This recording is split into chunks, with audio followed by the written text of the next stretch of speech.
Speeding up. They hug again. Yes.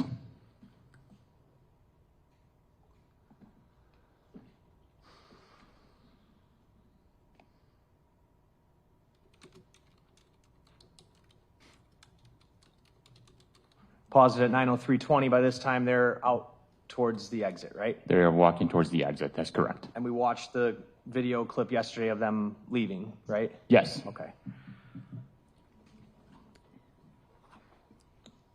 Then I want to just go to one more camera angle. This is going to be camera number 16.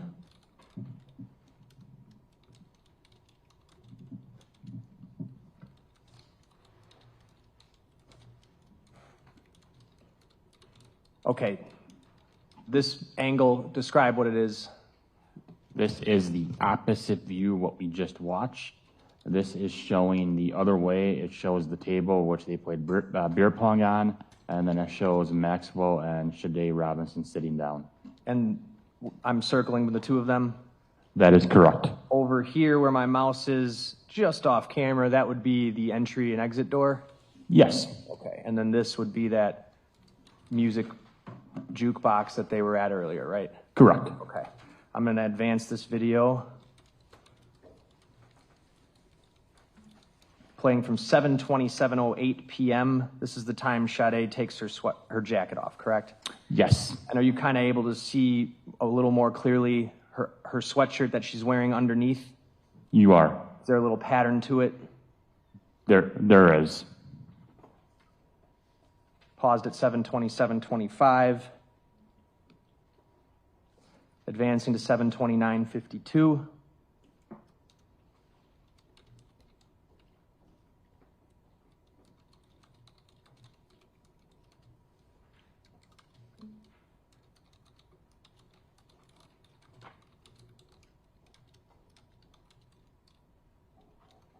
You're able to see her right sleeve? Yes, the right sleeve has a pattern on it. We'll zoom in slightly.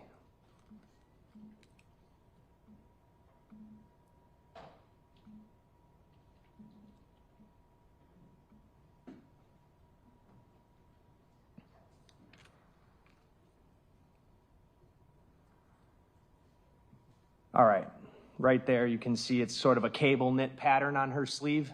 Yes, her right sleeve. You can see the pattern. Showing you 239.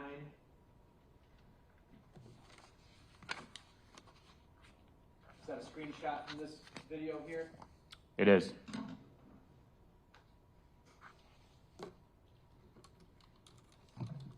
Move 239 in. Any objection? No. 239 is received.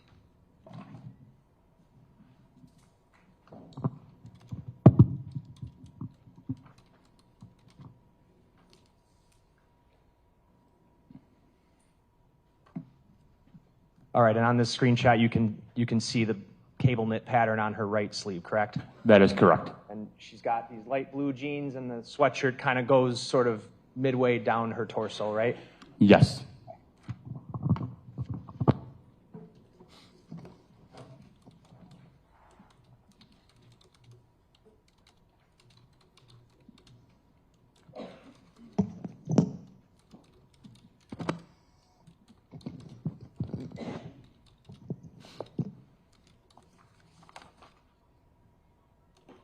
So to recap, Detective, they arrive at roughly 6:36, right? So they arrive inside Duke's at 6:36. They park on Water Street at 6:33. 6:33, they park on Water Street, correct. And what time do they leave?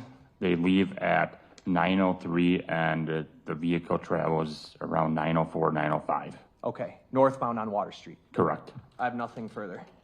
Cross?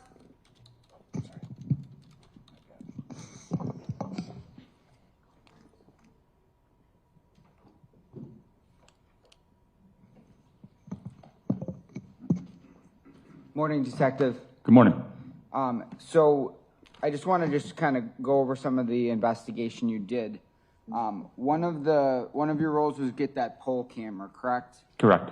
And you said that those are kind of stationed around the city, kind of near like where lots of people are walking to kind of be able to survey things, correct? Yes, But you're not watching that like as it's happening live. That's just recorded, then you're able to go back and watch it, right? correct, Just in case like there's something of note that you want to go back and review, correct? correct. But other officers at the Fusion Division can watch it live. Okay. And so you testified that they arrived on Water Street in the vehicle around 6:34, correct? 6:33, 6:34, correct. Okay. And that's Sade's driving her car and she parks and then they walk to Duke's, right? Correct. And Sade's driving, right? Sade is driving, that is correct. And then Max Anderson is in the passenger seat, correct? Yes, he's the front passenger. And we see that they park, like right where they park, they're parked right behind like a kind of a security vehicle. Originally they are, and then the security vehicle then pulls off and they pull forward, Sade pulls forward a little bit. Okay, and then they both get out of the vehicle and then they walk together to Duke's, right? Yes, And when they're walking there, you don't observe like Max like looking around or anything, right? no, he's not. They just look like they're casually walking, correct? Correct. And just looks like two normal people walking in one direction to Duke's where they ultimately enter, right? That is correct.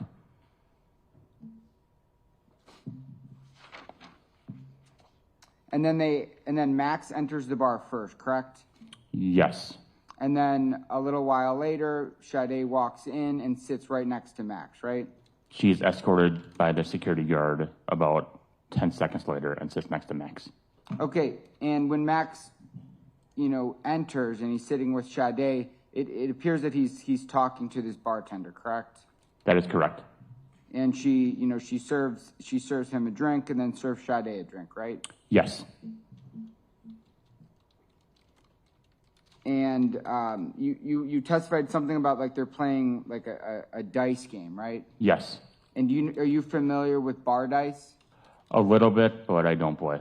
Okay. I know that if you lose, you have to buy drinks. Yeah, so usually the loser of bar dice has to buy the drinks or the shots or the bombs, whatever they're doing. Yes, And, in your experience, you know that people who are typically regulars at bars are the ones who are playing bar dice, right? absolutely, yeah. So, I mean, based on what you kind of reviewed, it seemed like Max was familiar with this bar. Yes, And it looked like the people who were there were familiar with him, right? yes, And when we're watching that surveillance, we saw that, Max takes off his jacket, right? correct. And Sade takes off her jacket, right? Yes, And, they sit there and they talk for a while, right? they do. And they're kind of on each other's phones. They're showing each other their phones, right? Yes, We don't know what they're showing, but we can tell that they're kind of passing the phone, or at least Max is passing his phone to her and she's looking at it, right? correct. And during this, while they're talking, you don't see anything concerning about the way that they're conversing with each other, right? No, They're not like fighting. no, they're not. They're not arguing. They're not. It doesn't look like there's any forceful touching or anything like that, right? You're right about that. Yeah, and there's nothing nefarious whatsoever about their date at Duke's, right? Correct. And at some point, we see Max leave the bar. Not necessarily leave, but he stands outside and you see he's smoking a cigarette, right? Yes, And at that point, Sade just remains at the bar, right? she's either at the bar or she's playing beer pong. I don't recall which one. Okay, so they're drinking at the bar for a while, and then like another couple comes in and they kind of all are just hanging out, right? Yes, And that's when they ultimately start playing beer pong. yes, They're all playing it together, right? correct. It looks like Sade and Max are partners. Yes, And that's how beer pong works. Two partners on one side, two partners on the other side, right? yes, And when Max leaves to go smoke a cigarette, we don't see Sade leave the bar, correct? She stays inside. she does. And she stays continuing to talk to this other couple. I don't know if it's an actual couple, but these two other people, right? Yes, the two other individuals. And they're at that bar for about 2 hours. Yep, Something, that's not an exact number, but about 2 hours. over 2 hours.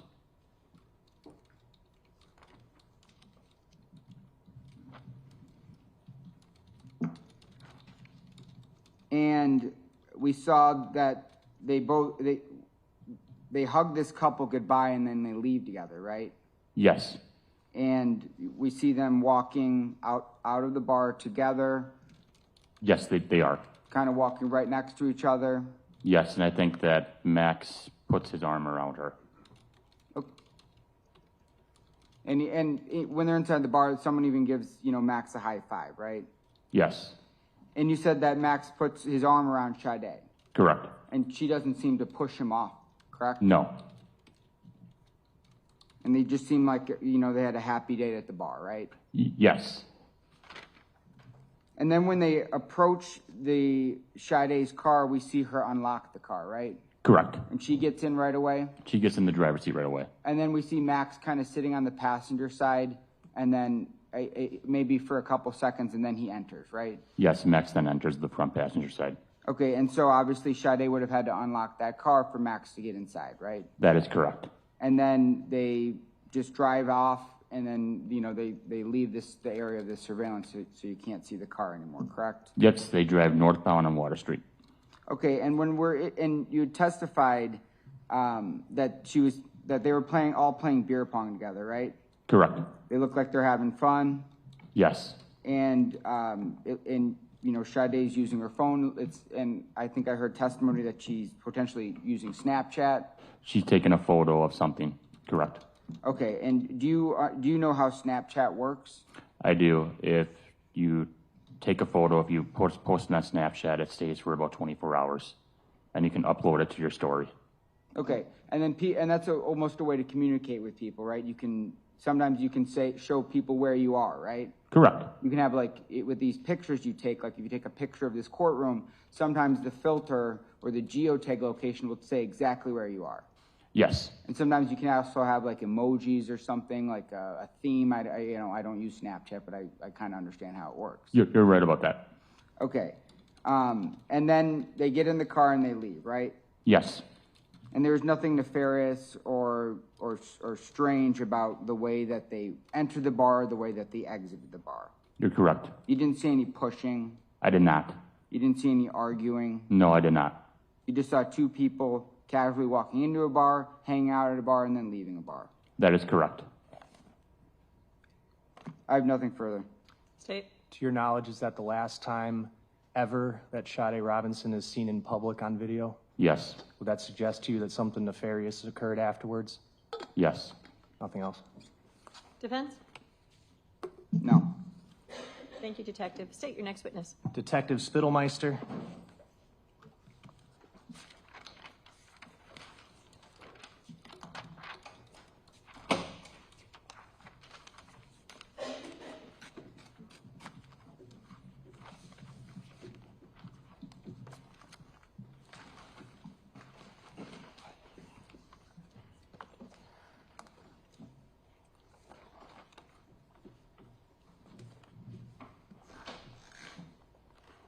Do you solemnly swear that the testimony you give in this matter will be the truth, the whole truth, and nothing but the truth, so help you God? I do. You can please be seated, state and spell your name for the record.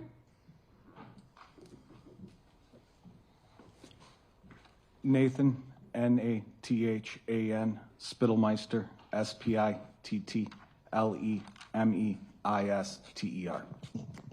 Detective, I want to jump right into it. Did you assist in recovering video from the Milwaukee School of Engineering related to Sade Robinson's vehicle leaving the area of Dukes on Water? I did. I'm going to show you what's marked as Exhibit 286. You got a number of clips that depicted the car leaving the area. I did. I have Exhibit 39 on the screen right now.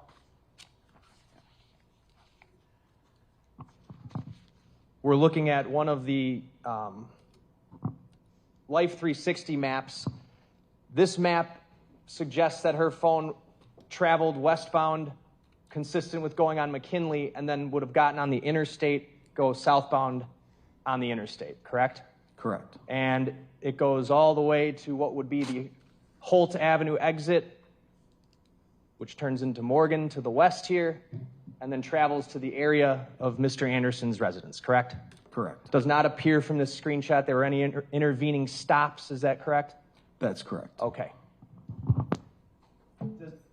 Does the video that you recovered from MSOE show that, in fact, Miss Robinson's car went northbound on Water, turned westbound on McKinley, just like this screenshot would show? Yes. I'm going to play clip number 6 on Exhibit 286.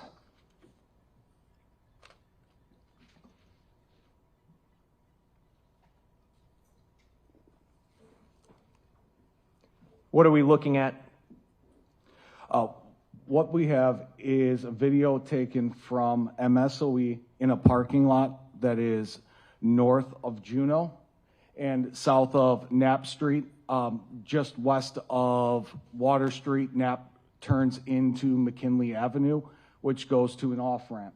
That is the road that is directly in front of the buildings, and it is a north-south road. On the right side, where you see the 2 stopped vehicles, is facing northbound. Okay, and Dukes on Water would be right where I'm circling here? That's correct. And what are we going to see in this clip? What we're going to see is her vehicle making a left turn from Water Street and then turning on to Knapp Street / McKinley Avenue. Okay, Knapp Street, if the car had turned right, it goes on to Knapp Street, but over here it's going to turn left, right? Correct. And that's McKinley. Correct. All right, playing this clip. And I'm move 286 into evidence. No objection. It's received. Playing this clip. So we're going to see the car come in from left to right? Correct.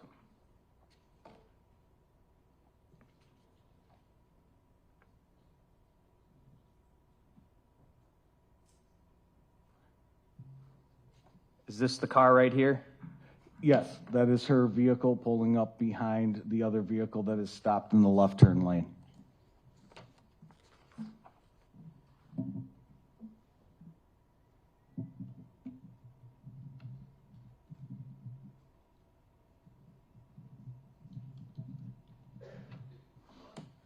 Speeding up. Rainy night, right, Detective? Yes. All right, now what's happening? The vehicle is now making a left turn onto McKinley Avenue. And that would take you right to the freeway entrance to go southbound on I-4394? That's correct. And then one more clip, clip 7. We're looking up in the upper right here, correct, Detective? That's correct. And is this just showing that turn? It is.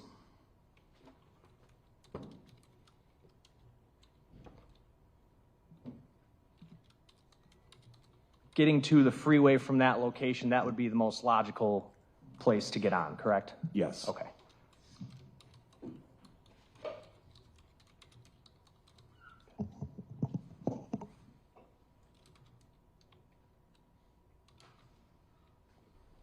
I have no other questions. Cross? No. Thank you, Detective. Thank you. State your next witness. State calls Tim Sluga.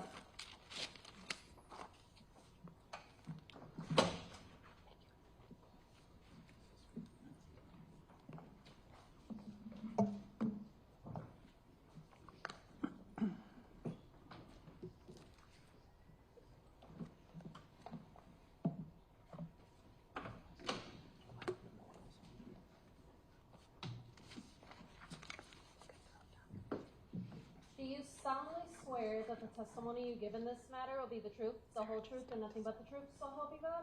I do. If you could please be seated, state and spell your name for the record. Tim Sluga, Timsluga. Mr. Sluga, are you associated with Dukes on Water? Yes. How so? Managing partner. When did you become managing partner? April 1st of 2024. That day was an opening for you? Yeah, essentially they handed it over to us. Do you know someone named Maxwell Anderson? Yes, Do you see him in the courtroom today? I do. How did you know him? I had been a patron of that bar for 20 years before we took it over, and I was familiar with him from the location. In a work capacity or somebody who was there socializing? More of a social thing. Did you know his name? I did not. Okay. But you knew his face? Yes. Do you see him in the courtroom today? Yes. Can you describe where he's sitting and what he's wearing? Blue shirt, similar to mine, white T-shirt under it, sitting just right over there at the other table. I'd ask for the record to reflect the identification of the defendant. Any objection? No. The record will so reflect. Did you see him on April 1st, 2024 at Duke's? Yes. What was he doing? He had come in with a date, and he congratulated us on the purchase. And then afterwards, I was kind of busy. I just remember they were playing beer pong for a little bit. Do you know approximately how long they stayed? I don't. Did you observe anything unusual? No. I have nothing further. Cross? Yes, just briefly. Good morning. So you said you took over Duke's on Water basically the same day, right? Mm-hmm. Yes. Yes. Thank you.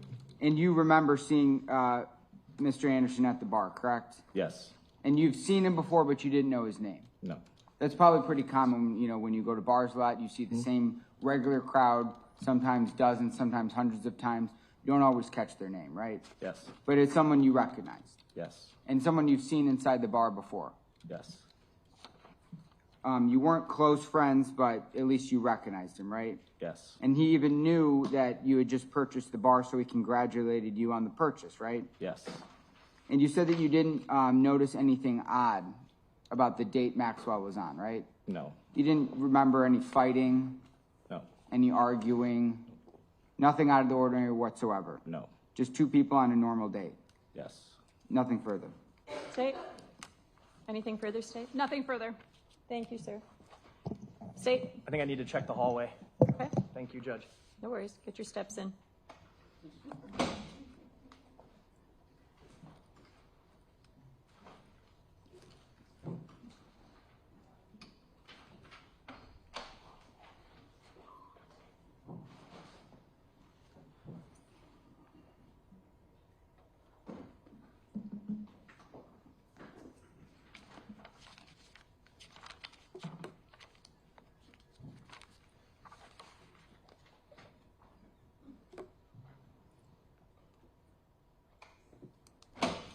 Recall Detective Donner.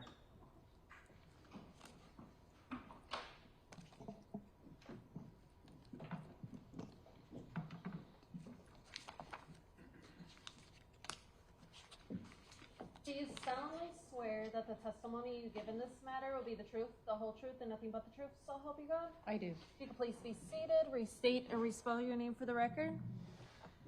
Detective Joanne Donner, Joanne, Joann, Donner, Donner. Detective, you've been in the courtroom the entire trial, and you've kind of heard us, you heard the testimony about the arrest of Maxwell Anderson on April 4th, correct? Correct. And you were the first on scene at Warnemont Park when the leg was found on the evening of April 2nd? Correct. On April 4th, there was testimony from Detective Galat that there were detectives at Maxwell Anderson's residence at the time of his arrest already, correct? That's correct. And what was the residence address again? 3161 South 39th Street. He was arrested how many blocks away from there? Approximately a block and a half. It's basically one block over roughly the same distance on the block. On April 4th, 2024, did you apply for a search warrant to search Maxwell Anderson's residence? I did. Can you describe to the jury what had all been known to you, to law enforcement, between April 2nd and April 4th that caused you to apply for that search warrant? By that Objection, time, hearsay. It's all information we've already heard. And it's for the effect on the witness, why she did what she did, why they went into his If you're house. offering it for the effect on the listener, then it's excluded as hearsay and it's admissible, so you can answer the question. Thank you. by the time that we got to April 4th, we had the information regarding Sade's Life 360, so we were able to track her movements and obtain the video from Twisted Fisherman and also Duke's. So that way we knew that she was with Maxwell Anderson, and he was essentially the last person that we knew that she was with. With that information, I applied for the search warrant and was granted. Okay, and then, so were you executing the search warrant before or after the arrest of Mr. Anderson? Due to the nature of The crime, we opted to utilize our SWAT team, and they were quite literally en route to his house to execute the search warrant, as Mr. Anderson was also driving to his house. Hence the reason they opted to make the traffic stop, so we didn't have any type of a confrontation at the residence. By April 4th, had you and your department made contact with members of Sade Robinson's family and friends? Yes, we did. Had you heard from anybody who had seen or heard from Sade Robinson since she was at Duke's on Monday night, or excuse me, the night of April 1st? No. Nothing else? Cross? Celeste, what exhibit number are we at? I think you guys were starting at 800. 805. Mark 805? Yes, please.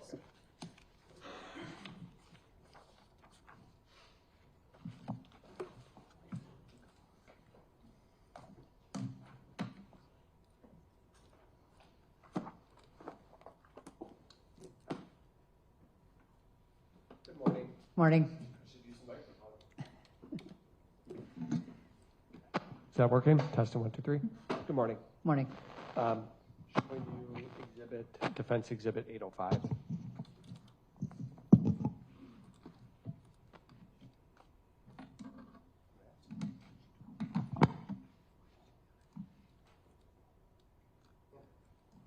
I'm going to show you exhibit 805 and ask if you recognize us. Turn it back on. Testing 1, 2. Exhibit 805 and ask if you recognize us.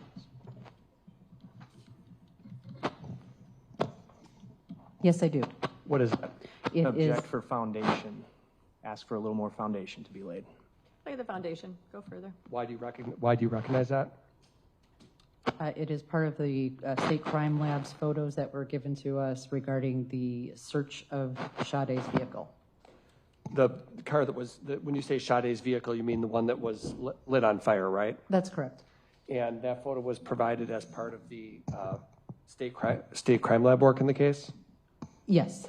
And as obviously we just heard that you were the first detective at the scene of Warnemont Park, right? Correct. You were also at the scene of the search of Max's home. For a very brief time, yes. And you've been here in court throughout the trial, obviously. Yes. And what is this picture? What is it? You said, what is it depicting? It's a Bic lighter. And it was recovered from where? Per the note that's written on it, it's rear driver footwell. Okay. Permission, move that into evidence. I'm not objecting. It's received. Permission to publish. Go ahead.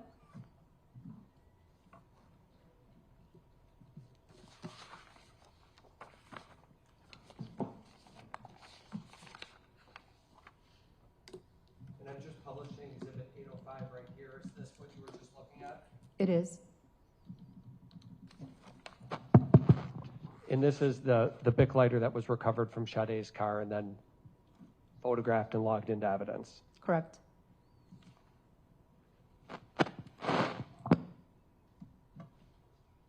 Now, you talked about a search warrant that was done at the Anderson residence, and I think you just said you were there for a brief period of time. Correct. I had other detectives execute the actual search warrant. Right. You said you had a SWAT team. They make the initial entrance, and then detectives come in for the search. And a search warrant is something that is authorized by a judge, right? That's correct. Meaning that you provide information to the judge and they grant law enforcement permission to search the house. That's correct. And the whole, in this case, this was a warrant that was not one where you would give the person a heads up that, hey, we're executing a warrant on your house. That's correct. I don't know if any warrant would ever be that way, would it? Would defeat the purpose. Right. You never give a person a heads up, law enforcement's going to get a warrant. Correct. There's some warrants where you have to do what's called a knock and announce, aren't there? Correct.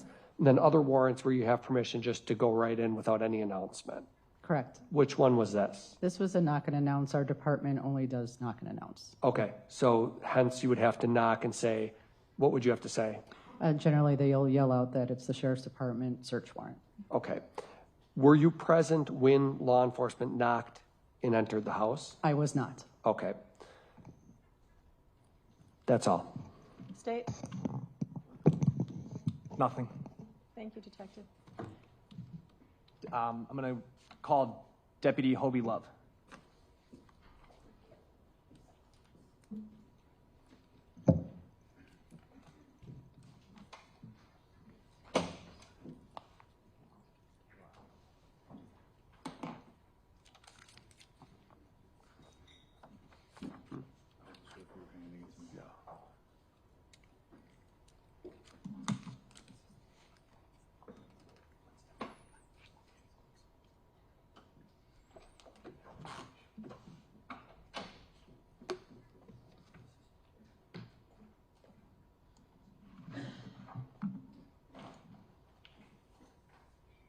Do you solemnly swear that the testimony you give in this matter will be the truth, the whole truth, and nothing but the truth, so help you God? I do. If you could please be seated, state and spell your name for the record. Is going to be Detective Hobie, H-O-B-E, Love, L-O-V-E. You're a detective with the Milwaukee County Sheriff's Office? Yes. Okay. How long have you been a detective? Say a little over a year and a half. How long have you been with the Sheriff's Office? For approximately 4.5 years. On April 18th, 2024, were you working? Yes. And did you respond to the area of 3305 Marina Road in South Milwaukee, Wisconsin? Yes. Why did you respond there? April 18th, it would have been for, I believe it would have been for the gloves. Okay. In South Milwaukee, you were there with Detective Jarozinski. Correct? Yes, I'm sorry. In that response. And I couldn't hear you. Detective Jarozinski. yes, I'm sorry. That morning I would have responded to that park because of a citizen calling in for the findings of for human remains. I'm going to show you a photo which was a medical examiner photo previously marked and admitted as 430. Is that the human remains that you found at that park? It is. Did it appear to you that that torso had washed ashore at that location? It did.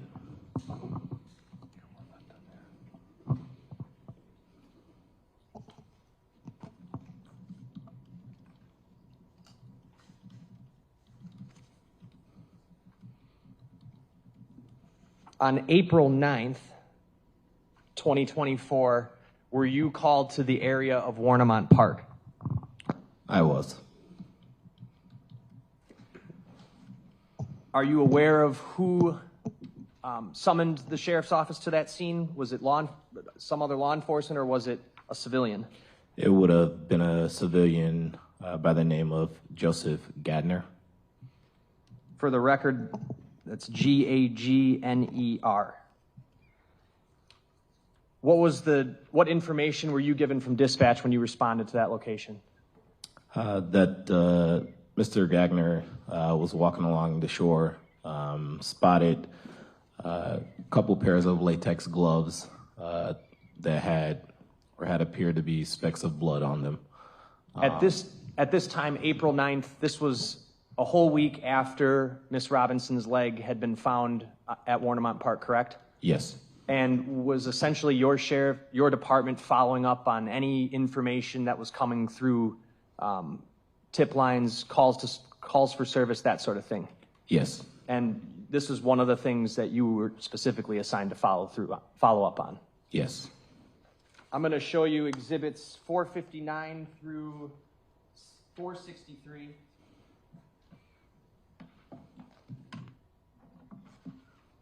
$459.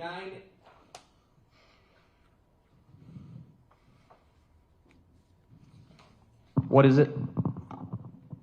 Looks to be an overview of Warnemont Park, more specifically to the water pump. I'm going to move 459 in. Any objection? No. Received. And then why don't you tell us, in summary, what are the next four things? Are those photos? Yes, the next photos would be photos that were taken by Deputy Christopher Ogwin.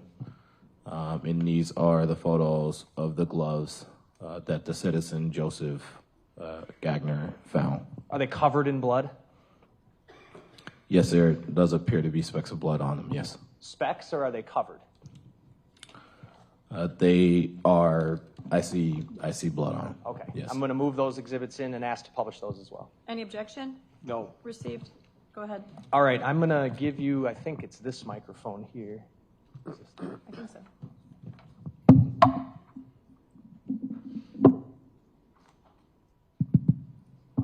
I'm going to have you stand up, and if you would, come to the TV screen. Let me zoom out slightly. Okay, so to orient us, Detective, this road over here, it kind of goes off the map. This is Sheridan Drive. Yes, it is. And this would be Pulaski, and then the Pump House Road that goes down to the Warnemont Pump House, correct? Yes, it is. Miss Robinson's leg was found where in relation to this map? So Robinson's leg would have been found just to the north of the water pump, so within this area. Okay, so on the north side of the pump house. Yes. And where were you when you were called out to these gloves? So myself, along with Detective Todd Rosenstein, would have parked here, just at the gate, just to start. So there is a gate, I believe, like right up here. We would have been parked, and then we would have taken this walk path down, which is a very steep hill, down to the pump house, and then we would have walked south. So from the pump house to where we recovered the gloves would have been approximately a quarter of a mile. Okay, you specifically pointed that you walked in front of this pump house, right, on the north side of it? Yes. There's a camera right there, right? Yes. Okay. There is actually 3 cameras. And is that how you get to the path to get down there? Yes. And where is that path? So this path, again, we would have traveled down the steep hill, walked around the pump house, and then walked through this little narrow way here. There are some rocks that we would have had to get over here and then continue to walk down. You would have been captured on camera doing that, right? Yes. Okay. And describe what kind of trail this path is here. It's a very narrow trail, and it's more rocky. You can walk it straight. It's until you get to like the bottom here, where there's larger rocks that you got to just climb over. Would you characterize it as easy to get down or hard? I'll say a little harder, especially just taking that path. I actually wouldn't say hard. This part you can easily get through until you get to these rocks, and then you have to climb over. Is there any other way to get down there? No. And actually more recently, last week, I did take a walk down here. Even if, like, I couldn't find a way to get down through this path from here, like climbing over and then these rocks without getting wet, you'll have to get down there through this way. So you couldn't go, basically this right here is a retaining wall, right? Yes. And would it really be feasible for one to like go around the retaining wall into the lake? No, not without getting wet. So when you went there on April 9th, there was only one realistic way for you to get down to where these gloves were, and that was to walk right in front of the pump house cameras. Yes. And down a steep, thin path. Yes. All right. I'm going to put up Exhibit 460 here. Is this photograph, orient us, please. So yes, this photograph is essentially, it shows the pump house here. It shows like part of the path that you have to like take, and these are the rocks that I was describing. It's the larger rocks that you have to kind of climb over and then just walk this path all the way over. And is this the location where the latex gloves were found? It is. How far away from the pump house was this? I measured it to be a quarter of a mile. There's no way to get down there from the cliff to the left unless you jumped? Yeah, unless you jumped. And again, more recently, as of last week, actually went out there, and these the cliff is bluff, so it's like all muddy and it's wet. Even if you had on like boots, at some point you would fall down that cliff. All right, I'm going to show you 462. Is that one, the gloves you found? That is. All right. 461. One of the gloves? Yes, And do you see a little blood? I do. Okay, where? You can see, so all of this would be blood. 463. Any And blood? Yes, and then blood will be here. All right. They're not completely covered in blood, are they? No.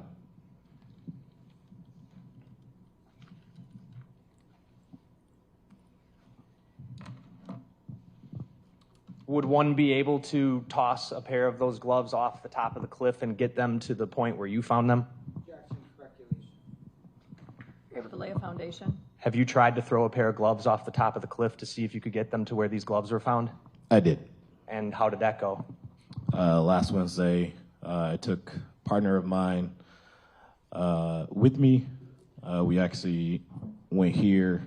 I had my partner, Detective Andrew Sullivan, stay up top, and then I went down the same path as I did on April 9th. I went a quarter of a mile in, and then I had Detective Andrew Sullivan go a quarter mile in up top and actually take 3 gloves. So the first two that we found, then the other glove that we found. So I took a total of 3 gloves, and I had him meet me a quarter mile in up top and then throw him down. What happened? As he threw him down, it was windy that day. Even with the wind, he threw the first pair down, and with the wind, it stayed kind of floating in the air, and then it eventually just drifted down like the cliff, but it didn't get anywhere near me. Okay. Was it basically a laughable experiment? Yes. Okay. I'm going to show you 455 here. You can have a seat, actually.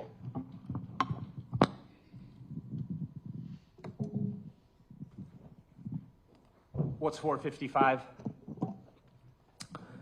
This is the evidence bag containing the latex gloves that were found. And there's a crime lab sticker on there as well? It is. And are your markings on there from inventorying those gloves? It is. And move 455 into evidence. Any objection? No. 455 is received. Nothing else. Ross? Morning, Detective. Good morning.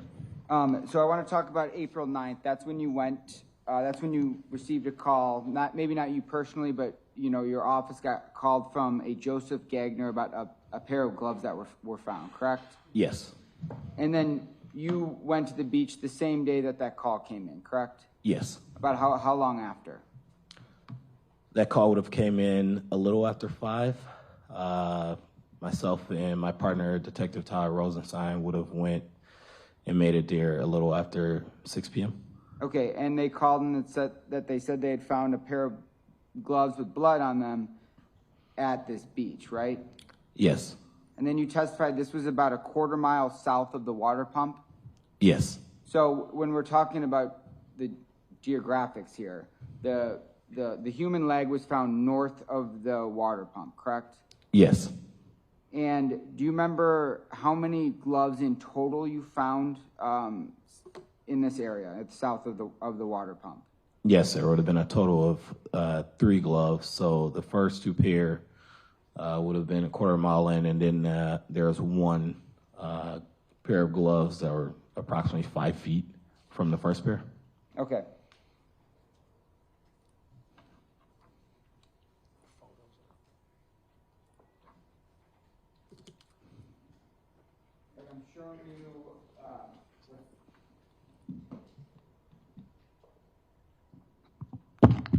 I'm showing you what's been marked Exhibit 463. All right, and so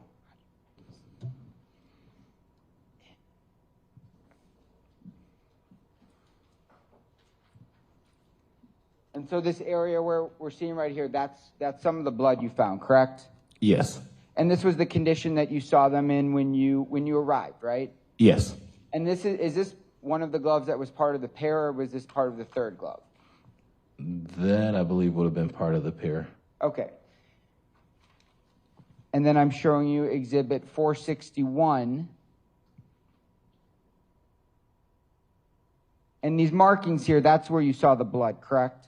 Yes. And before I forget, you collected these into evidence, and that's what's in the evidence bag, right? Yes. And you sent it to the crime lab for testing. Yes. And because you wanted to determine where this blood came from. Yes. And the reason you came to the scene, this is all related to the disappearance of Sade Robinson, correct? Yes, it would have And been you thought- following up. Sorry.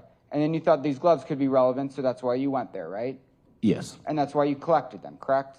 Yes.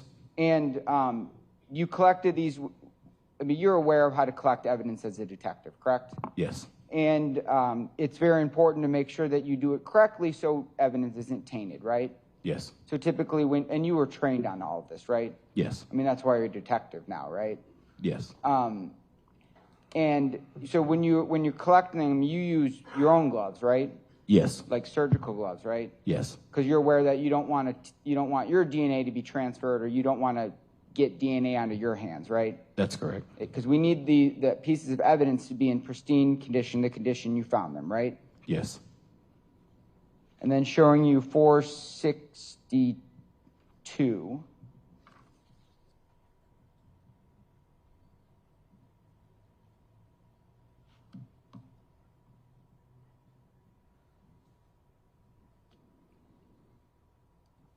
And this is the condition. Yes. Showing 460. And this is the area of the beach where they were, right? Yes. And that's right up here, that's the water pump? Yes, it is. And then from the water pump here, it's all Lake Michigan, just kind of rides south. Yes. And we can see the wave of Lake Michigan, and it's kind of showing the current traveling south, correct? Yes.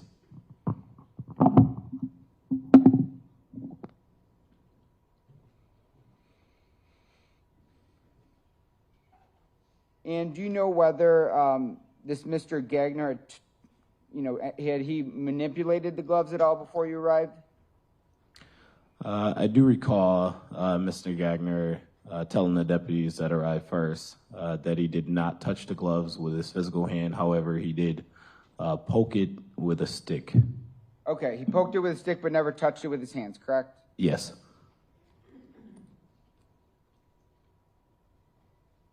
And while you were down on the beach, did you see any other people down there?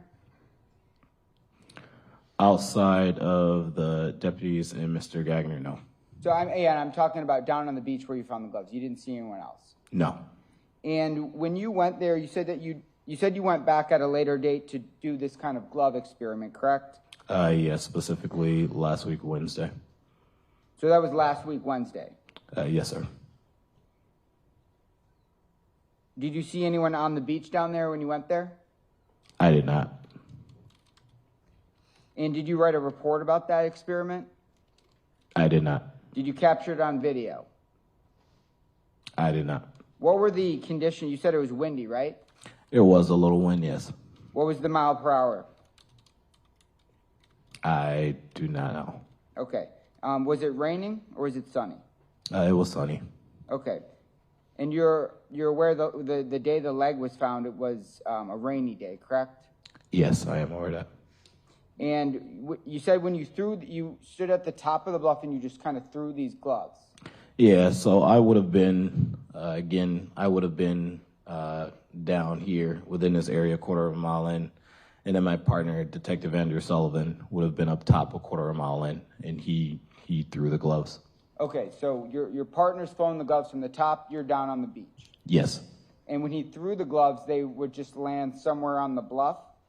Yeah, because of the wind, they kind of floated in the air a little bit, and then they just dropped. And it would have been closer to the bluff. It didn't make it anywhere near me.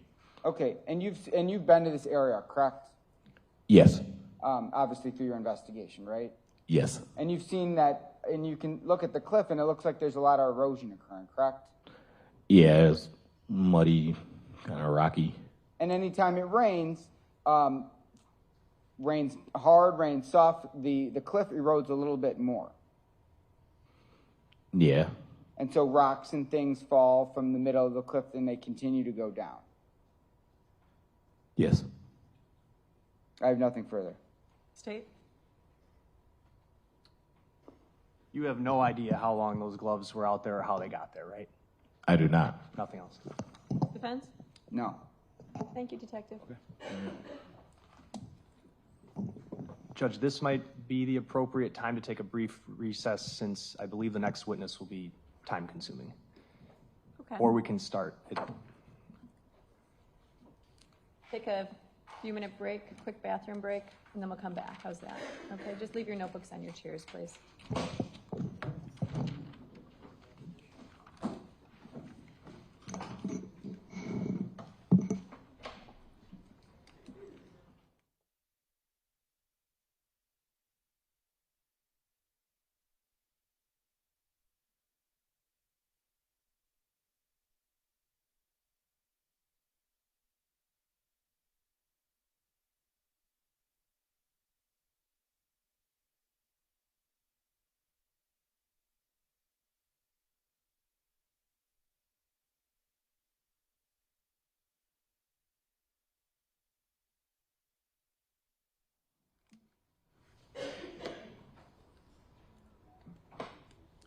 Anything to address on the record before we break?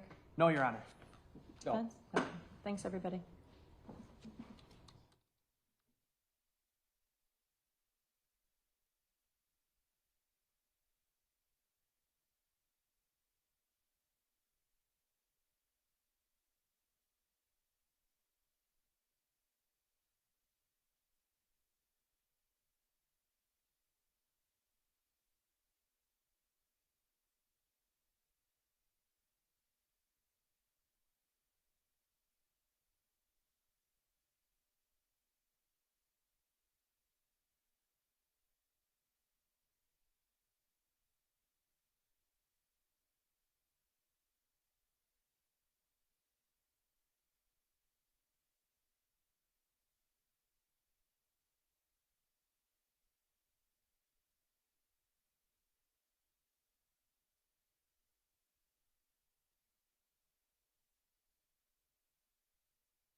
Okay. Defense, you indicated that you had an issue you wish to address. There were some women's clothing. Yes, there's a witness who is going to testify next about the search of Mr. Anderson's residence. And there were a number of things that were obviously collected from that house. The state's going to go through quite a bit of it. What we don't think is relevant, and I discussed this with the state this morning, is that there was women's clothing items, excuse me, hidden behind, between basement, excuse me, women's clothing items hidden between basement support beams and block foundation, underwear, bra, leggings, women's clothing hidden inside basement support beams, underwear, string, women's blouse, women's clothing item in a Crown Royale bag, Crown Royale bag with a Wisconsin identification card for someone named Eva Escamilla. Want to spell that? Escamilla.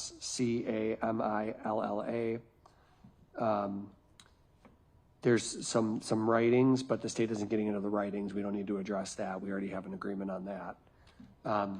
And there's also an agreement that with respect to a lot of the, well, let's just address this issue first. I think that it's irrelevant to get into women's clothing and another woman's identification card that's there. State. I think it goes towards the completeness and thoroughness of the search that happened. The jury's already heard that the defendant frequently had people over. So I don't think it's surprising that there would be articles of clothing that are likely not Mr. Anderson's found in the basement. I'm not going to go into specific photographs of each of those items, simply testimony about them. There might be photographs that are overviews of areas where those items were found, but there's not photos of them specifically.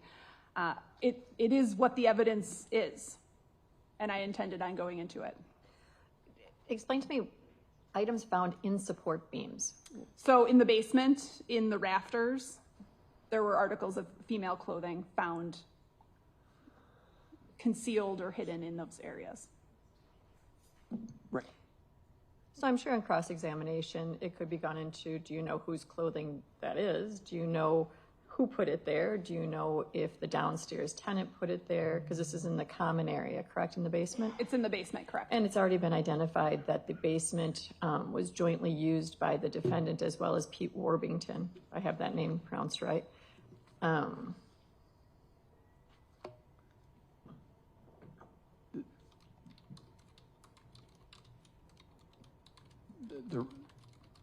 Just the risk with it is that they draw the conclusion that there's some other missing woman or some other inference they draw that he's involved in another disappearance. And I know I can cross on it, but then I'm drawing more attention to hidden items, and it's a very odd fact. It's not connected to the victim in this case.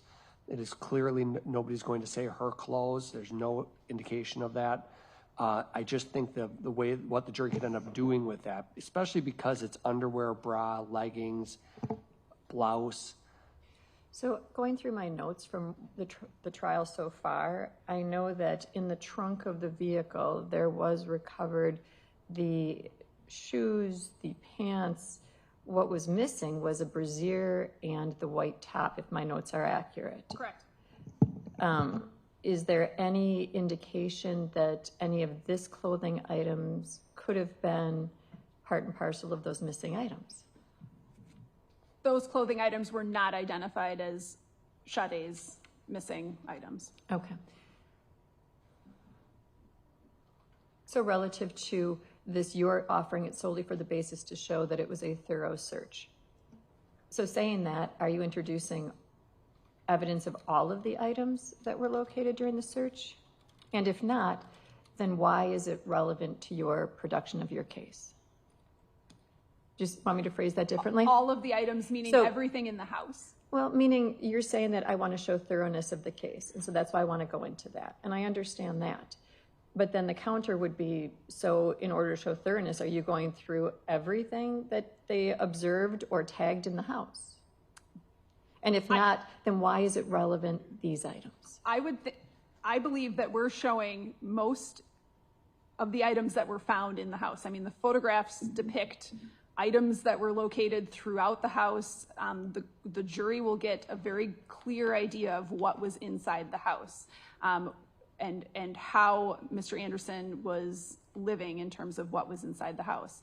So, I mean, this was the evidence that was found. These are items not necessarily that they even took, but it was part of what they located during the search. The evidence that's already been introduced has included photos of the basement that's already been put into evidence. The items that you're referring to now, are those visible in those photos already? I don't know the answer to that. I'd have to go through those photos specifically. Well, and if it was already introduced in the photos that have been presented to the jury, then I think it's important potentially for the state to comment on what was found there so that they don't do their own investigation and look at the pictures and say, what was that? Why did nobody address that? Because jurors, I find, are quite smart and they do look at items quite closely. Of course, there's always the counter on cross relative to who had access, where did it come from, who put it there, all of those questions nobody has an answer to, I assume. And so I think to allay the concern, one option would be for the state to simply say that there was miscellaneous clothes. We don't have to point out that it was women's clothes or get into a discussion about it being a brassiere and underwear stuffed in the basement support beams hidden behind the block foundation. Could just say that we searched the basement, we looked, whatever they'll say about we looked behind the walls, and or we looked throughout the basement, we found clothing, miscellaneous clothing. Did any of it have any connection to the victim? No. We leave it at that. You know, there is the potential for great prejudice to be placed on the defense if the jury goes to the conclusion that women's clothing secreted in the support beams could tie to other unknown victims. And we're clearly not here about other unknown victims. We're here about what happened to Sade Robinson. So in order to reach a balancing, looking at it, is the evidence relevant? For relevance, for thoroughness of the search, I think that it is allowable for the state to say what was recovered in the basement, it was miscellaneous clothing. When I do a balancing under 90403 as to prejudice versus probative value, looking at the state wanting to introduce it solely for the basis of probative, of showing the thoroughness of the search, the prejudice would be, will the jury infer that there are other unknown victims? And that's a great concern. So doing the balancing, how I'm going to allow the state to introduce it is to indicate that a search was conducted of the basement and that miscellaneous clothing was recovered in the basement area of the dwelling. I think that leaving it at that allows you to go into the fact that the search was thorough, but it balances that prejudicial effect on the defense. I would just note that law enforcement was trying to rule out that clothing at that point when they were executing the search warrant. They didn't know what clothing was found in the car yet. So to the extent that they did analyze it to make sure that it wasn't associated with this, I would ask for a follow-up question. The miscellaneous clothing recovered, were you able to verify that it did not belong? Yes. That it did not belong to Sade Robinson? We agree. I think that that's a fair thing to do and a fair follow-up. And I'm sorry, Attorney Cotton, I didn't hear what you said. We agree. Okay. I think that that's the fair way to handle this. Okay, so as to the clothing, we've addressed that. You said you had another issue. There was an identification card for an Eva Escamilla that was found in a Crown Royale bag lined in southeast basement wall. I think that should be excluded as well. It has no relevance to anything. That's fine. We won't introduce that. Okay. What else? We have an agreement on the writings not coming in. The only other thing I wanted to put on the record What were the writings? Well, it's just journaling. Oh, okay. And state's not using anything from that? No, I mean, it was journaling, thoughts, ramblings. Stand-up comedy.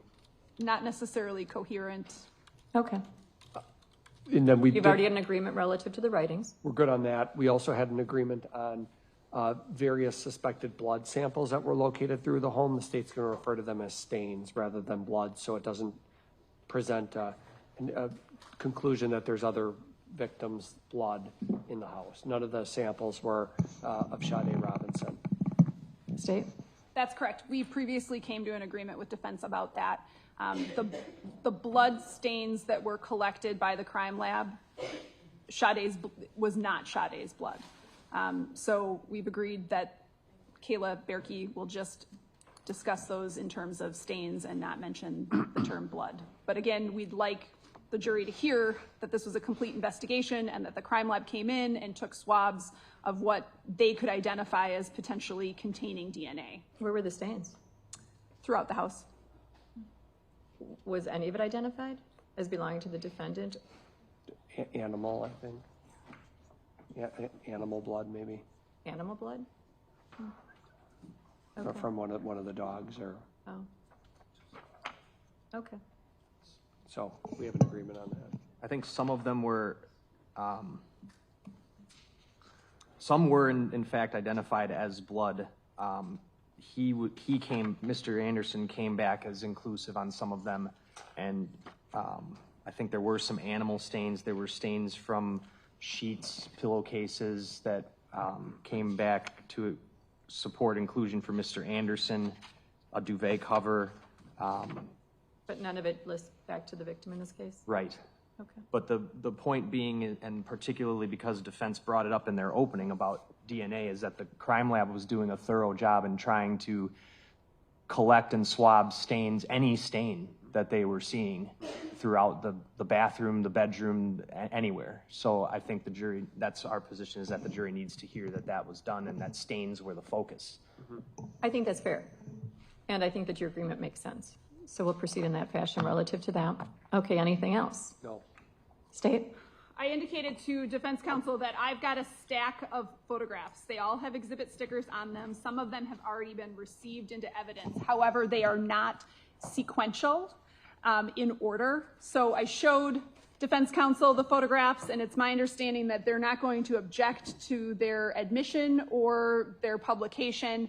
What I would do is just ask Detective Bierke to look through the stack, and then we'll have to learn about what specific exhibit numbers there are when we publish them, if that's okay. It is. Do you know the numbers right now on a listing in front of you, or you don't? No, and they're all mixed together, and we've added some. So there are some in the 200s, some in the 300s, some in the 400s, and they're not sequential. Okay, I'll stay on my game then. Okay. Anything else? No. Just, can we have a minute to tell Detective Bierke about the court's ruling just now? I think that's fair as well. Okay. Take a couple minutes. Let us know when you're ready. Thank you.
A civilian show up who we were going to call earlier. He shouldn't take long. We're going to do that briefly and then do the search that we were just talking about. Makes sense? Okay. Fine.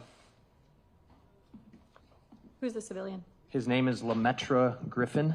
And you spoke with Lemaitre Griffin relative to criminal history that we discussed yesterday? I actually didn't, but I can. We got the thumbs up. It looks like your victim witness person handled it already. Excellent. And yes, he has one prior conviction from, I think, 2021. Which is what we agreed on yesterday. Yep. Yes. Okay. Okay, we're ready for the jury then.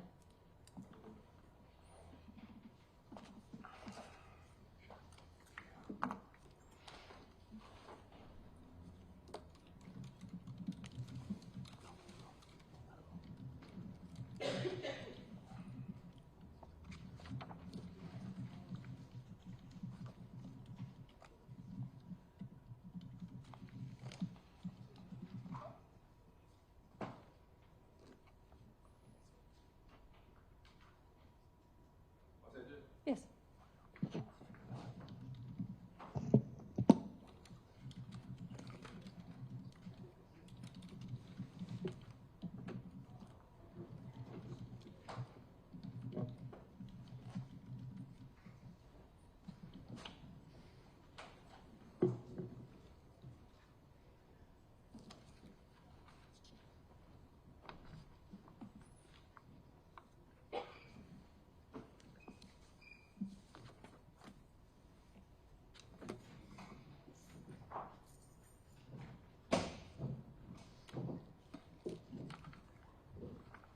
I need to see the attorneys in chambers for a second.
You know, like getting your steps in. All of the jurors, I'd like you to step out one more time, leaving juror number, what is your number?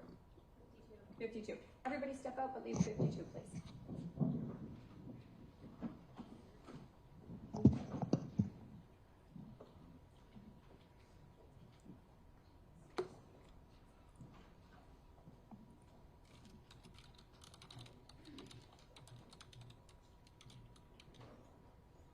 You can see.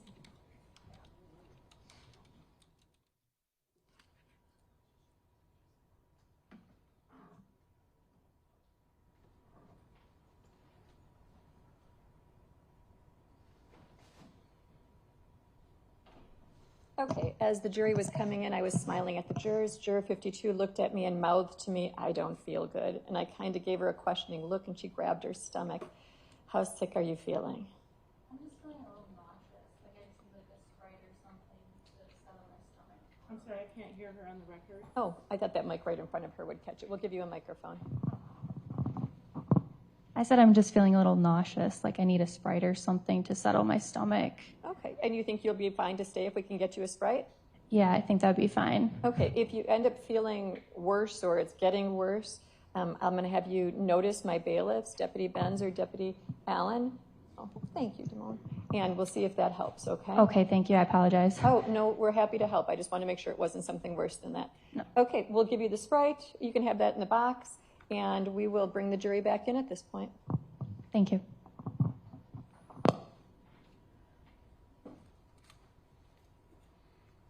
That wasn't Deputy Allen's Sprite, was it? Oh, that just gave away. We'll get you a fresh one, just a second. Oh, sorry about that. Perfect timing.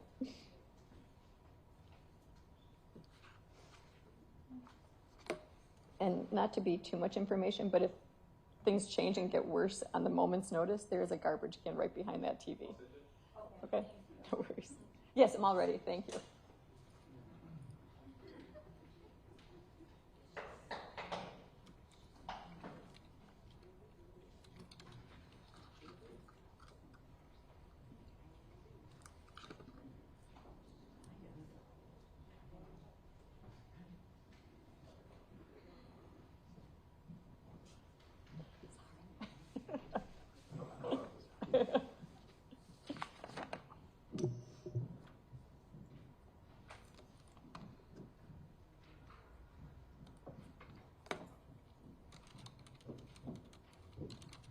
Okay, we are going back on the record. We are still on the state's case in chief. State your next witness. Lametra Griffin.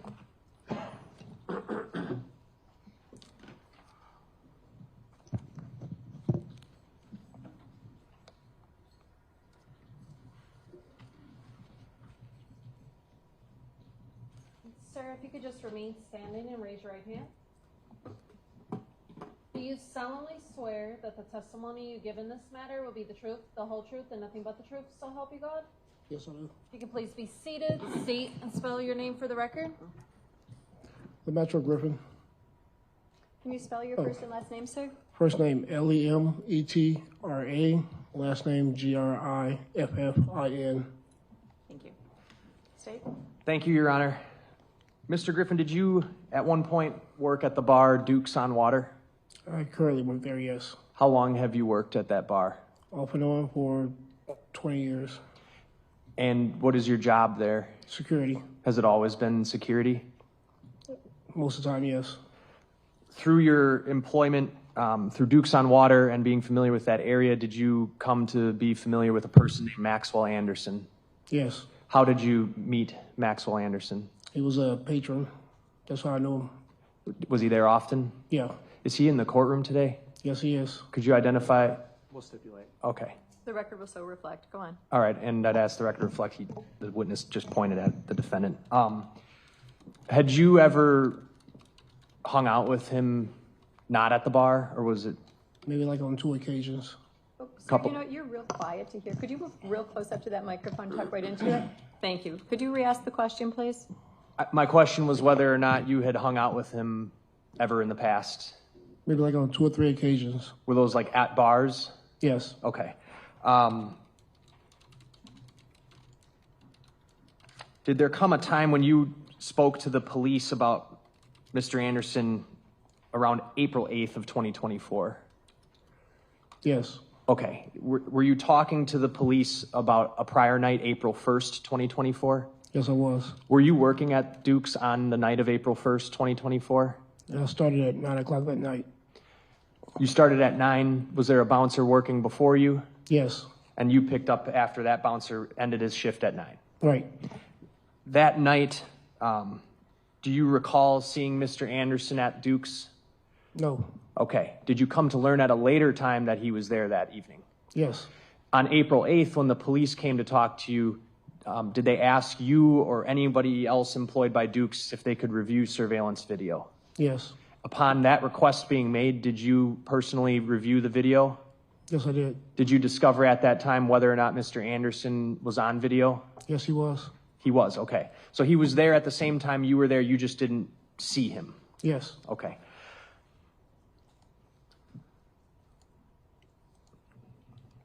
I'm going to show you 2 exhibits. They're numbered 457 and 458. These are in plastic bags. Oh, great. Oh.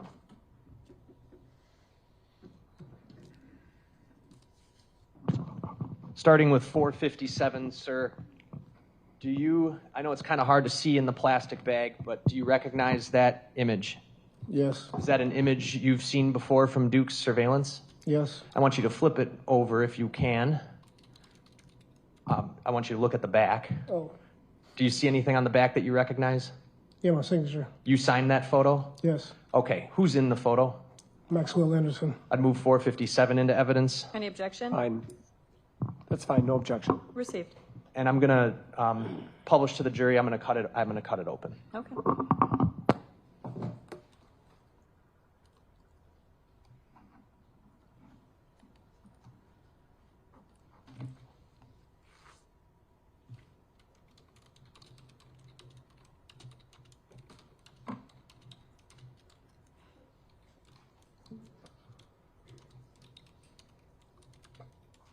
Actually, there's a second image in here. Did you sign both of those? Yes, I did. Okay. Thank you. 457, image number 1. That's the person you identified as Maxwell Anderson? Yes. And your signature is on the back? Yes. All right. For the second image, again, you identify that as Maxwell Anderson? Yes. And is that your signature on the back? Yes, it is. Thank you.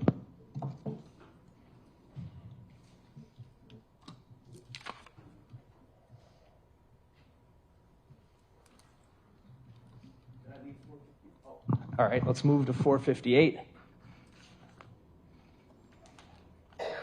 Have you seen this image before? Yes. Yes, I have.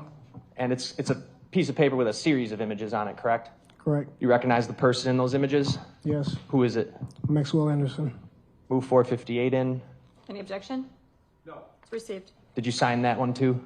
Yes. Okay, on the back? Yes, I did. Thank you. Move to publish. Go right ahead.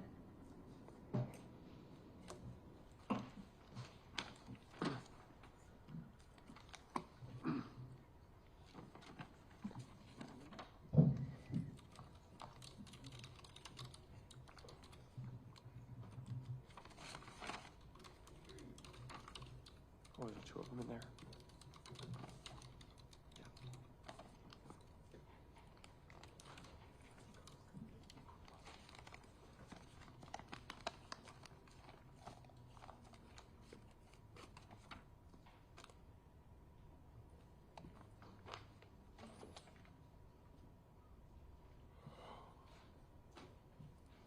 And then there's your signature on the back.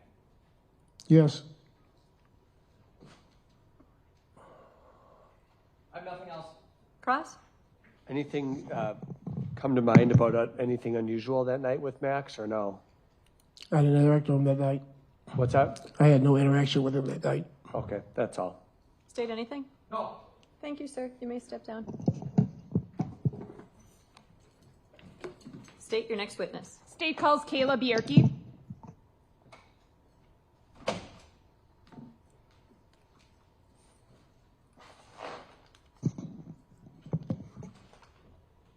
It's up there.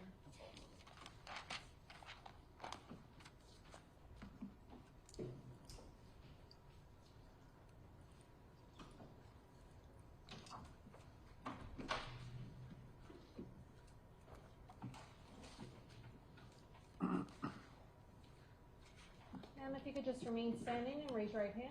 Do you solemnly swear that the testimony you give in this matter will be the truth, the whole truth, and nothing but the truth, so help you God? I do. If you could please be seated, state and spell your name for the record.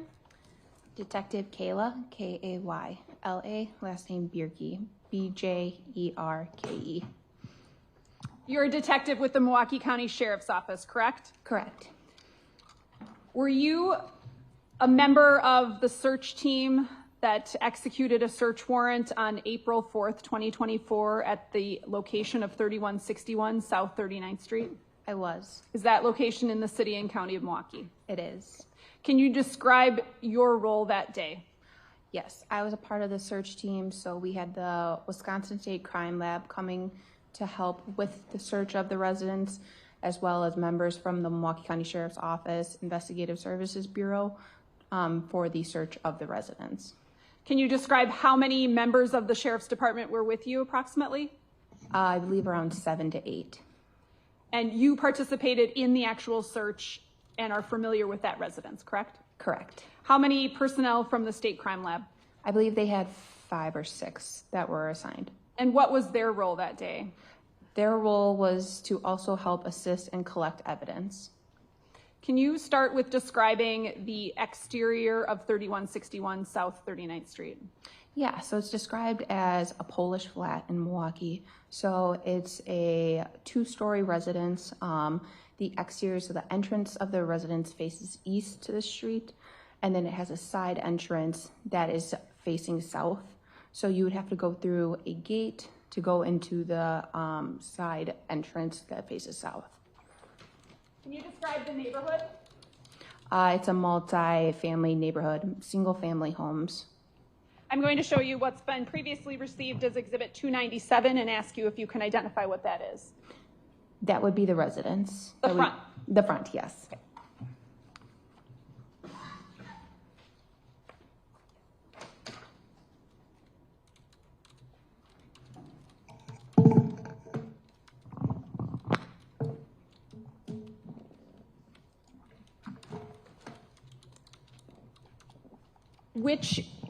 How many units are in this? 2. Okay, and where are they located? So the first unit's on the lower, so the entrance to the lower would be the front entrance that faces east. You could also access the lower technically from the south entrance as well. And then there's an upper to the residence, and that would be only accessed through the south entrance. I'm pointing to the front door, correct? Correct. And then the side door is going to be back here, correct? Correct. Which unit did you have the search warrant for? The upper, so that would be the south entrance. So you had judicial authorization to enter and search the upper unit only, correct? Correct. What, if you know, occurred in the lower unit? I believe a consent search was done later at a later time, but we did knock and talk that residence. What does that mean? It means you just knock and let them know that you're serving a warrant, and that we just make contact with whoever lives in the lower of the residence. And law enforcement did make contact with somebody, correct? Correct. Where was that person when you were searching the upper? I believe he was still inside the residence. I can't remember if we pulled him out or not. Would he have been accompanied by law enforcement? Absolutely. Okay. Why don't you start with how the warrant is executed and then how the search is conducted? This warrant was executed by the Milwaukee County Sheriff's Office SWAT team, which is the Special Weapons and Tactics team. So they entered from the gate on the south side. So they entered from there. They knock and announce several times, letting know this is Milwaukee County Sheriff's Office. We have a search warrant. Milwaukee County Sheriff's Office, this is a search warrant. And then if they need to breach or open that door, they will do that.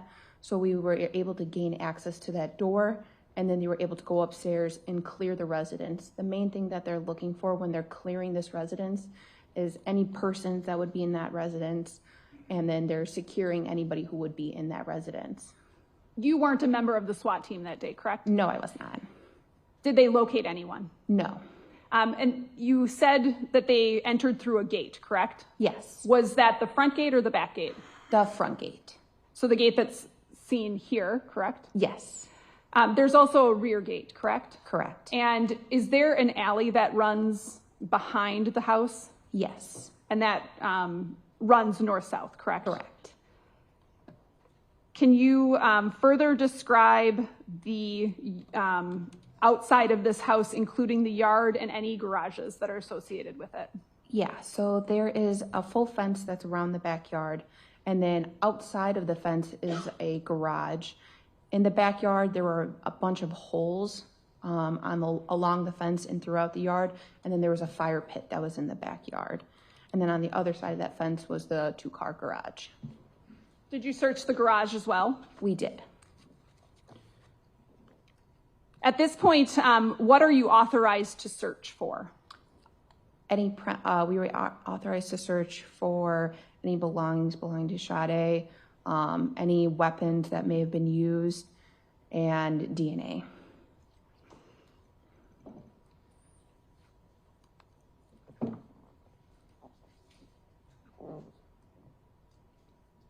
I'm going to show you several exhibits. I'd like you to look through them and ask you if you recognize what they are.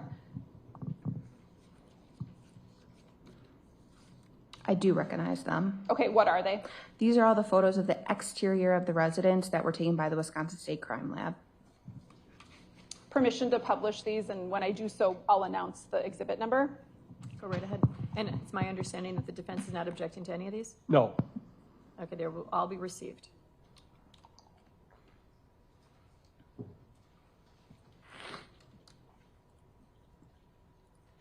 What do we see in Exhibit 298? This is just going to be the exterior of the residence, so we were facing the street from the front of the residence. Okay, so that would be looking across the street. Yep, facing east. Okay, and do you know if either your department or the Milwaukee Police Department canvassed any of these houses for surveillance? I believe the Milwaukee Police Department did.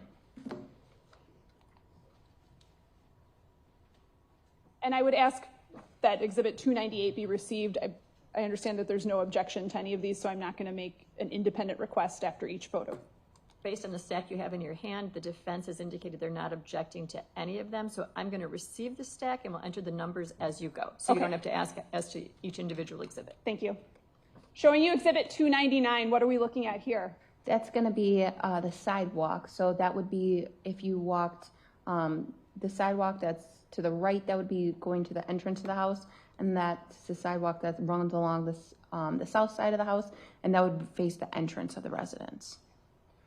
Front door would be off to the side here? Yes. And then the entrance to the upper unit is where my finger is? Yes. Do you remember what this gate was? I believe it was an all wooden gate. What goes straight back here? That would lead back to the garage, and that's the pathway back to the garage. And the back alley? Yes. Showing you Exhibit 300, what is that? Just a closer up image, you can kind of see some of the different holes that were along the gate on the south, like near that south entrance. Okay, you're actually talking about holes in the ground, correct? Correct. There were also holes in this fence, correct? Correct. And the holes in the fence allow light to come through? Yes, they do. Exhibit 301, what is that? That's just a closer up photo, so that would be the actual door to the entrance to the upper. There's a light fixture here, correct? Yes. And this is as you would be going out into the back alley? Correct. Exhibit 302, what is that? So this is just the opposite view. So instead of facing west, you're now facing east. You're looking back out towards the street, which would be South 39th Street. So you're facing out to the street, looking out the gates. Exhibit 452, what is that? So that would be standing in the alley facing the street, South 39th Street, so looking straight down. So facing the opposite direction? Correct. And then the gate is now closed out the front, correct? Correct. And you can see that it allows light through, correct? Correct. Exhibit 338, what is that? That would be the garage, and then more of that back pathway, and then the alley would be right behind the garage. Exhibit 379, what is that? That would be the fencing along the back of the garage and all the items that were located in the back. Exhibit 340? The patio furniture behind the residence. Exhibit 339? That would be the fence as well as the garage. Exhibit 341? The fence and the garages again. Do you recall anything specific about this back gate? I do not. Before we leave the photos of the backyard, did you and or your team search the entirety of that backyard? Yes, we did. Did you locate anything? No, we did not. Can you describe how that search proceeded? Yeah, we searched the different items. We did search through the ground, see if anything had been recently moved. We did move some of the dirt around to see if anything had been moved around recently, but we were unable to locate anything. Exhibit 342? That would be the entrance to the alley in the garage from the fence. Facing the alley? Yes, And the gate is open, correct? correct. Exhibit 344. That would be from the alley facing the fence line, so, and now the fence is closed.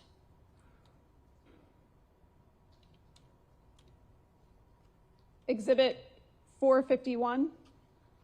Just another view from the alley, and then with the gate open. Exhibit 450. There was a trailer parked, so we had the trailer and then with the fence open. Okay. You executed more than one search warrant, correct? Correct. Okay. And these photos are all together, but we see this photo with the trailer, and then there's this photo, Exhibit 344, with no trailer, correct? Correct. Were these two photographs taken on different dates? Yes, they were. When was the secondary search warrant? It was the next day. So the original search warrant was 4-4. The secondary search warrant was 4-5. Was there also a search warrant that was executed on the 16th? Yes, there was. Okay. Exhibit 450, was that from the 16th? Yes.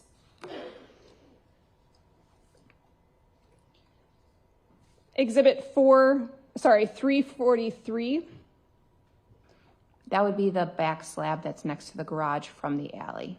And now we're back to April 4th, correct? Correct. Exhibit 345. That would be the entrance to the garage in the back alley.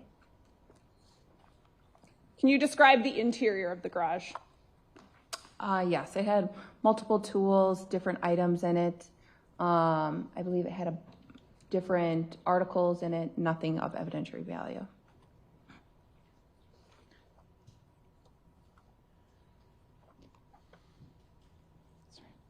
Exhibit 347, to get my up and down right here. What are we looking at? It's going to be the interior of the garage. From the door? Correct. There's a vehicle here? Yes. Can you describe that vehicle? Yeah, it was a white truck. Obviously, it was missing a tire and part of the wheel, and then there was also a couch there. Exhibit 348, what is that? There was also a motorcycle or some type of electric or motorized bike that was in the garage. Exhibit 349. Just a close-up video or picture to say of more items located in the garage. Exhibit 350. Just a picture of the items that were on the shelves in the garage. Such as? Gas cans, several of them, and the different power tools at the bottom. 351 is what? The close-up of the power tools that were located.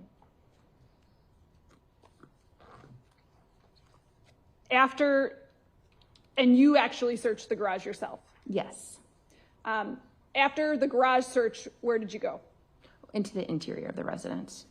And I'd like to have you describe how you got into the interior and what you see upon entering.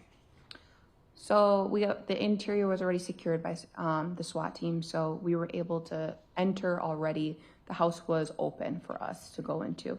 So upon entering through that south entrance was a series of small stairs. So you took a few stairs up, and then there was the entrance to the lower. And then after that, there was a series of a winding staircase, and then that would be the entrance to the upper of the residence. Was there a basement? There was. How did you access that? And that was on the other side of the stairwell when you entered. So on the left side would be the entrance up, and then on the right side would be the entrance down to the basement. Did you search the basement or the upper unit first? The basement. And you have multiple other deputies or detectives assisting you with the search? Yes. If an item of evidence or something that you think might have evidentiary value is located, were you alerted to that item? I was. Would you consider yourself kind of the main investigator during the search warrant? Yes.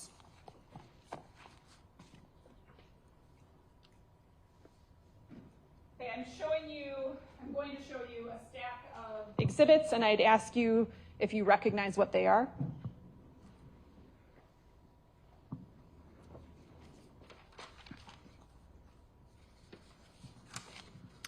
These are all going to be the photos of the basement. Why don't you describe the basement for us? The basement was laid out in sections. So like I said, you walk to the right and it would lead you down to the basement. On the left-hand side of the basement, there was two sets of washer and dryers, and then like a tool section. On the right hand, he had his dog kennels, and then like a pool table and miscellaneous items throughout the basement.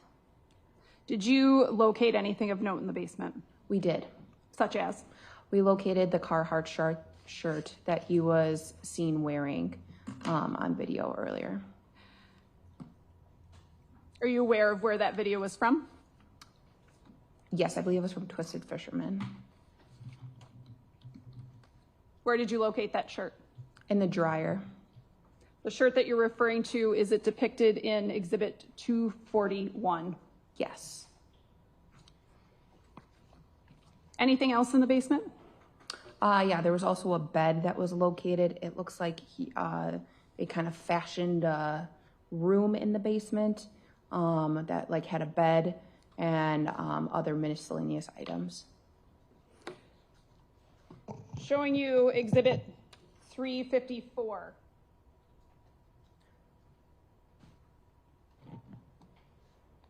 What are we looking at here? That would be the stairs. So if I was standing in the basement and looking up, that would be that south entrance into the residence. This is the basement area where my finger is? Yes. How about Exhibit 303? So that would be from the south entrance. So you could see the few small stairs. That would be that lead to the lower of the residence. And then on the right-hand side, you can kind of see it's dark down there, but that would be the basement. So this is the side door that you've discussed? Yes. What is this? That would be the entrance to the first floor. And what is up beyond that door? It's another set of stairs that would lead to the entrance of the second floor.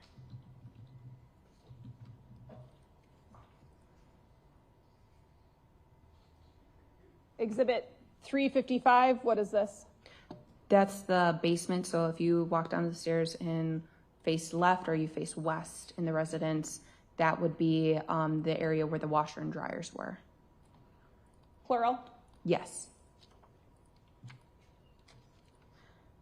Exhibit 381, what is that?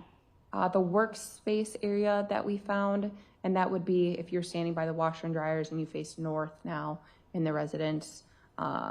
That was his work area. It had like miscellaneous tools, nails, such stuff like that. Did you take any particular note of what kind of tools?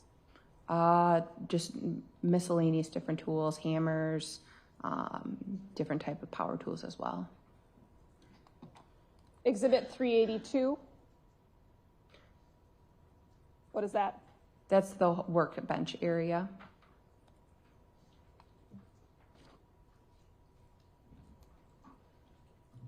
Exhibit 356, what's that? That would be facing east from that workbench area. So that was this makeshift room it seemed like he made, or that was fashioned in the residence. And then behind there was the bed. Showing you Exhibit 357, what is that? That would be on that other side of that curtain or wall, and was like a queen size bed. What types of items were on top of the bed? Miscellaneous clothing as well as different bedding. Exhibit 358. So that was facing kind of southeast in that makeshift bedroom. That was the other panel of like walls that was in there. The clothing that you located down in the basement, did you look at that specifically to determine whether or not any of it belonged to Sade Robinson? We did. And did you determine whether it was? We could not make the determine if it did belong to her. Exhibit 359 is what? That would be another view of the basement. So on the other, that would be facing, I guess, the north side, looking south. You can kind of see that different table with the kennels. Exhibit 360. That would be the shirt that we located in the dryer. Do you remember what dryer you got it out of? Is it? It's the one that's open right there. So this one? Yep, and that was facing on the west wall. Did it appear that that was a clean load of laundry in? It did. Exhibit number 361. Just a close-up picture of the shirt. Is that something that you seized as evidence? It was. And what did you do with it? It was packaged and put into property. Placed on inventory? It was.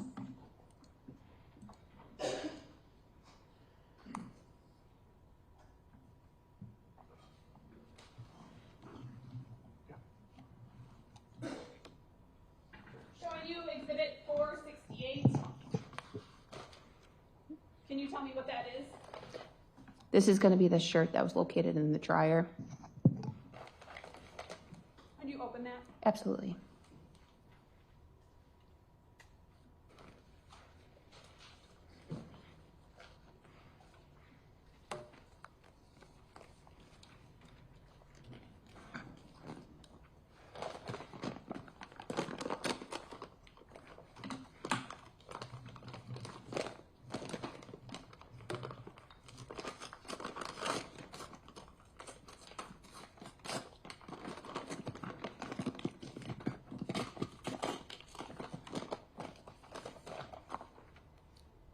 Could you pull that out and show the jury, please? Is it okay if I stand up? Yes. Thank you.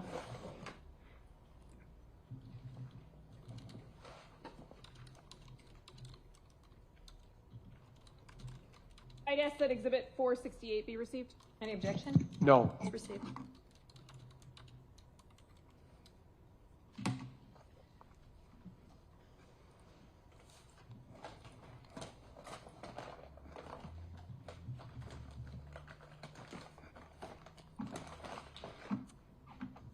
To your knowledge, when you executed the search warrant and we're looking at clothing in the basement, were you aware of whether or not Sade Robinson's car with articles of clothing had been discovered yet?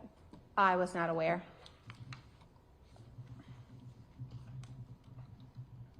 Okay, I'm going to show you some more exhibits and ask you if you can identify what they are.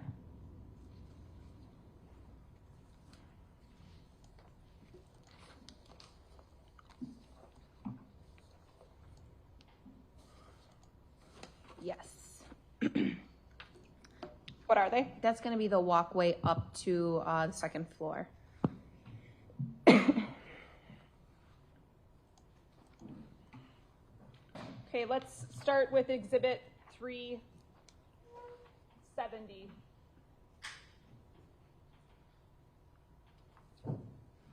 What is that? So that would be the landing. So we talked about that first floor door. Then you'd be standing on the landing looking south in the residence to that south entrance door. Does that appear to be a light switch panel? It does.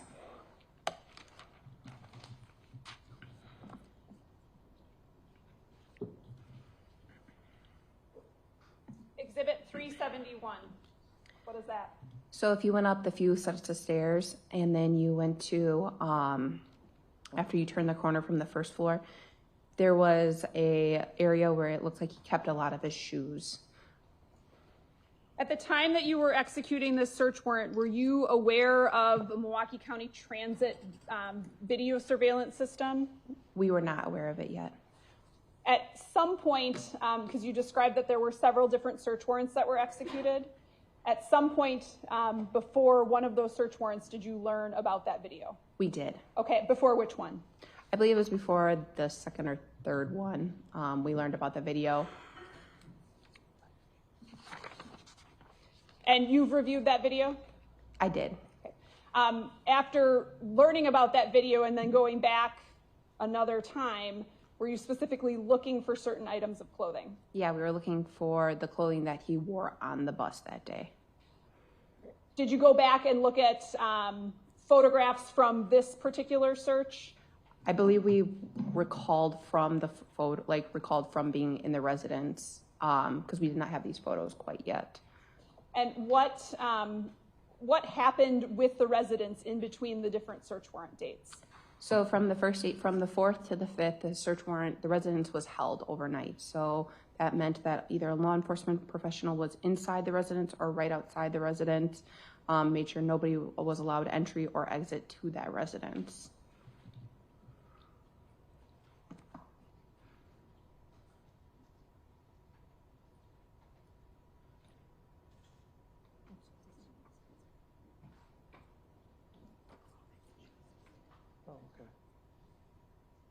I'm showing you Exhibit 466.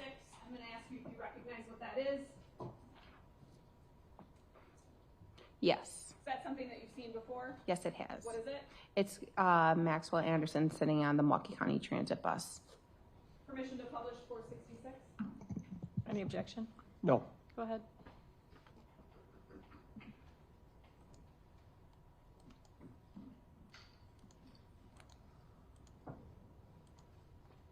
So at least in one of your searches, you were specifically looking for the items of clothing that he had on in this video, correct? Correct. And what were those items? It's going to be the shoes, the pants, that like gray, black tinted zip up, and then it looks like the camouflage backpack. Did you see other angles of that camouflage backpack? I did. So you're familiar with what it looks like? I am. And was there something distinctive about the shoes? Yes, it's the brown with the white soles. Did you find any of the items that you just listed in any of your search warrants? Only located the shoes. Or sorry, we did not locate anything. You did not locate the shoes? No, we did not, sorry. And you didn't locate the sweatshirt? Nope. Or jacket? No. And you did not locate the camouflage backpack? Correct. Showing you Exhibit. Attorney Newport, when you put them up, could you have it where the sticker's visible if possible as well? Thank you.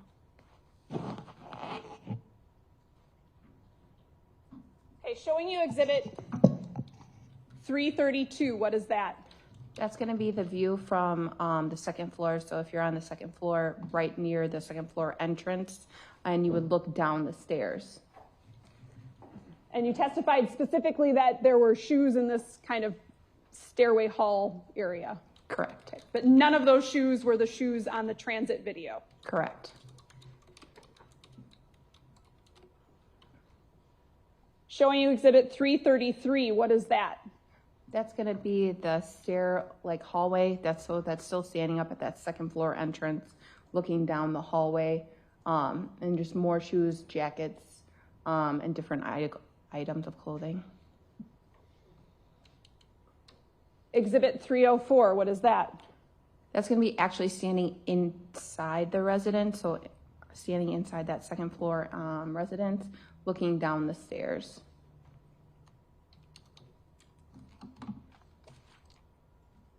I'm going to show you another stack of exhibits, and I'd ask you to look through them and see if you are familiar with them.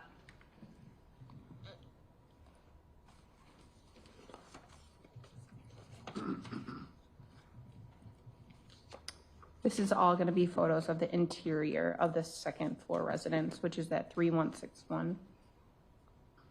I'd like you to start by describing what the upper unit of that residence, how it's configured, and what in general you observed.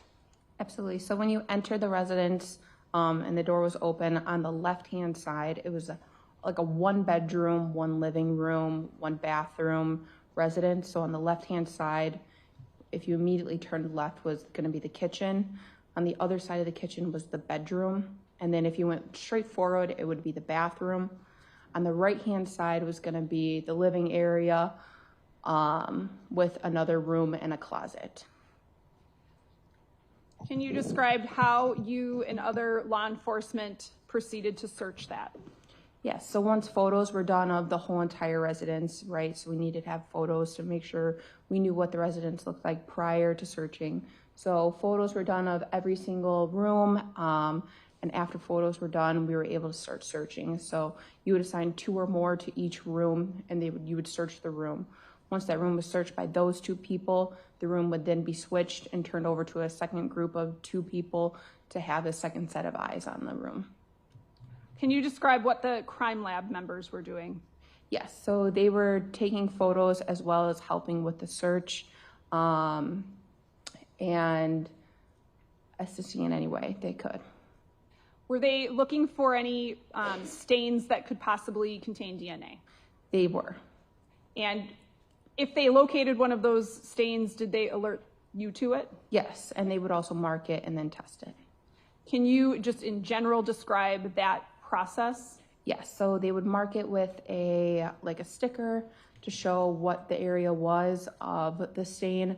They would do their test, and then they would take a photo again to show what the swabs did, and then they would let us know if it was positive or negative. So they're actually looking for something that they could visibly see with their eyes? Correct. How big were these stains? Very minuscule. Can you give a description? Probably I would say the end of like an eraser tip or smaller.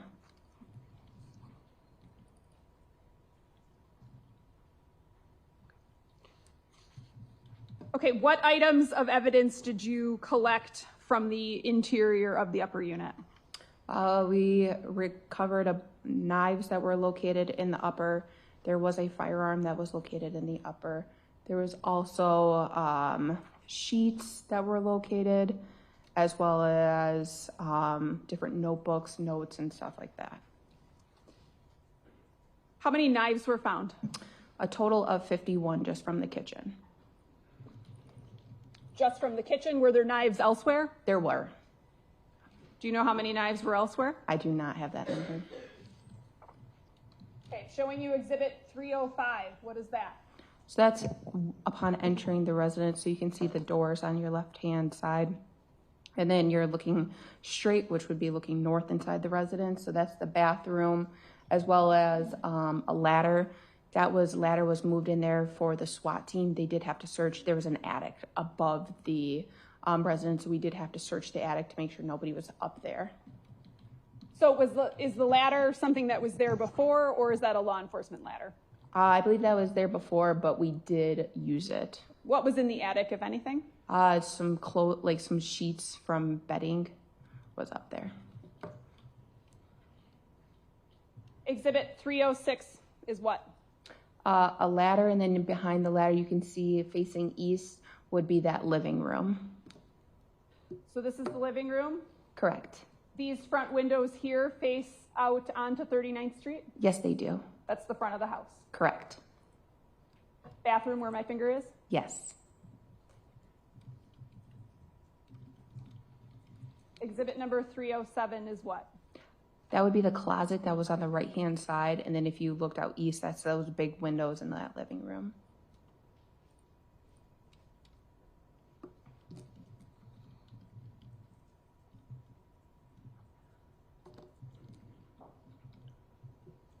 Exhibit 308 is what? That's going to be the living room. Okay, facing which direction? East again, so facing out to 39th Street. Exhibit 309, what is that? That's going to be the armoire, if I'm saying it correctly, and then as well as the desk and the couch that were located in the living room. Exhibit 310, what is that? It's going to be the couch and still facing east in the residence. Okay, you're talking about where my finger is, correct? Correct. Okay, what color is the couch? Red. What does it appear the material is? It was like a pleather or leather. Kind of a shiny surface? Correct. What else is in the living room here that you can see? He had another secondary like couch or cushion, and then he had like a big ottoman, and then or like something to put your foot on, and then the TV, and then on the other side he had his computers and different items. Okay, and I'm actually going to have you step off the witness stand and kind of point to these things. I'll bring you a microphone.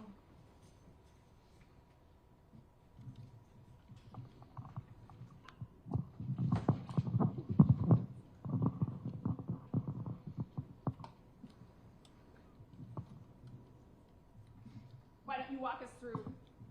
So over here, this is that big armoire over here. And then you have his TV, and then his couch was right here, and there was that other cushioned seat. He had this small little table over here, his cushion, and then on the other side there was like another seat, and then his computer and setup was over there. Okay, this item right here where my finger is what? This item is just like a bench. We had like not a bench, but a dresser that had a bunch of storage that had different items inside of it. Okay, what about this brown item here? That was like sort of like an ottoman, but just something for you essentially to like put your feet on or something. What color was it? Brown. And what material did it appear to be? That leather-like shiny material. The windows that face out to 39th Street, did they have any curtains drawn over them when you searched the residence? No, the curtains were open as is in the photo. Okay. What was this area? Over here, this is his desk area, but this is that big cabinet that's on this other side. Do you recall what else you located in the living room area? Yes, so actually you're able to move this cabinet forward. We didn't discover it at first, but we were able to move the cabinet, and behind the cabinet was a closet-like area that had different miscellaneous items inside of it. Showing you Exhibit 362. What is that? So you can see this is facing north in the residence. So this is where that chest or closet is. And then the closet would be right behind here. And you can see the flooring that it's on right here. And this is his computer. Exhibit 363 is what? That's that entrance. So you can see we moved the chest forward. And then that was the entrance to that room behind that. Exhibit 364. This is going to be that room, so the interior, so it had some shelving and different miscellaneous items inside of it. Do you recall what was inside of it, what the items were? I believe we just found 2 bongs. We didn't find anything else. Showing you Exhibit 464. What is that? Most described as like a marijuana bong. Something used to smoke marijuana? Correct. Okay, moving back into the living room area, what is Exhibit 311? So this is facing southeast in the bedroom. You can kind of see the couch, the different tables, as well as the drawings.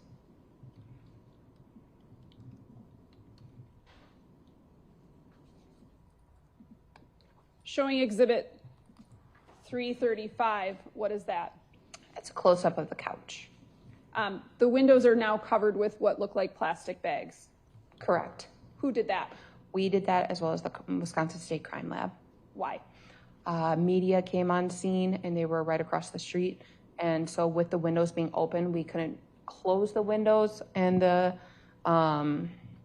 blinds. So we figured we needed some privacy of what we were doing inside this residence. So we put those up. You can see a police evidence marker where my finger is, correct? Correct. What is that denoting? It's an evidentiary item. What was it? It was a red plaid jacket. That red plaid jacket, why was that something that you took note of? It was a jacket that was seen on video that Maxwell Anderson was wearing. Showing you Exhibit 241, is that the red jacket? Yes, it is. And is that red jacket something that was recovered? It was. Okay, we'll come back to that in a minute. Moving on to Exhibit 365, what is that? That's going to be facing east, so those big windows again, and then with evidence placard number 7. Outside of these window coverings that law enforcement added, are these photos taken before or after the search? During the search. Okay, so are the items in Anderson's house as they were or as they were moved? Most of the stuff that we're photographing, before you collect the item, you have to take a photo as it is. So you can show its original placement, where it was, and then after it's manipulated or moved, it'll show another picture of where it went. Evidence marker number 7 in Exhibit 365 denotes what? I believe it was a firearm that we were located. Exhibit 366 is what? Just another close-up of evidentiary item number 7. Exhibit 367 is what? It's going to be that close-up picture of evidentiary item number 7, which is a firearm. Do you know what kind? I believe it was a Glock. I can't recall exactly.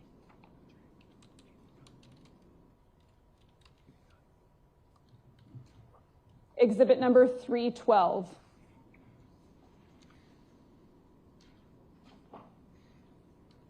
That's going to be the living room. Again, that red couch and brown ottoman. Correct.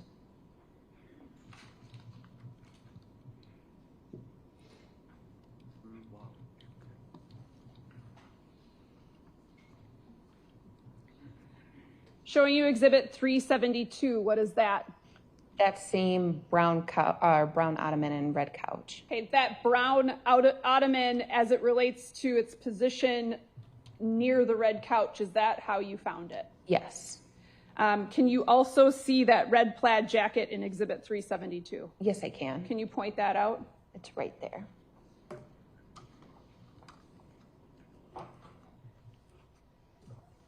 Exhibit 336 is what? The close-up of the jacket. The red couch, where my finger is, does it appear to be worn? Yes. Can you describe that? I would say for a leather couch, it just appeared that it wasn't clearly very brand new. It was something that has been had for quite a few years, where wear and tear would start to come in. Exhibit 337 is what? We moved the jacket to show the whole picture of what that jacket looked like. So that way people would be able to see when you take a photo of the whole jacket.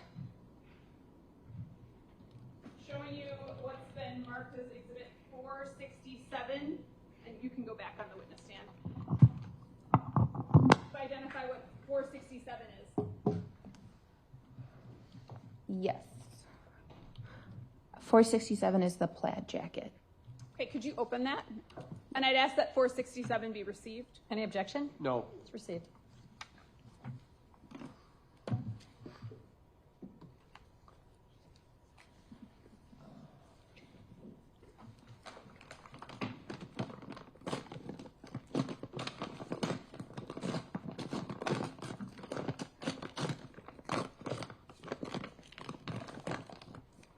Can I stand up again? Yes.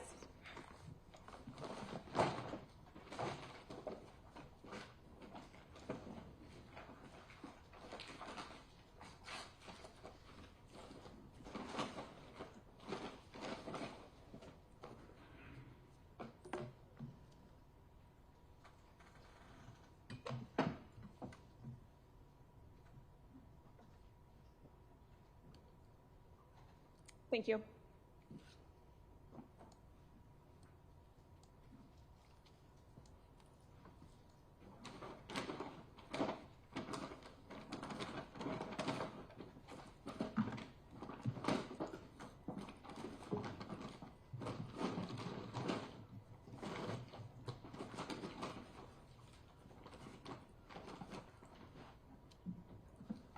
So, to summarize, you located clothing that the defendant was seen wearing in Exhibit 241 at the Twisted Fisherman, correct? Correct. The Carhartt t-shirt and the red plaid jacket. Yes. You did not recover any of the clothing that he is seen wearing in Exhibit 466. Correct. Showing Exhibit 373, what is that? So that's going to be his wall facing the north. So it was like a corkboard that he had attached. And then he had a bunch of different writings and drawings on it. Why did you take particular note of some of the documents? Why is that important during the search warrant execution? Shows ownership, right? So you're trying to show the fact that somebody lives there. If anybody did and went to any of your houses, you would expect to find utility bills, items with your name on it, your IDs, anything like that. So that's showing that you live and are at that residence. And were some of those documents depicted in 373? Yes. Okay. Is 313 a close-up of that? Yes, it is. What do those show just in general? Just different checks, and it had Maxwell Anderson's name on them. Exhibit 374 is what? That's going to be his computer area. Okay. What is this right here? I believe that's the computer, so the CPU.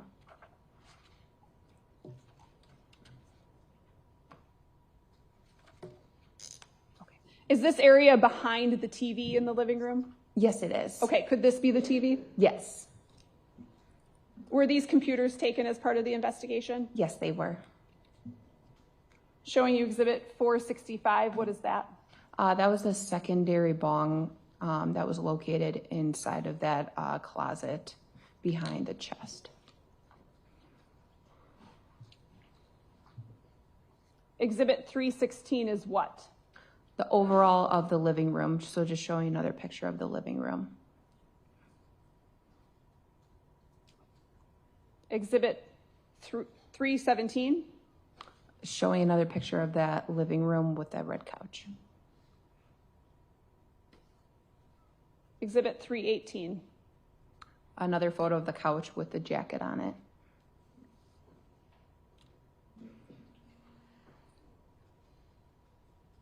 Exhibit 384 is what?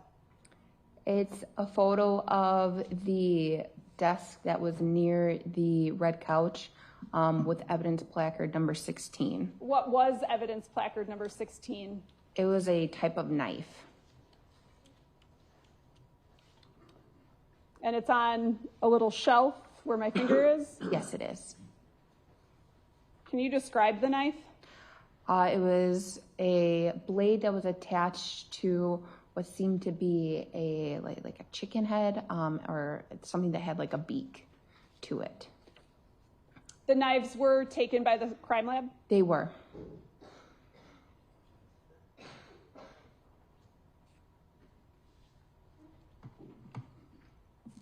Exhibit 385 is what?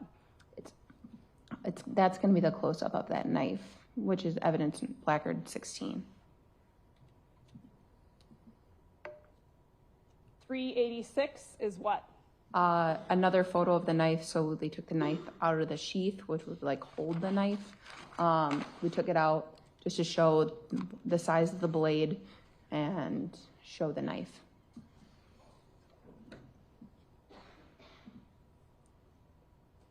Exhibit 320, what are we looking at? So this is facing west in the residence. So if you were more or less standing by those windows and you face the opposite way towards his bedrooms, towards the kitchen, this is what you would see.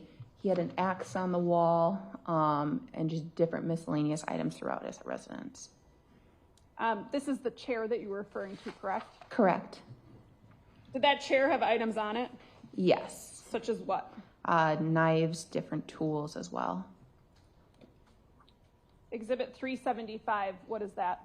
The different tools and items that were located. It's almost like he used pants or something like that to sew onto the couch, and he kind of made it into his tool holder area. Was there a knife in there? Yes, there was. Can you stand up and show the jury where? Yes.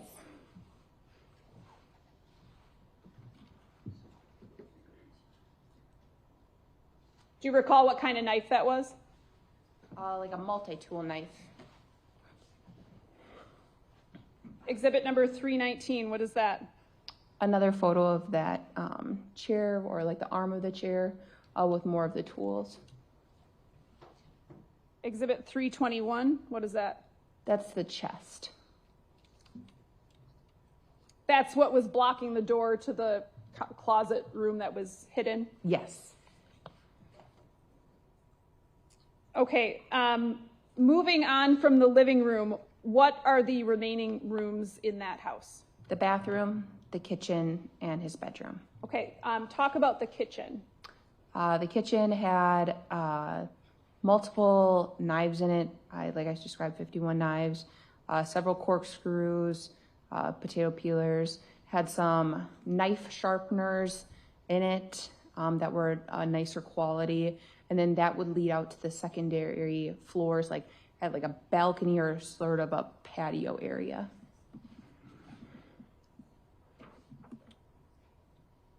Exhibit 323 is what? That's going to be the kitchen. And what are we looking at specifically in the kitchen, and from what perspective? So this would be looking from the entry door. So you could see the fridge on the one side, the oven, and then the sink area. This window would face what direction? I believe that is facing south.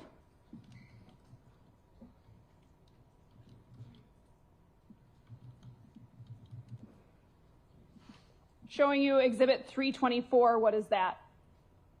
That's going to be the kitchen, so that window facing south, and then that's that patio area that would be you'd overlook the backyard into the alley and see the garage. Okay, so we're oriented here out where my finger is, that's towards the garage, correct? Yes. And that's towards that north-south alley? Yes. So this window is in fact the northern window, correct? I believe so, yes. Oh, that's facing west, correct? The door faces west? The door faces west, yes. Okay.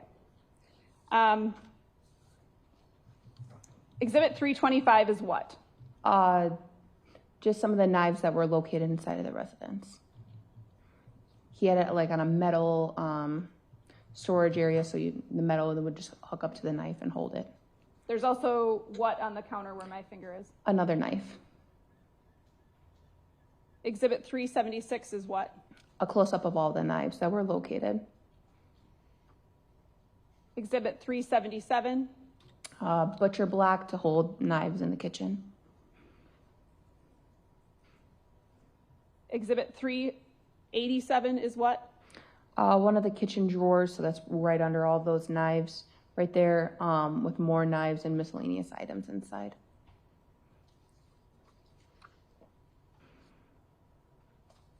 Exhibit 383 is what? Those are going to be those knife sharpeners that are a little bit nicer to use to sharpen your knives if they start to become dull. Those are what's called a whetting stone, correct? Correct. And how many are there? It looks like there's 4. Can you repeat that case number, please?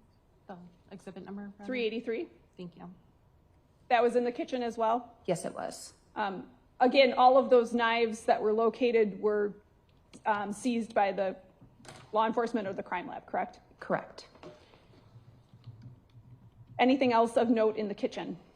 Nothing else. Why don't you describe what room is next? It would be his bedroom. Okay. Can you describe the layout of the bedroom? Yes, so the bedroom faced on the north side of the residence. It had a bed, and then it had a dresser with a big mirror on it, and then the closet. Showing you another stack of exhibits, and I'm going to ask you if you know what they are.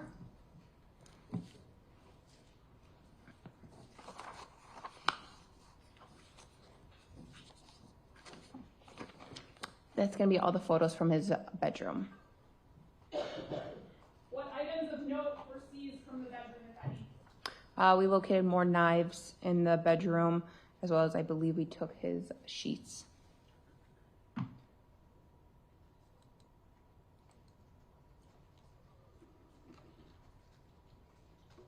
Exhibit 326 is what? That's going to be his bedroom. Can you describe, and I'd ask you to step down off the stand and describe what areas are what? Absolutely. So over towards, so this wall is going to be the wall that would face the alley. So you're facing north right now. So this is going to be his bed. It had storage on the sides, and then you had his dresser, and then this is his closet area. What was on that dresser? Another knife, which is right there. 329 is what? Just a close-up of that small dresser with the knife. Thank you. Exhibit 328. That's going to be that wall that's facing west. So this would be the back of the residence, and then his dresser, and then a set of more drawers. Were any identifying documents located in the bedroom? Yes. What? We found a paper copy of his ID. Did you find a wallet? Yes, we did. Showing you exhibit 334, what is that? A wallet with his ID in it. Was that an expired ID? I believe so, yes, it was. Exhibit 368 is what? More items that were located in his wallet. So that paper ID, which is his Wisconsin Department of Transportation, and then different IDs and cards that were located.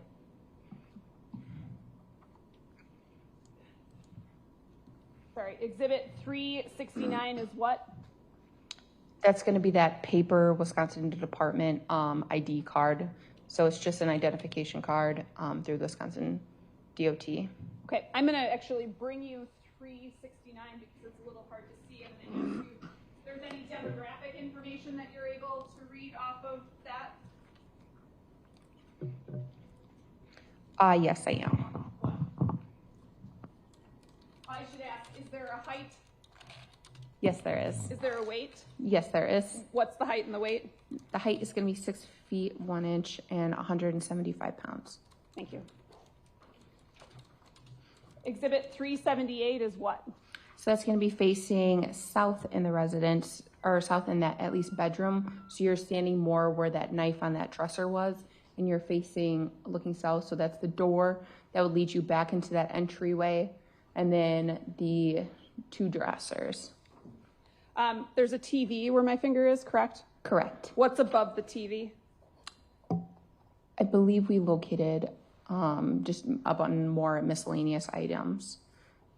Showing you exhibit 330. Is that shelf? Yes, it is. And can you see anything specifically on top of the shelf? Yes, we located another knife. Showing you exhibit 388. What is that? A close-up of the knife that we located.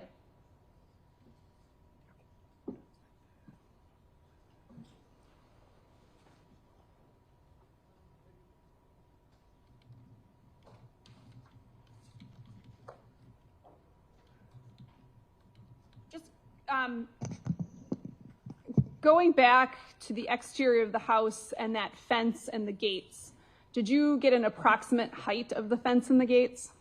I believe the approximate height was about 6 feet.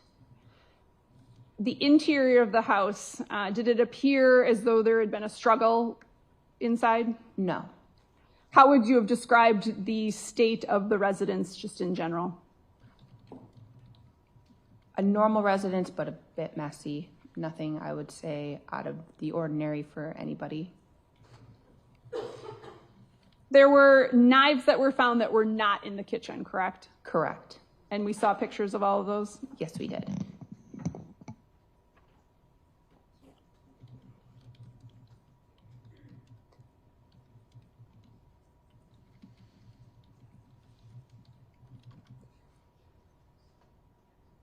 Did you also participate or at least view in the search of a Hyundai Santa Fe vehicle belonging to Maxwell Anderson? I did. And where did that take place? That was taking place at the Milwaukee County Sheriff's Office substation located at 10320 West Watertown Plank Road in the city of Wauwatosa. Do you remember what day that you viewed that search? I believe it was later in the month. I can't remember the exact day. Was anything of note found inside that vehicle? No. You didn't find any of the articles of clothing in Exhibit 466? We did not. You did not find that camouflage backpack? We did not. To your knowledge, has the camouflage backpack ever been found? It has not. To your knowledge, have the shoes that are pictured in Exhibit 466 been found? No.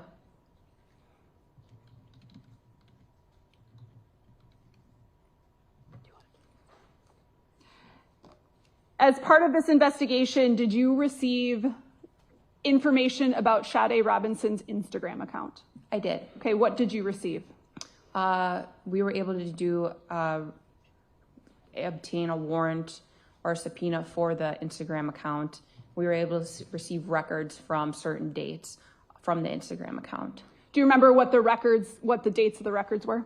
I believe it was from early February to the date, which would have been like 4344. Okay, early February, meaning February of 2024. Yes. And as a part of your review of those records, were you able to see messages that would have been sent to Sade from other individuals? Yes. Did you, in your review of those messages, see any messages where she arranged to meet anyone on April 1st or April 2nd of 2024? No. And in your review of those messages, did you locate any messages that were threatening in nature or seemed to be violent in nature? No. Nothing further. Cross. Give us 1 minute, please, if we could. Go ahead.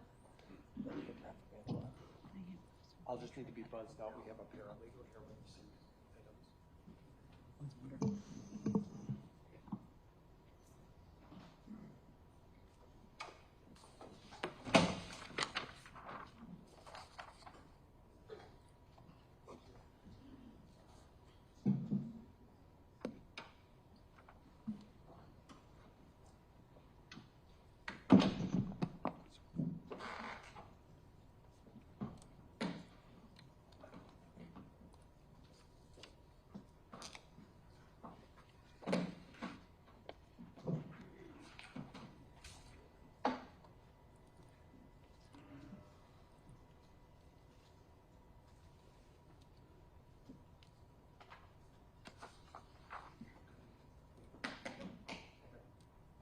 Thank you.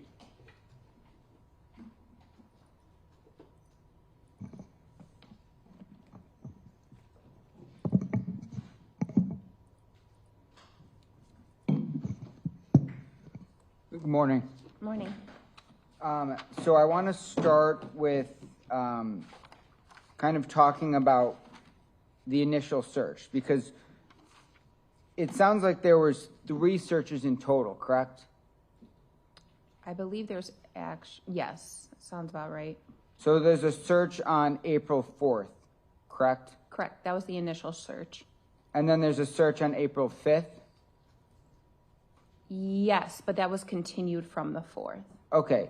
And then there's also another search on April 16th, correct? Yes.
sorry. There's a lot of photos here. No worries.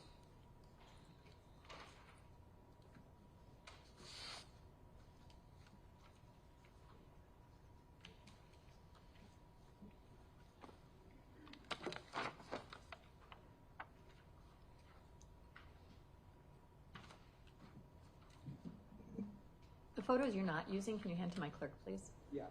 Thank you.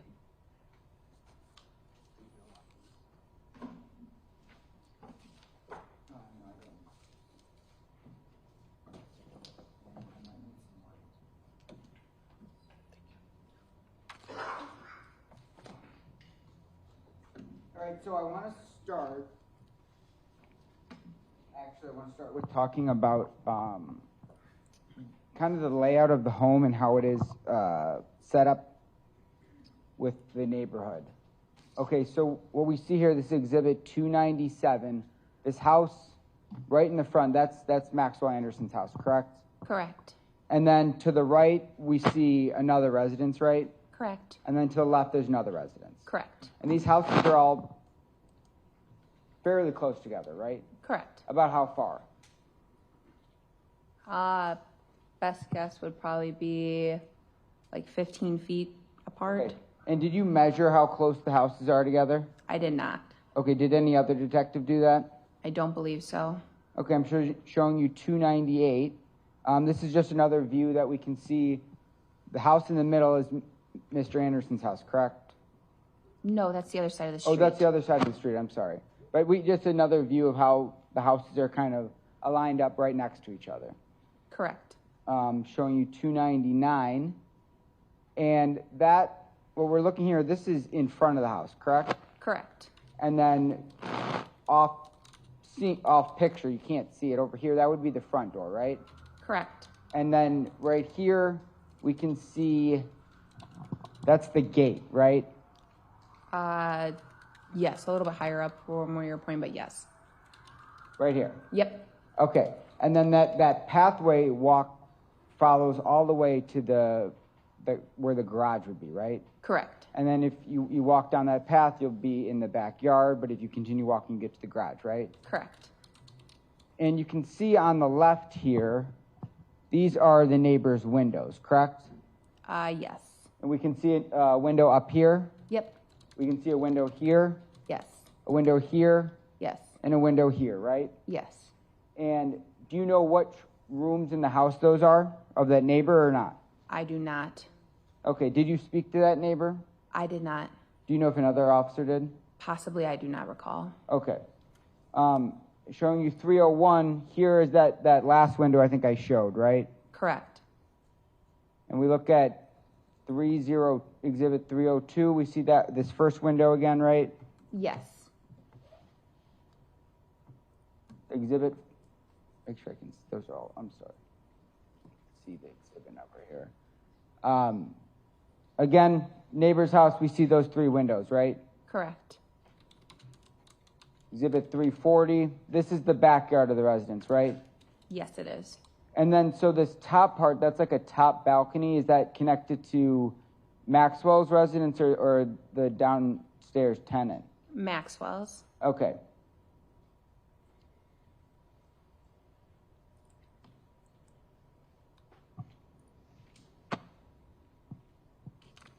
And when you initially came to search this house, you said the search warrant that you got authorized by the judge was just for Maxwell's house, right? Correct. So just the upper. Yes. What about for the lower tenant? Did you end up searching that? I think you said you did. I did not know, but a consensual search was done. Okay, by another officer? Yes. Do you know which officer did that? I believe it was Detective Sullivan, Detective Lara Lorette, and Detective Brian Morgan. And when was that done? I do not know the date. But it was done, and that's the downstairs tenant. And do you know who lived in the downstairs? I know his name is Pete. I don't know his last name. Pete Warmington, sound right? Yes. All right. And did you personally interview him, or did someone else interview him? Ernie Finley, you want to use the microphone? Oh, I'm sorry. Did you personally interview him, or did a different officer or detective? I believe somebody else did. I did not interview him. Okay, and I guess the topics of this search, or the items that you were looking for, were for DNA, correct? Correct. And you said also weapons? Yes. And also belongings that could have belonged to Sade Robinson, right? Correct. Like clothes? Correct. Jewelry? Yes. Footwear, possibly? Possibly. Purses? Any items that could have belonged to her, right? Yes. And when you say you're looking for DNA, that can include like blood, right? Yes, I can. Bodily fluids? Yes. Saliva? Yes. And that's one of the reasons why you tested different surfaces in the residence, right? I didn't, but the crime lab did, yes. Yeah, I'm sorry. But that's one reason why people you said that there's people from actually the crime lab who are on scene during this search, right? Correct. And do you know what's their role there? What's their purpose?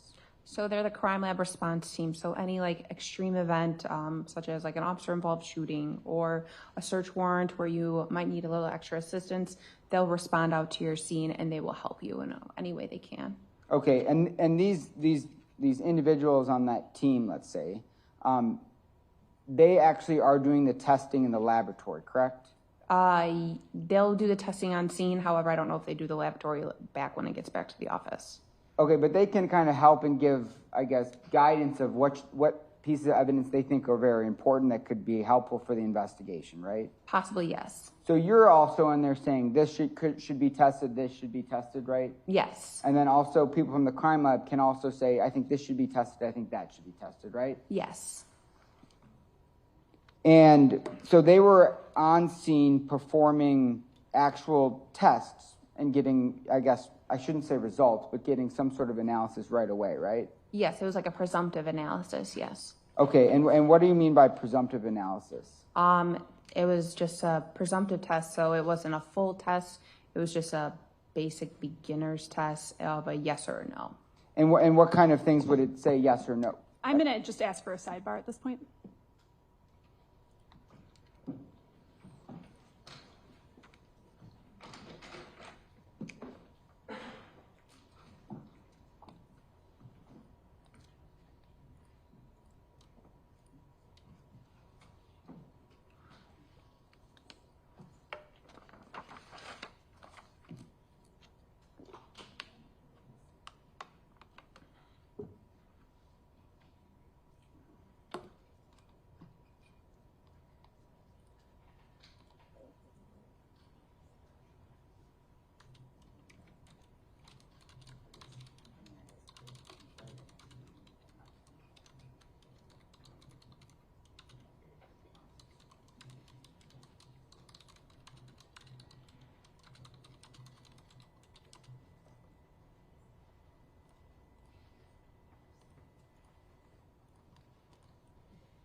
Defense.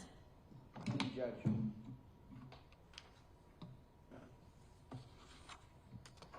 All right, so I'm just going to move forward just a little bit and just kind of talk about the order of kind of the search that occurred. So the first, I think you said the first place you searched was the garage, Yes. and I think we saw some exhibits of that. If I just pull that exhibit number.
I'm showing you exhibit 348. So this is the interior of the garage, right? Correct. And you, the ground of the garage, that was, when you searched it, was it dry? Was it wet? What was it like? I can't recall the condition of the floor of the garage. Okay, but you don't see any like puddles of water or anything, right? Not that I can observe, no. Okay. And then 349, that's also in the garage. That shows that truck, right? Correct. And then you can just see all sorts of things that you might find in a garage, right? Yes. Like a snow shovel, tools. Not quite sure what this is, maybe a power washer or something. Correct. And then showing you 345. So that, oh, what are we looking at here? What is this? That's going to be the exterior of the garage, and then the alley is right behind it. Okay, and is that like a parking slab where a vehicle could get parked? Correct. And then is that the door? Sorry, I should point on the picture. This door is the door into the garage, right? Yes, it is. And then showing you 343. That is also the. That's another picture of the parking slab, right? Yes, it is.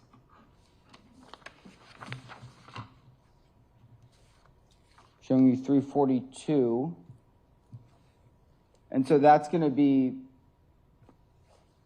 sorry. So that is going to be what a view into the alley, the back alley would be, right? Yep, from standing inside the backyard. Oh, that's someone standing inside the backyard taking a photo of into the alley, right? Correct. And you can see another garage, another detached garage in the background there, right? Correct. And this alley, it's you know, kind of a standard Milwaukee alley where we see you can drive a vehicle through it, right? Yes, you can. And then there's garages on both sides of that alley, right? Yes. Where in people's houses, they all have these detached garages, right? Correct.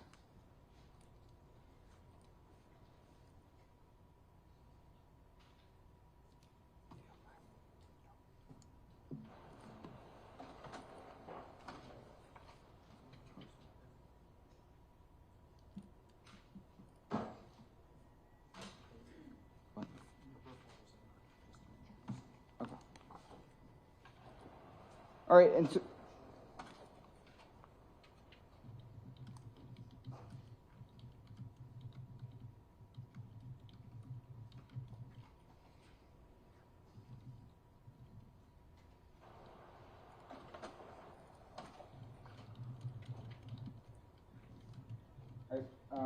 I'm going to show you what's been pre-marked defense exhibit 806 and 807. Should I permission to approach? You may. Take that microphone with you, though, so they can understand you if you're... Okay.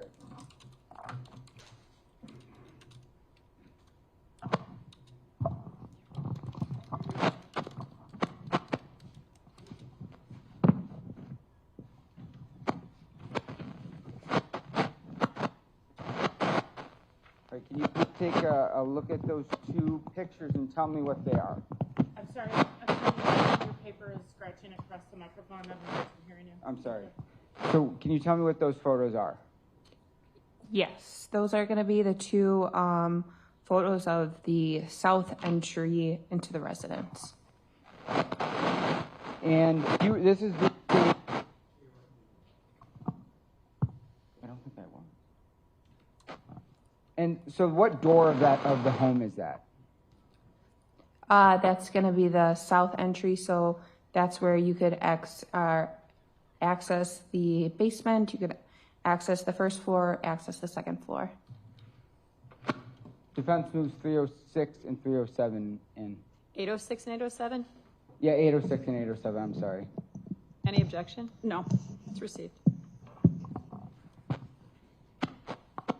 Permission to publish? You may.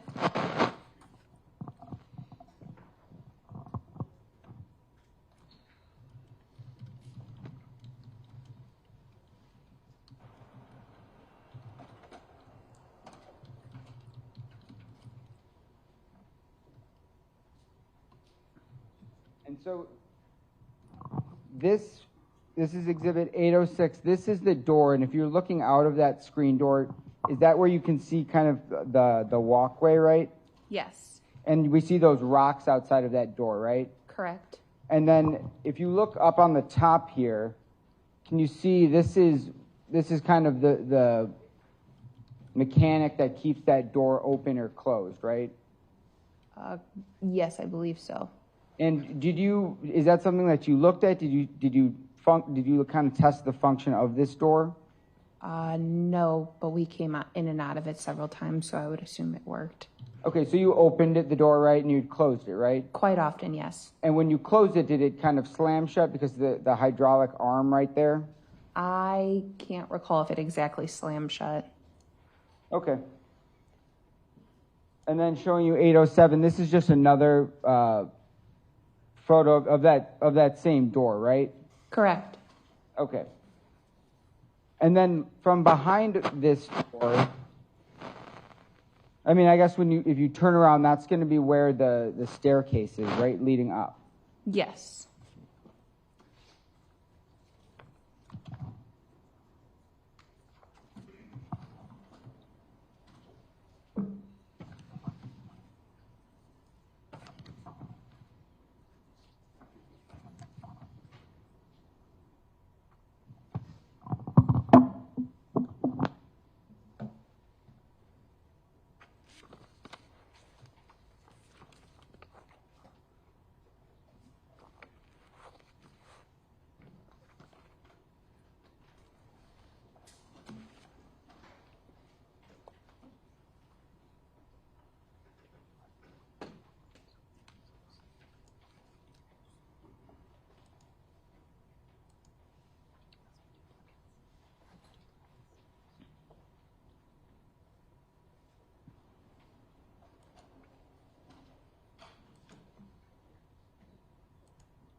Okay, I think it's a perfect time to stop for lunch. So remember the admonitions? Do you need to hear them all again? No, you understand everything? You got it? Okay, wonderful. Then have a lovely lunch. We're going to kick back up at what time, Celeste? 1:45. We'll open up the room about 1:15. Have a lovely lunch. Put this completely out of your mind till you come back. Feel free to bring coffee, water, soda. It's hot out, I think.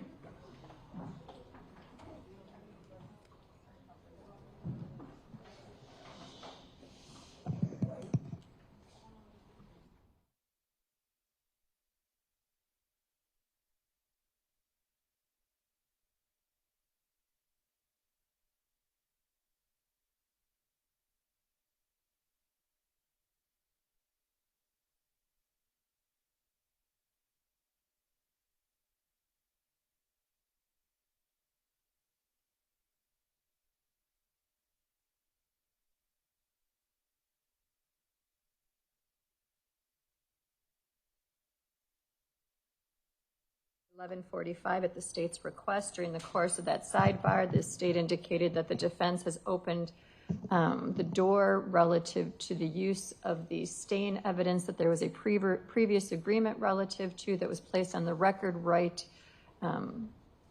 this afternoon, or this morning, excuse me. State indicated that the defense attorney in his questioning violated the agreement by asking a question that was words to the effect of asking the witness relative to the job undertaken by the crime lab and what does their search include? Does it include, and it was words to the effect of searching for DNA and blood, and then the next question went on to wording relative to presumptive testing. In response to that, Attorney Finley indicated he did do that, which I think we all heard. I indicated that the agreement had then been breached by the defense in his questioning and that the state would have leave on redirect to go into those matters and to address them on the record. State, would you like to add to what was done at sidebar in any way? Just to add that defense counsel was going into what presumptive analysis was, and that presumptive analysis was blood testing. That's at the point where I asked for a sidebar.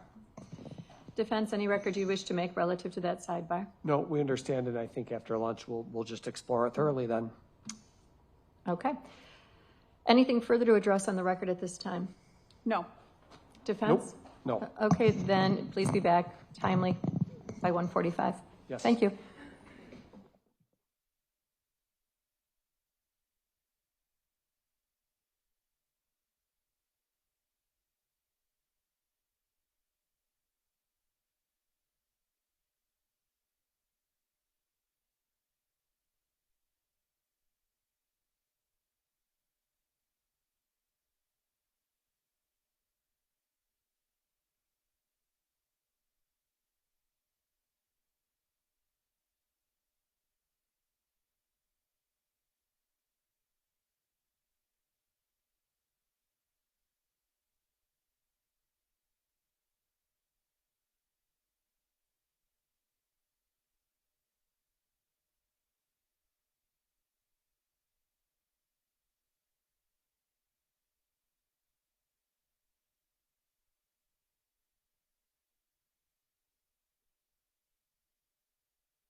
Calling State of Wisconsin versus Maxwell Anderson, case 24, CF1692, appearances. Megan Newport and Ian Vance Curzan appear for the state.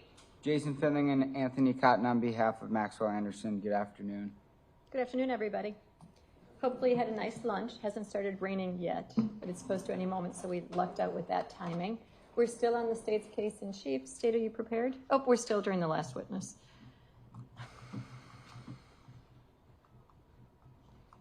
Where is our last witness? She's here. Oh, wonderful. Can you retake the stand? And we're going to re-swear you because we have a new court reporter this afternoon. We still are on the state's case in chief. We're on the cross-examination.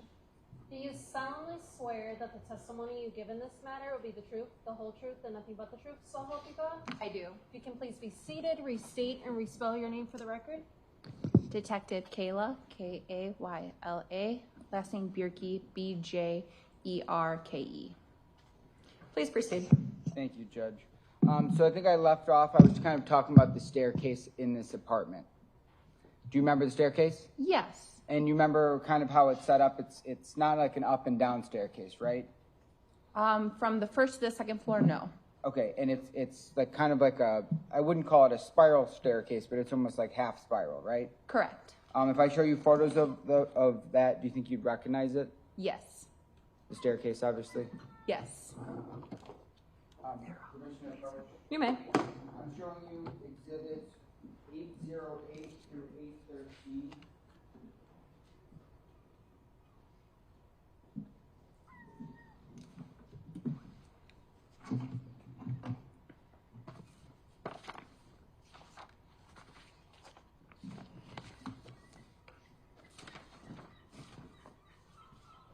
You recognize those? Yes.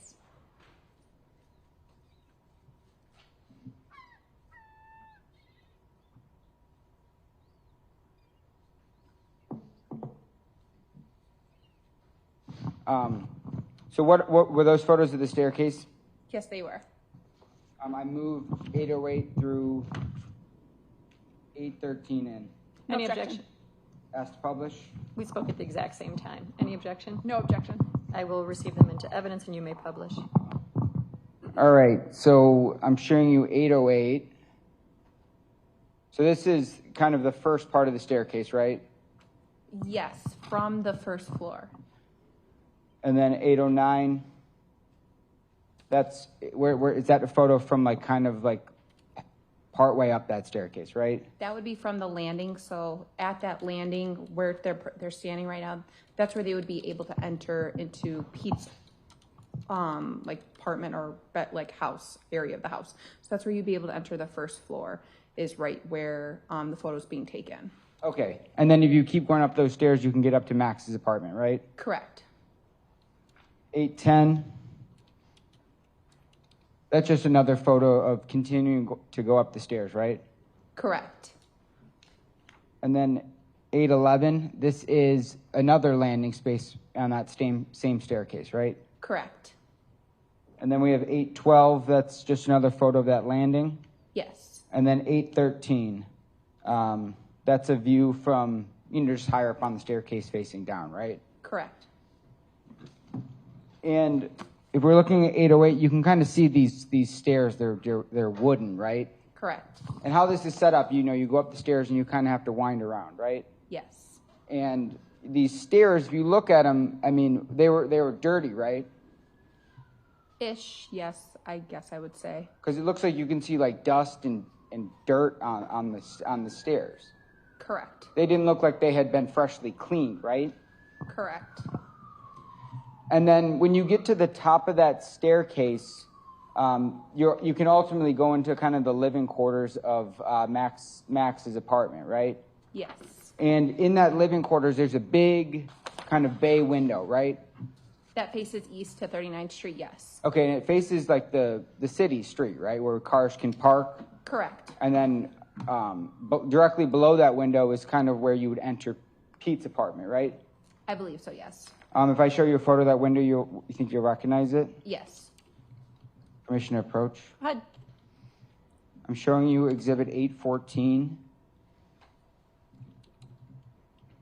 Is that the window that faces the street? Yes. I move 814 in. Any objection? No, it's received. Ask to publish. Go ahead.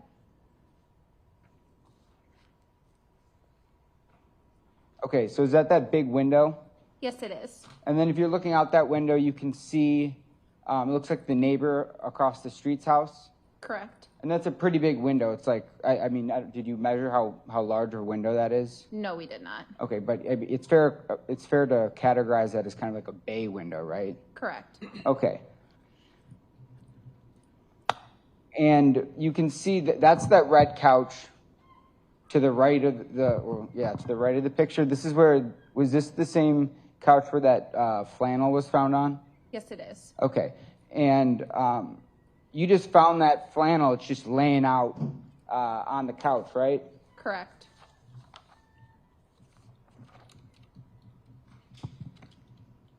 And do you remember what was next to the flannel? I believe it was like a waitress apron. Yeah, there was like a waitress apron, kind of the waiter's notebook where they write people's orders on it, and then like a black little pamphlet. Correct. Where the waiter keeps the bill and everything right inside, right?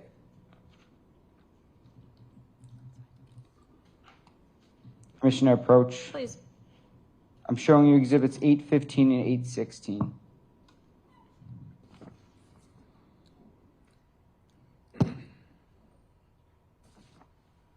That looked like the waiter stuff I was talking about? Yes, it did. All right, I move 815 and 816 in. Any objection? No, received. Ask to publish. Go ahead. All right, so we can see here, that's like the waiter notebook, right? Correct. That's like the little envelope they carried in? Yes. I don't know the word for it. And then to the right, that's where the apron is, right? Correct. And those are just lying right on that couch, right? Yes, they are. And then 816, we can see on the left side of that photo, that's that flannel sweatshirt, right? Correct. And then the waiter stuff is just hanging out right next to it, right? Yes. And through your investigation, did you learn that Mr. Anderson worked as a bartender or a waiter? I believe that was told to me, yes. Do you know where he worked? I believe he worked at Victor's. Okay, did you know if he worked anywhere else? I am not aware if he worked anywhere else. Okay. And did you ever personally go to Victor's? No, I did not. Okay, do you know if any other detectives went to Victor's? I believe Deputy Ethan, Ethan, Stout, Stoudt, went there, but I'm not sure who else went there. And you're not sure if they searched like any of the employee lockers there? I have no idea. Okay. And during your search, you also found a red and black backpack, right? I believe so, yes. And that was located in Mr. Anderson's bedroom, right? Correct. I'm showing you exhibit 817, and tell me if this is the backpack that you saw. Yes, it is. I move 817 in Any objection? No, it's received. and ask to publish. You may. Showing you 817, this right here is that black and red backpack, correct? Correct. And that was just kind of hanging like halfway in the closet, halfway on the ground. Correct. And you can also see that there's kind of clothes laying around, and this is the bedroom floor, right? Right. And there's kind of clothes just laying out throughout that whole house, the whole apartment, right? Correct.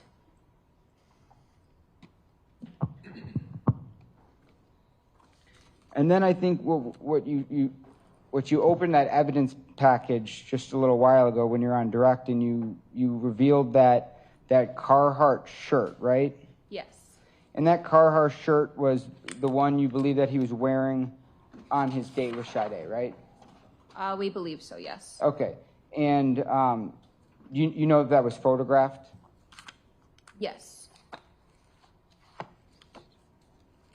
I'm showing you exhibits 818 and 819.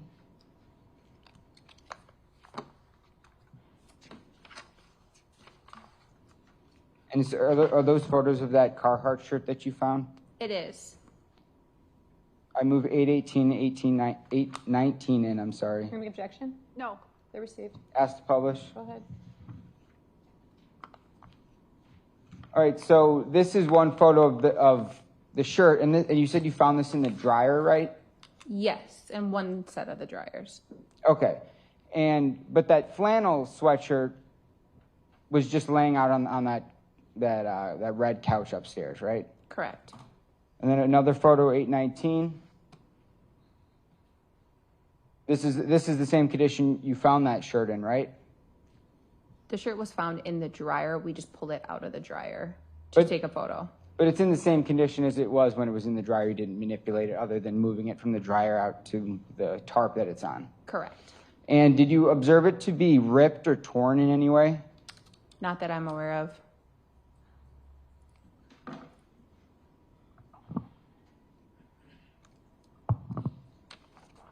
And that was just in the dryer. It wasn't like hidden, like behind any pieces of furniture, right? Correct. It wasn't like under a mattress No. or in the trash. No. Wasn't like partially burned in any way. No.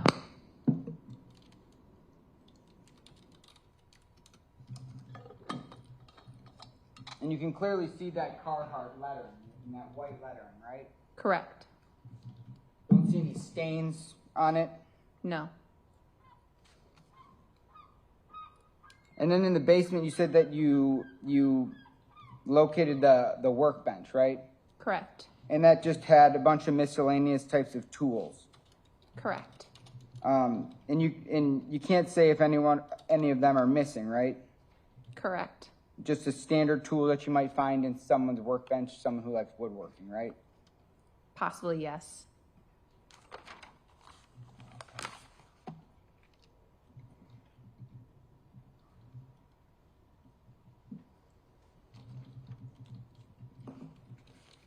And through your investigation, when you initially came to the house, did you ever detect like an odor of bleach Not that I can recall, no. or ammonia? Not that I can recall, no. And those are kind of substances that, as a detective, you might commonly see someone try to clean something up with one of those substances, right? Correct. But you didn't detect any of those substances in this case, right? I did not. And did you ever go in with like a black light to determine whether there had been anything that had just been cleaned up? I don't believe we did. Okay.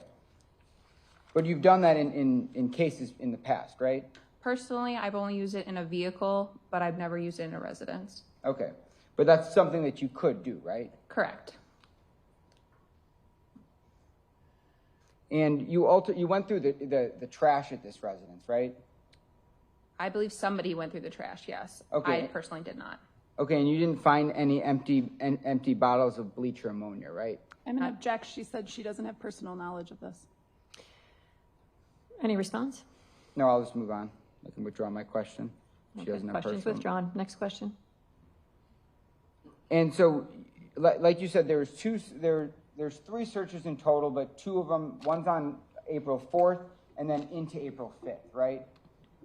Technically, there was 4 searches. So one started April 4th, went into the 5th, but that included 2 search warrants. The second one or technically the third one happened on the 6th, and then the last one happened on the 16th. Okay, and then from the 4th to the 5th, you said that the scene was secured, right?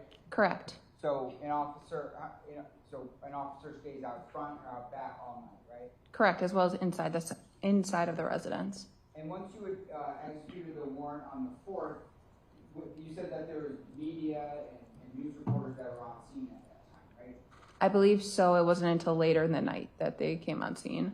Okay, but it was still during that search on the 4th, right? Correct. So there's multiple people coming. They're not necessarily on scene, but they're kind of across the street, right? Correct. So there's news teams, right? Yes. Cameramen, Yes. photographers, Yes. reporters. I believe so. Lots of different people outside of that residence, right? On the other side of the street, yeah. Okay, and then after you finished the search on the 5th, did you did police officers remain on and freeze the house, or did you close the crime scene at that time? Crime scene was closed at that time. Okay. And the reason why you close or freeze a crime scene is to make sure that no one comes in or comes out, right? Closing is different than freezing, I would say. Okay, so freezing it means that no one can come in and come out, right? Correct. And then when you close it, it means that it's back open to the public? Or the owners of the residence, yes. The house was turned over to an owner of the residence, or it was locked and secured so that nobody could regain entry to that residence. So after you finished the search on the 5th, that's when you closed it, right? Yes. Okay, and then police presence wasn't there anymore at that point? Correct. And so any of the homeowners could come and go, right? Correct. And you're aware that people from the community were kind of outside of the residence, right? I did see some pictures that were posted on social media from it, yes. And people were actually inside the house too, right? I do not know of that. Okay. But the main purpose of freezing is so people don't taint evidence or move evidence, right? Correct. And because there wasn't a police presence after the search on the 5th, you don't know who went in and who went out of that house? Correct. Or if any evidence was moved or taken? The evidence from the 4th and 5th was already collected and recovered from the residence, but anything past that, I don't know. But not everything in the whole entire residence was taken by the police, right? Correct. Some things were left in the residence. Correct.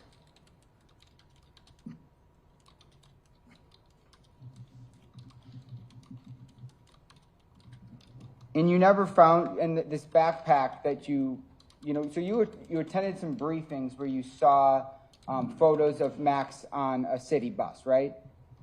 Yes. And you did that, and you attended those briefings before some of these searches, before the one on the 6th, probably? I believe so, yes. And so you knew what backpack you were looking for, right? Correct. But you didn't find that on your search on the 4th or the 5th, right? Correct, because we didn't know we were looking for that at that time. Okay. And one thing that you testified about just earlier this morning is that, the house was kind of messy, but you didn't believe that there's any sign of a struggle, correct? Correct. No sign of a fight? Correct. Or a disturbance? Correct. It's just kind of an untidy house? Yes. Like chairs weren't knocked over or anything like that? Correct. Pictures weren't knocked off the wall? Nope. Okay.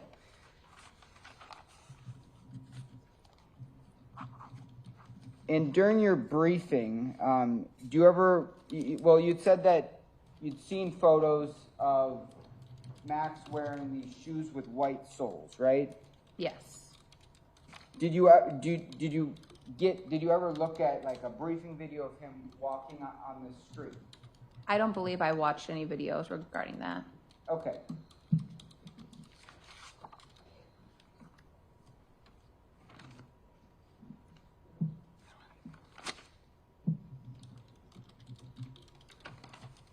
And because you said that you ultimately don't believe you found those shoes that he was seen wearing on the bus, right? Correct. Do you know what brand of shoes he was wearing on the bus? No. So you don't know the company that makes them? I don't. What steps did you take to identify what type of shoes, what company I shoes? didn't do anything to identify the shoes or anything like that. I was not in charge of the bus video.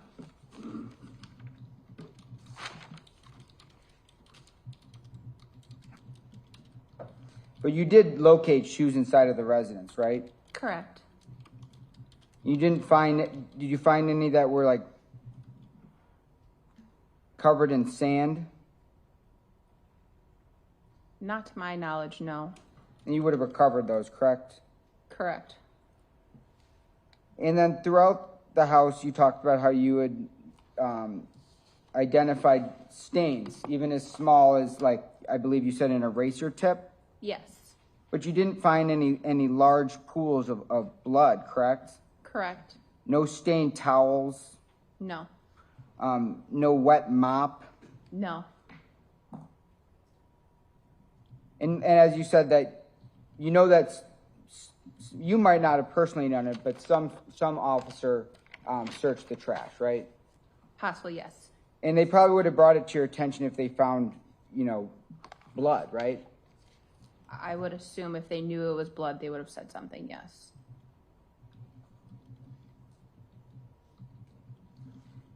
And you also, you talked about how there was a closet that you couldn't see at first, but if you moved that kind of that armory or that big cabinet, there was a kind of a closet behind it, right? Correct.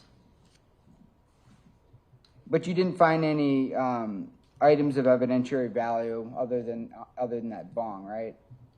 Correct. You didn't find like a knife Not that I can recall. or a saw?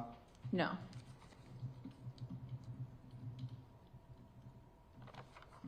There was just some miscellaneous clothing in there, right?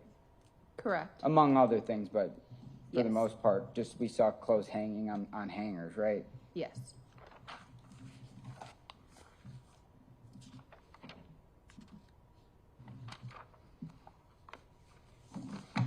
I don't have anything further. State?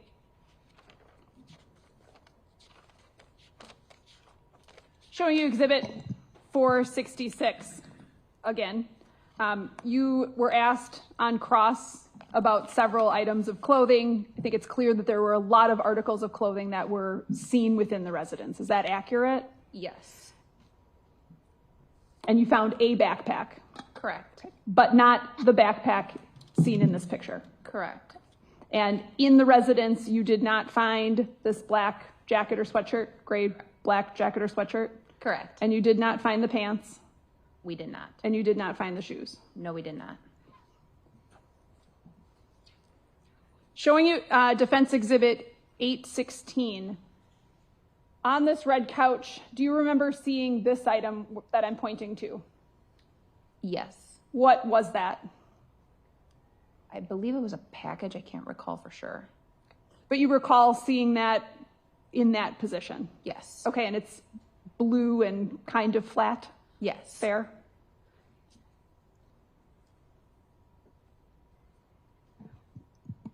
On April 4th and into April 5th, you've testified that you weren't sure what you were looking for specifically, correct? Correct. Because at this point, you hadn't discovered a lot of information yet. Correct. Okay, so I'd like to talk about the crime lab response. You testified that they examined certain stains, correct? Correct. Did some of those stains appear to be blood stains? They did.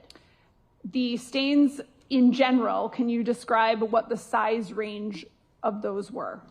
It would be anything smaller from like a tiny speck, which would be like a needle point, to quite literally, I would say nothing bigger than that eraser tip of a pen or a pencil. And as the crime lab's identifying these stains, nobody knows if they're human DNA or not. Correct. Could be a food stain. Correct. Could be something from an animal. Yes. Okay. So there was some testimony about presumptive analysis. What is that? Presumptive analysis is when you do a test, and based upon the test, you can get an indication of a yes or a no for that. A yes or a no for what? The yes or no for they were testing for human blood at this time. And did the crime lab do that? Yes, they did. Okay. Did some of the items that they identified as stains test presumptively positive for human blood? A few did, yes. Okay. You're aware, though, that none of them ultimately tested positive for Sade Robinson's DNA, correct? Correct. You testified on direct and talked about the knives that were located, correct? Correct. And what did the state crime lab do as it relates to those knives? They conducted a presumptive test on each one of the knives. And that was there on scene, correct? Correct. And you are aware of what the results were? Yes. Okay. Are you aware that there was no human blood found on those knives? Correct.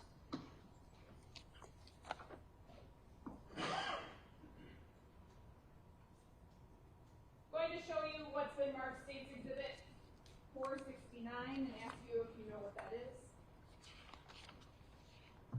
Yes, I do. What is it? It's a picture of the knives that were tested in the kitchen for the presumptive test. These were some of the knives, correct? Correct.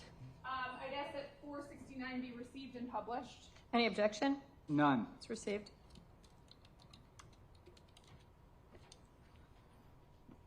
What is this note down here, PHTH with a negative sign? That's a note from the crime lab stating that all those knives tested negative on the pathology test or the test that they conducted for the human blood. Are you familiar with what a serrated knife blade is versus a non-serrated knife blade? Yes. Can you tell what is the difference? The difference is in the model of the blade, so you will see the jagged edges versus the smooth edges. So for example, the knife that I'm pointing to, would that be a serrated or non-serrated blade? A serrated blade.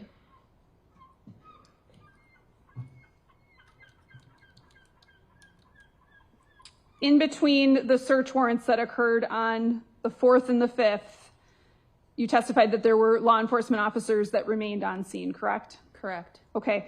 When you went back on April 6th, did it appear that the house had been broken into at all? Not that I'm aware of, no. Did it appear that anything had changed since you had been in it last? No. At the point when you were searching the house, specifically the living room, were you aware of photos that had been recovered from the defendant's cell phone? No. Nothing further. Defense? So you collected every knife inside of that home, correct? The crime lab did, yes. The crime lab did, right? But you testified that no blood were found on any of the knives, right? Correct.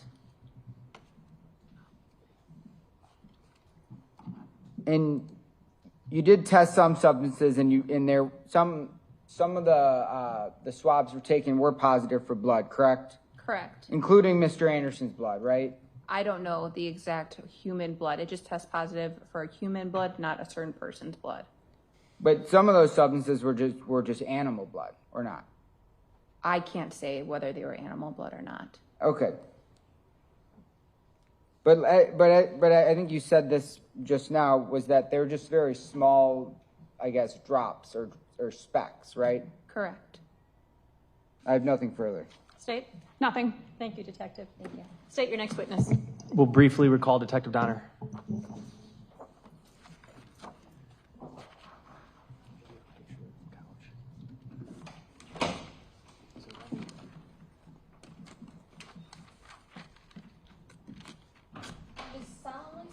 That the testimony you give in this matter will be the truth, the whole truth, and nothing but the truth, so help you God? I do. You can please be seated, restate and respell your name for the record. Detective Joanne, Joann, Donner, Donner. Detective Donner, you returned to Maxwell Anderson's house on April 16th for that final search, is that right? That's correct. One of the reasons you went to the house was you wanted to look at the red couch, correct? That's correct. And I have a Defense Exhibit 816 on the screen right now. What made you interested in returning to the house to look at the couch? By April 16th, we had gotten the phone download back from Maxwell Anderson's phone, and on the phone there were some photos that had the sofa and also that blue, it's actually a pillow. I didn't hear that, your response. The blue pillow. Thank you. Who was in those photos? Sade Robinson. Did you want to check the couch to see if there were any stains or any other evidence? Yes. And did you in fact locate what you believed to be some stains? Yes, there were some areas of the red that were darker red. Was this done with crime lab personnel present again? It was. Were those stains presumptively tested for the presence of human blood? They were. What was the results of those presumptive tests? Negative. Did you opt to do further DNA testing on those stains? We did not. And why not? We felt it would be redundant. We knew that she was on that sofa based on the photos, so obviously her DNA would be there. It wouldn't really tell us anything different. You see me sitting in this chair right now. You don't have to DNA test the chair to know I was sitting here, right? Correct. Okay, nothing else. Defense? No. Thank you, Detective. State your next witness. Andrew Sullivan.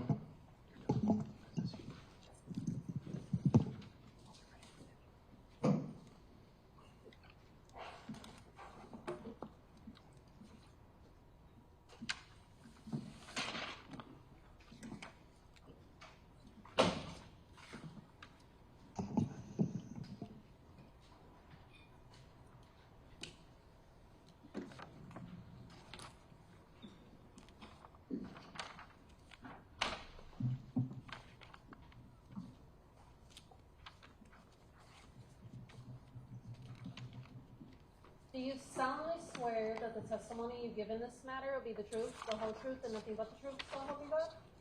You can please be seated, state and spell your name for the record.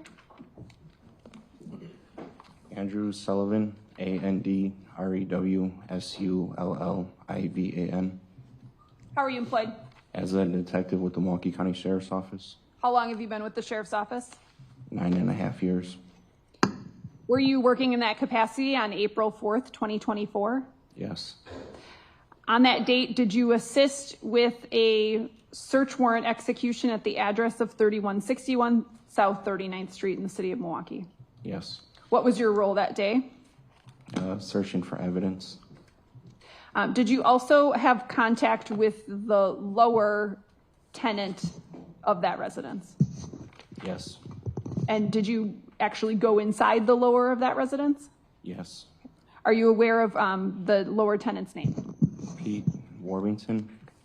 And did Pete Warbington give law enforcement permission to search his residence? He did. And what did you do? We had him sign a consent to search form, and then we searched the residence. The lower unit, I'm sorry. Go ahead. After he signed the consent to search form, we searched the residence. So he gave you permission? Written permission, yes. Did you find anything of note? No. Nothing of evidentiary value? No. Was Mr. Warbington cooperative? Yes. Nothing further. Cross.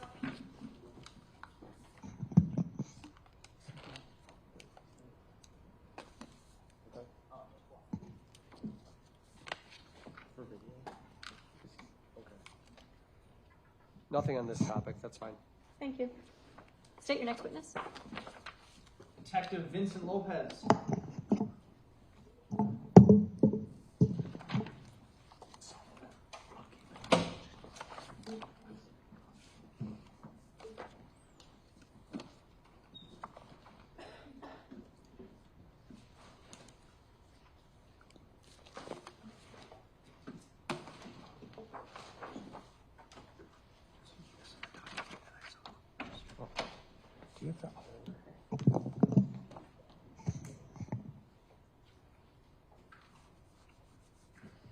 Do you solemnly swear that the testimony you give in this matter will be the truth, the whole truth, and nothing but the truth, so help you God? Yes, I do. You can please be seated, state and spell your name for the record. Vincent, Vincent, Lopez, Lopez. How are you employed? I'm a detective with the City of Milwaukee Police Department. What unit are you assigned to? I'm on the cold case of the homicide unit. How long have you been in the homicide unit? Approximately 5 years. And you said you're assigned a cold case? Yes. What does that mean?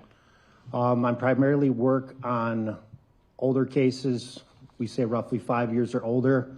We investigate those. We follow leads on that when we develop information or get phone calls from people who want to talk to us about them. But we also help with active or newer cases. Back in early April of 2024, did you assist with the investigation to the disappearance of Sade Robinson? Yes, sir. On April 8th of 2024, did you attend a briefing in which Miss Robinson's disappearance was discussed and you were given information about the update in the investigation, if there was any? Yes, that's when I first became involved with this investigation. All right. Why don't you tell me how you became involved on April 8th? I was at the briefing and I was informed of the update of what had occurred over off of 30th in Lisbon. Objection, hearsay.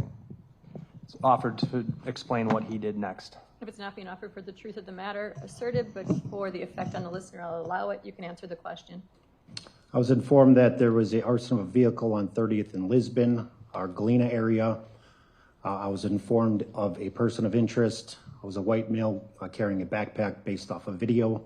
So myself and my partner at the time, Detective Thaddeus Schimmels, we were tasked with trying to locate any video in that neighborhood of 30th and Galena on April 8th and April 9th. And in your searches for videos, I take it you weren't the only detectives over there searching, correct?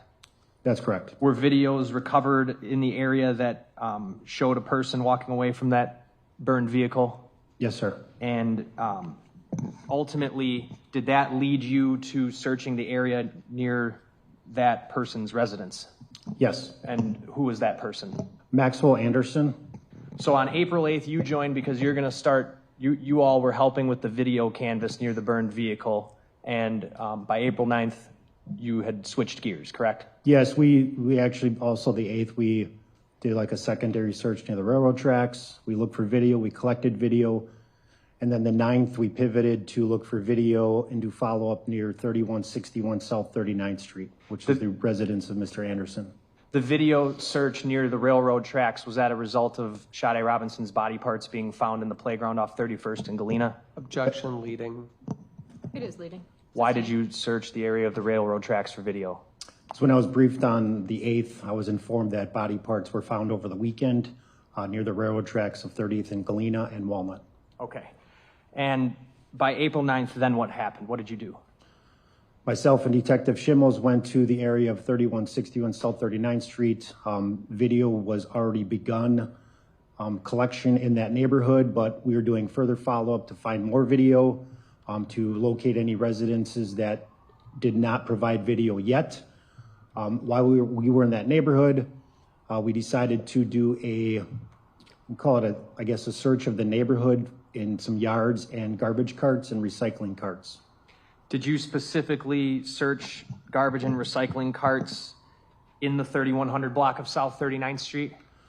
Yeah, so we started West Oklahoma Avenue. We decided to kind of do a grid search of all the garbage carts. We went, started on Oklahoma, I think it's about 5 or 6 houses there between 39th and 40th. Started opening carts. After starting that, we realized that all these carts were empty, or there was very little garbage. So right away, our mind was like, well, garbage just got picked up either today or Monday morning. And this was on, I'm sorry, continue. This was on Tuesday afternoon on the 9th. Regardless, we continued the search of garbage carts and recycling carts down the alley to the south going to Euclid. And there's at least a dozen residences between Oklahoma and Euclid, which includes 3161 South 39th. I was on the east end of the alley. Detective Schimmels was on the west end of the alley. Just kept going through. My mind, I was just trying to hope that we found like the large backpack that I saw on video or something that just stuck out.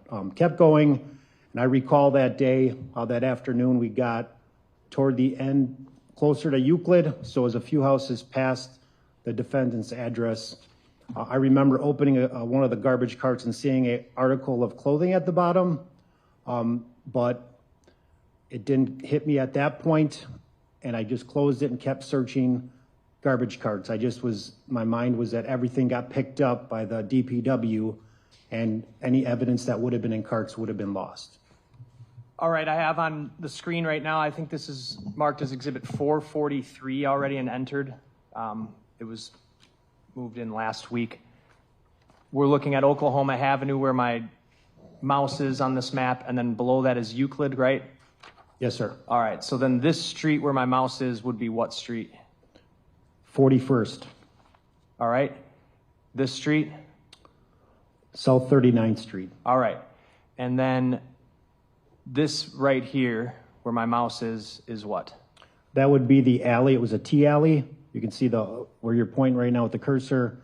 That was the Oklahoma Avenue addresses that we searched first, and then we walked south to Euclid. And where would the defendant's residence be around on this map, if you want to get up and just point?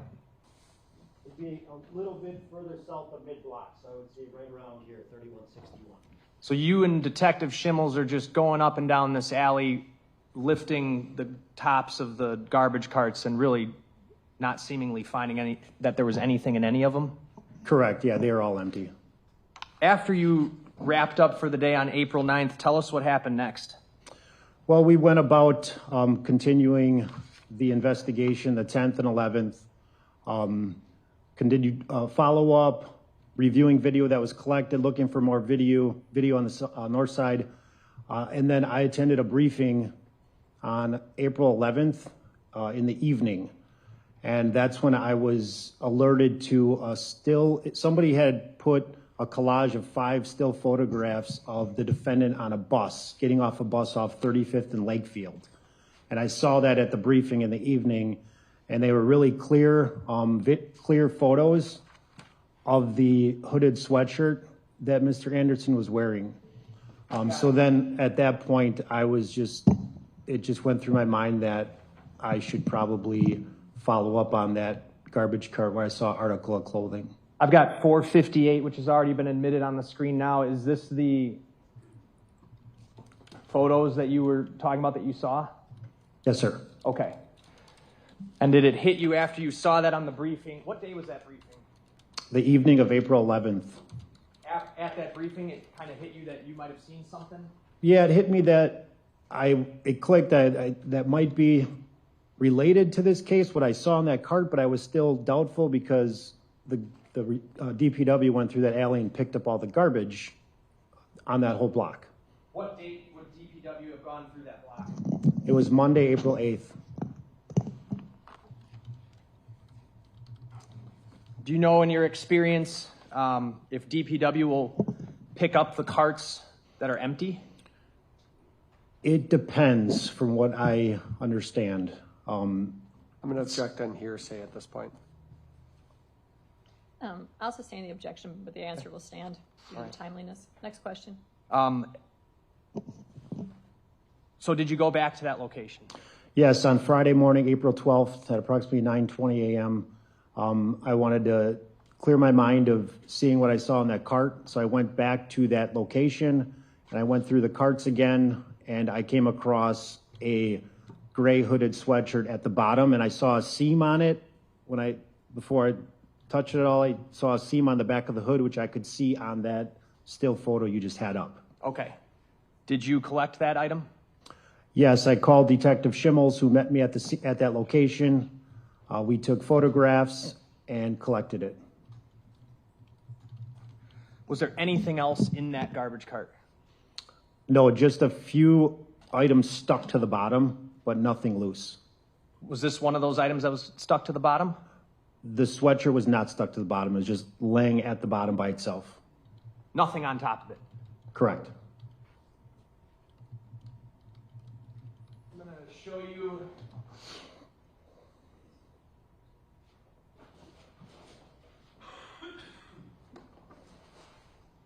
Let me give you these gloves.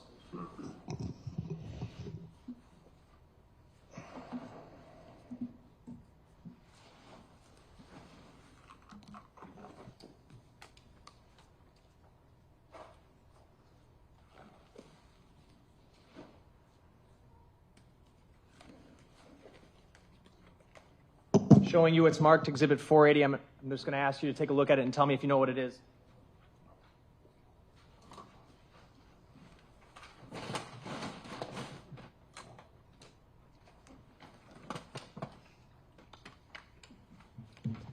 This says, it's under Milwaukee County Sheriff's Office number 24-062269. Description, gray zip-up hooded sweatshirt recovered in garbage can behind 3169 South 39th Street. Can you open that up? Yes, sir. Once you get it open, just take a look inside and tell me if you know what's inside the bag.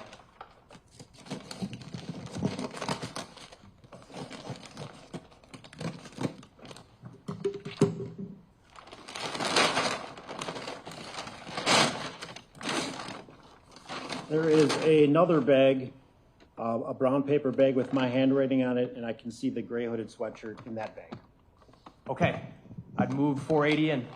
Any objection? No. 480 is received. Can you pull it out of the bag and show the jury, please. Yes, sir.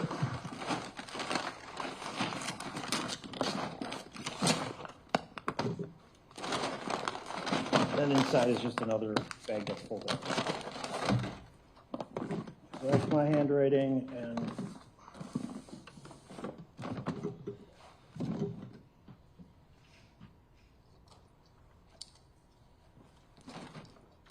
this is the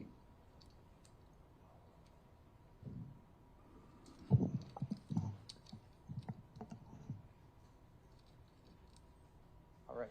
Now the front of it, are there pockets on the front chest area? Yeah, there's an upper left chest, upper right chest, and then there's a lower left for like just putting your hand in there, and a lower right for same side pocket here. 466 is on the screen here.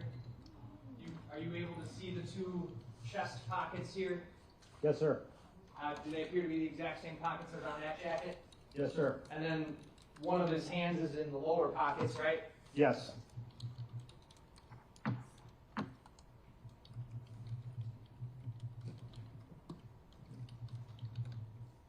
And then it looks like there's an item in the, what would be his lower right pocket. Yes. And on the left sleeve of that, some kind of item. Yeah, it's a black patch. It says deluxe, so there's a little design on there. Is it kind of the shape of a shield? Yes. Oh, it's a fox. It's deluxe with a little face of a fox. I'm going to show you 478 and 479.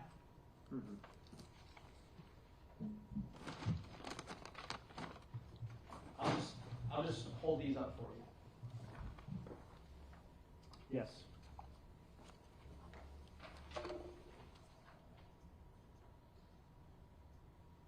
What are 478 and 479? There's still photographs of the defendant on the bus. Move 478, 479, and ask to publish. Any objection? No. 478 and 479 are received. Go right ahead. 479 first. Are you able to see that same emblem on the left shoulder? Yes, same shape, same size. And 478, can you see it again? Yes, it's more turned toward his bicep, but I can still see it.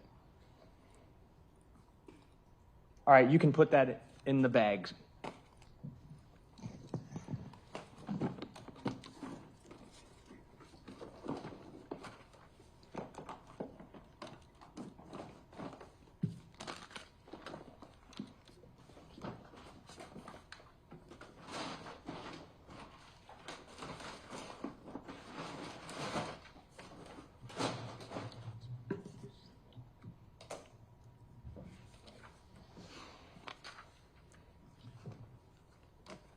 I'm going to show you exhibits 389 through 402.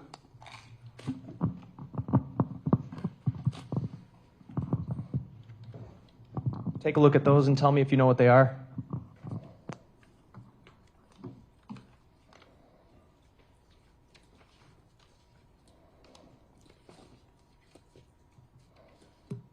Yes, I'm aware.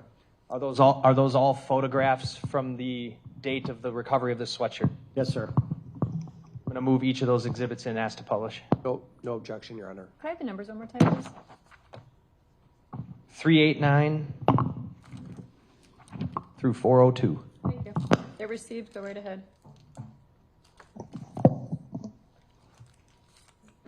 Starting with 389, Detective.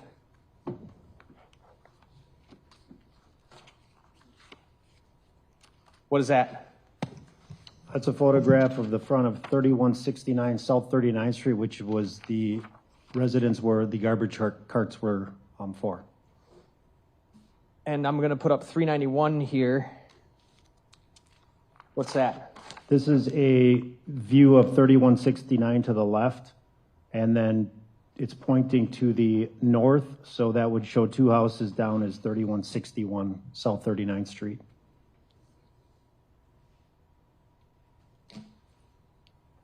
I don't think there's a 390, just for the record. So the numbers were correct on the exhibit numbers, except 390. There is none in this stack. So 389 to 402, excluding 390. Yes, I believe so, and if that's wrong, I will correct us. All right, so you found the sweatshirt behind this house? Yes, sir. And one house, 2 houses over, that would be 3161? Objection leading. That's fine. Okay. It was leading, I'll sustain the objection. Ask your next question. What house is this? 3161 South 39th. 392 is on the screen now. What are we looking at here? This is a photograph of the back of 3161 South 39th. The defendant's residence? Yes, sir. Okay. And to orient us, 393. Now where are we looking? We're looking to the south in the direction of where the carts were that I located the sweatshirt. Right up here that my pen is pointing to, what is that? That's going to be 3169 South 39th Street. What's the object I'm pointing to? A basketball hoop. 394. That's just a close-up of getting closer to 3169 South 39th Street. All right, I'm going to skip 395 because it's a repeat. 396 is on the screen right now. What are we looking at? That's a photograph of the garbage cart and the recycling cart behind 3169. Is that, which one of those is the one you looked in? The left one. The Green? The green. Okay. 397. This is a photograph with the lid open, showing the sweatshirt at the bottom. 398. And that's a close-up with the camera halfway down there, down the cart, showing the sweatshirt. No other bags of garbage were in there? There was none. Anything else in that garbage cart besides the stuff stuck to the bottom? No, that was it. Was it light? The garbage cart, when you grabbed it yourself, did it feel like anything was in there? No, it did not. 399.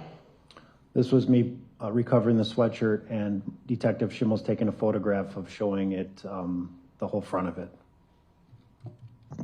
Now, if you, and obviously you'd pulled it out of the cart by now, but if you had just done a cursory lift of that garbage cart, would you have even seen that jacket? Objection calls for speculation. No, I'll allow that. He can answer that if he's able to. If you're going to lift it without looking, no, you wouldn't know. It'd just feel the weight of the actual cart itself. Did you look inside the pockets of that hoodie or jacket or whatever you want to call it? When I recovered it, I could feel objects in the pockets. I did not take them out until we got down to our building with the sweatshirt. But as I was putting the sweatshirt into this brown bag, a book of pocket matches came out of the upper left chest pocket. 400? What are we looking at? We are now downtown in our evidence room. We have the sweatshirt laid out, taking an overall photograph of it, somewhat zipped up. And them are the matches that came out of the upper left pocket. 401, what's that? This is a Bic lighter. There was a little smudge toward the bottom of it. This was recovered in the lower right pocket of the sweatshirt.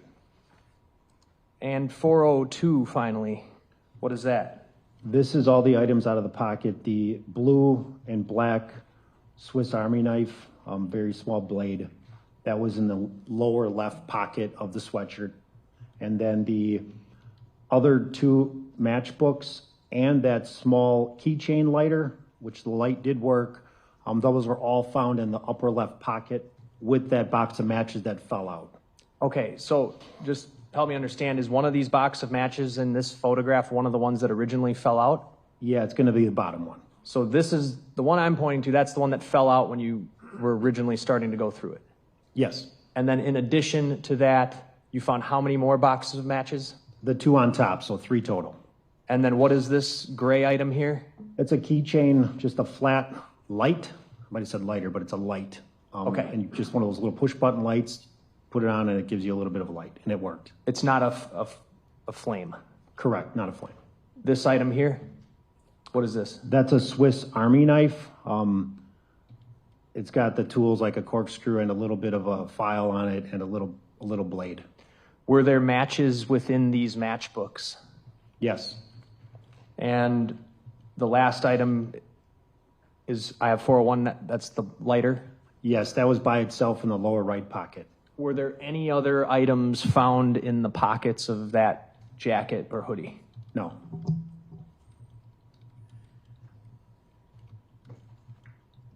What was the condition of the hoodie? It was wet throughout, dirty. Just, there's some dirt on it, some stains on it, but it was wet. Do you recall the weather around that time, early April, what it was like? It did rain earlier in the week. Okay.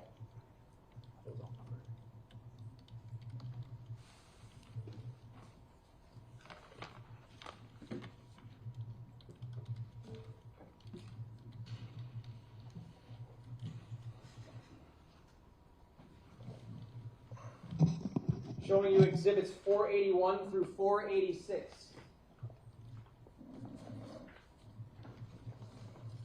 What are those items?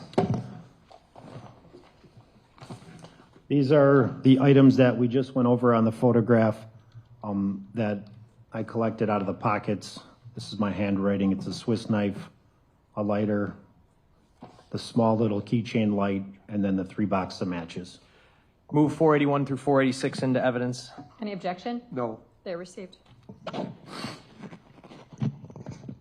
And did you make contact with the resident of, was it 3169? Yes, that's correct. I did. Do you know her name? I think it was LaShonda Harvey.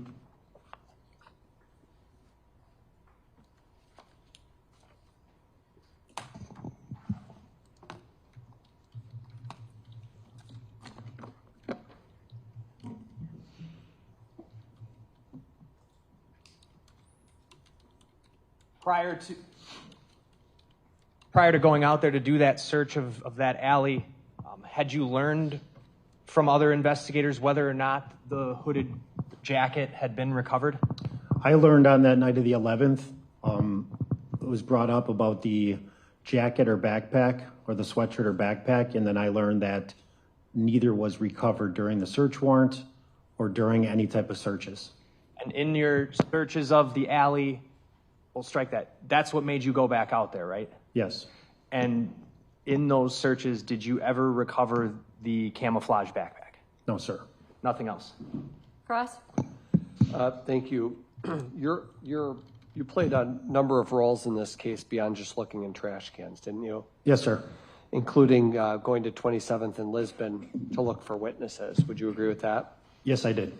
And actually, you did that on April 8th, didn't you? Yes. You and Mr. Schimmels, you just talked earlier about Thaddeus Schimmels. You and Detective Schimmels drove up and down Lisbon Avenue.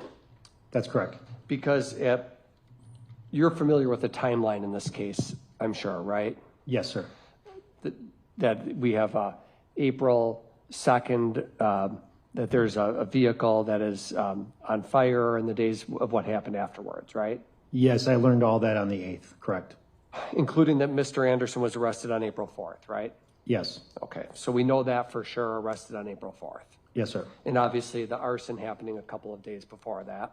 That's correct. But the reason why on April 8th you went down Lisbon Avenue is because you did that briefing on that day, and it was decided that you would go out looking for these women who are seen on video pointing in the direction of the car, right? Yes, I saw that video, and the couple females on that video we were trying to locate, identify. And the reason why you wanted to do that was because you could see at least one of the women having some sort of a reaction. And as of April 8th, no law enforcement had spoken with her by that point. That's correct. So for days, almost a week, 6 days after the car has gone up in flames, neither of those women has ever spoken with law enforcement as far as you knew. That's true. And since it had been 6 days or so and this woman hadn't made any statements, you thought maybe if we drive down Lisbon Avenue, we might find her. That's correct. And that's what you did. Yes. And you showed a photo array. Objection. Calls for hearsay. I didn't ask anything about what No, I'm going to overrule that objection as to that question. You can answer that question. Yes, I showed a photo array. And a photo array is what? It's a procedure that we use to show witnesses or victims of potential suspects. It's the target is going to be the suspect and then 5 fillers So the person goes folder by folder to try to identify the suspect. And the person who you administered that photo array to is a woman named Laura Dyer, correct? Yes, sir. You concluded that Laura Dyer was one of the two women who had been near the scene of that car going up in flames. I'm going to object. The answer to that question requires hearsay. Any response? I'm not going to ask about anything she said specifically, but it's to show why he showed it's to show the effect on him, why he showed a photo array to these individuals.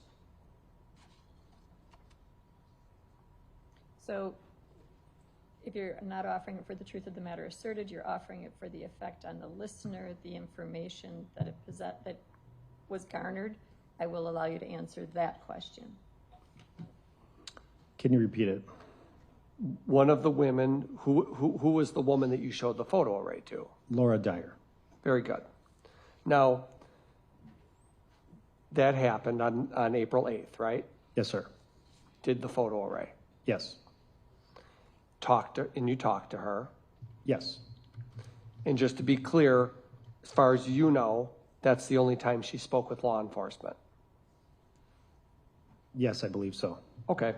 Now, moving forward, and then on that day, there were other things you did too, looking for more videos and things like that nearby. That's correct.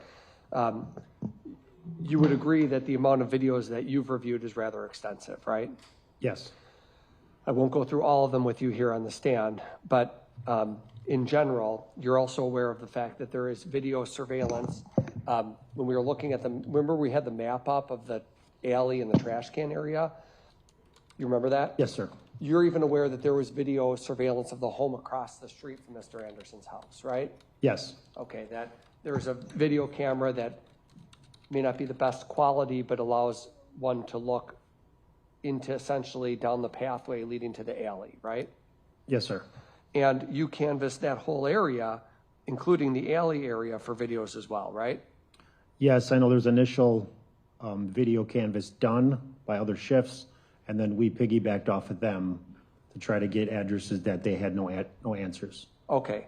Who do you see on video putting that sweatshirt into the trash can? Any video I've seen, I did not see anybody. You cannot see a person put anything in that trash can. The trash can's off camera view. So to be clear, there is no video of Max Anderson putting that sweatshirt in a trash can. That's correct. Okay. Is there a video of Max Anderson, for example, wearing that sweatshirt, walking just off camera by a trash can, and then coming back on camera with no sweatshirt on? Not to my knowledge. Well, we know he had it on the bus because we saw the photo and the video, right? Yes, sir. And then beyond that, what can you say about the sweatshirt? You found it April 12th. Yes, sir. 11 days, 10 days later. That's correct. During which time there had been at least 2 trash pickups, according to your testimony. Right? April 8th, you said there had been a trash pickup. There would have just been on that, he returned on the 2nd later, so yeah, it would have been just on the 8th. There would have been one on April 8th, and you didn't recover that until 4 days after the trash DPW. When you said DPW before, you meant the trash department. Yeah, Department of Public Works, they oversee the garbage collection. Okay, and April 8th, they would have gone through the alley and picked up the trash. Yes, they did. Okay. And we know by April 8th, Mr. Anderson's been arrested, right? That's correct. And then somehow 4 days later, this sweatshirt is found. That's correct. And it's your testimony that you actually went there on April 9th, right? After the afternoon of April 9th, we were over there checking for video, and we did that also. One of the things you did was go up and down the lot and physically jiggle look in the cans and or jiggle them, right? Yes. With respect to the specific can 3169, can you say that on April 9th you looked in that trash can, or is that just one of the ones you jiggled? I looked in it and I saw an object down there, and I just remember that in my memory. So if trash came on April 8th, then the next day is when you would have believed you saw that same sweatshirt. I did see it, yes. You believe it's the same one as you testify? Yes, sir. Okay. And what would be important is obviously take that sweatshirt, test it for what a DNA and other such things, right? Yes, I packaged it, and that was the plan. And to see if there's any hair follicles in it, for example. Yes. Or blood would be important to look for as well. Very true. And you did all of that, you packaged it and had it processed for all of that testing, right? No, I packaged it all, and then some of the items I took to our forensics unit to be swabbed for DNA. All the items, like the Swiss Army knife, the matches, the lighter, the keychain light. And then I physically met Detective Kayla and gave her the property. Right. And when you keep saying lighter, what you mean is actually the flashlight thing. Well, there was the Bic lighter, and then there was the little keychain flashlight. Okay. You're aware, you've seen video of Mr. Anderson smoking, right? Or no? No. Okay. You're not aware if he's a smoker or not a smoker? I have no idea. You would agree that smokers often carry Bic lighters with them? Yes. Or matches? Correct. Right. Now, you did say that you spoke with the homeowner about her trash behind her house. You did interview that person, right? Yes, sir. And your partner is Detective, who requested fingerprints from the matchbook and the lighter and the knife? That was you, wasn't it? Yes, I took those items to forensics for processing of DNA or fingerprints, depending on the material. What were the results? Fingerprints, nothing. DNA that was swabbed, and I gave those DNA swabs to the sheriff's department. What do you mean nothing for fingerprints, meaning there were none? Correct. Not that they were and they didn't match? That's correct. And obviously, you're going to agree with me that things can be missed, right? Yes, sir. An example being, you look in a trash can, you see something, it doesn't register that it was important at that time and it gets missed, right? Yes, sir. Same thing can be true just for any officer can miss something, right? Yes, it can happen. And in this case, all the testing that's done is crime lab stuff for DNA and things like that, right? Yes. What about testing a sweatshirt, for example, for flammable liquid? Would that be something important to do? Yes, that would all be, the whole sweatshirt would be sent to the crime lab for processing of what they deem necessary. Okay. Now, since you're familiar a little bit with the timeline in this case, you are aware that there were multiple searches on Mr. Anderson's home, right?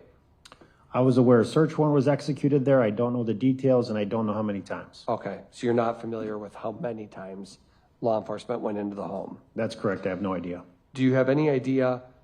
Well, let me ask this question. April 9th, okay? Let me take you back to April 9th. You've had the briefing on April 8th. You're going through the alley. You're looking in bins, right? Yes. On that day, and obviously on that day, you know which home is Mr. Anderson's home, right? It's been communicated and you've been there. Yes. On that, first of all, this sweatshirt was not found in Mr. Anderson's trash can, right? That's correct. Nor is it in a burn pit in his backyard or anything like that, right? It was not. When you went down the alley on April 9th, That's correct. Mr. Anderson's home was not surrounded by law enforcement at that time. It was not. It wasn't being actively processed as a search scene, right? That's correct. In fact, the only law enforcement there were you and Thaddeus Schimmels.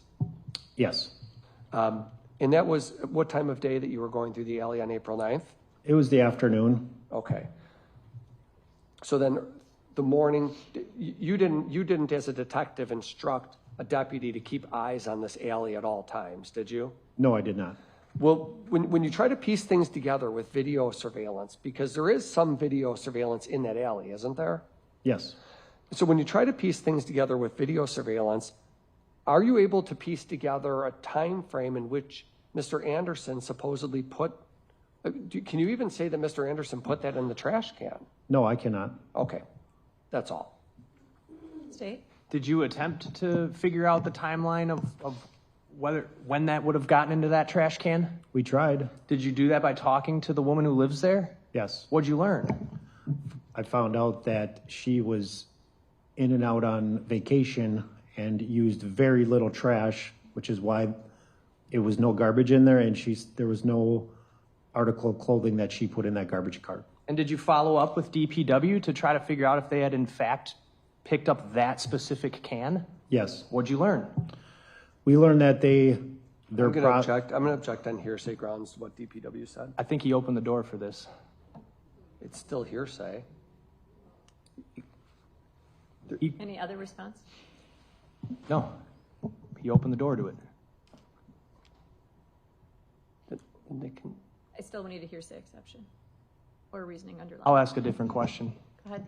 You talked to the DPW workers about whether or not they picked up the can that day, correct? Yes. And you'd agree there is no video camera that captures that can? There is not. And so are you even aware of whether that can was actually put into a DPW truck? I don't know. Do you know whether their typical practice is to empty every can? Again, that calls for hearsay. No, I think that could be based on his own experience and knowledge, and I think if it's his opinion as to it, he can answer that. They are supposed to dump every garbage cart. Do they always do that? No.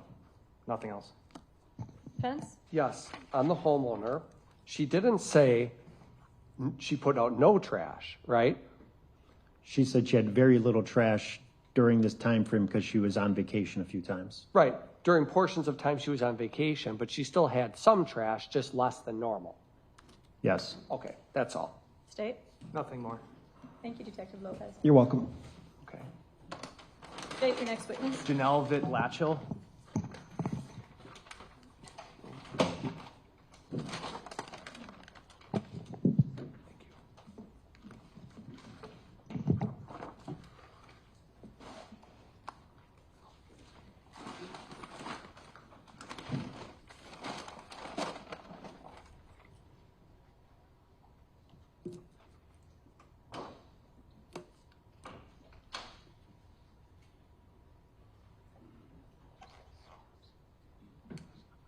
Do you solemnly swear that the testimony you give in this matter will be the truth, the whole truth, and nothing but the truth, so help you God? Yes. You can please be seated, state and spell your name for the record. Janelle, Janel, Vitt-Latchel, Vytlacil. How are you employed? I'm a forensic investigator with the City of Milwaukee, Milwaukee Police Department. What does a forensic investigator do? Forensic investigator works within the forensics unit. The forensics unit is a unit that assists patrol and the Criminal Investigation Bureau with processing, documenting, and collecting forensic evidence from scenes and evidence for crimes. How long have you worked as a forensic investigator? Going on 8 years, but I've been with the department going on 20. As a role of a forensic investigator, do you swab items for DNA? Yes. Can you just briefly discuss or tell the jury what that process entails? So if I'm giving a piece of evidence or there's a surface area that needs to be swabbed for DNA, first I will photograph the area or the object of whatever I'm going to be swabbing. So the swabbing process, first I'll put gloves on and then we'll have 2 cotton swabs. One of them is moistened with distilled water and one of them is dry. So we'll take that moistened one and we'll swab the surface with that one and then we'll follow it up with the dry swab.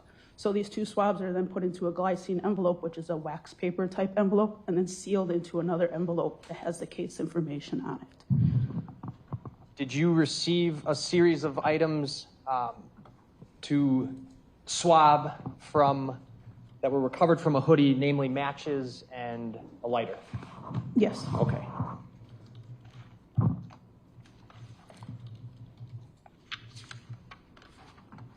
And just to be clear, you work in-house, right? Yes, I work within our forensics lab. There are some forensic investigators who go out to the scene and process items at the scene, right? Correct. You're the type of forensic investigator who the evidence is brought back to you and you're swabbing those things, right? Yes. Okay, I'm going to show you exhibits 470 through 477.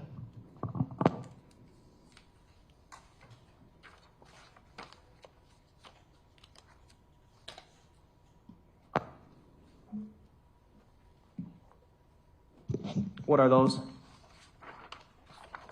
These are my DNA swabs. And what did you take those DNA swabs from?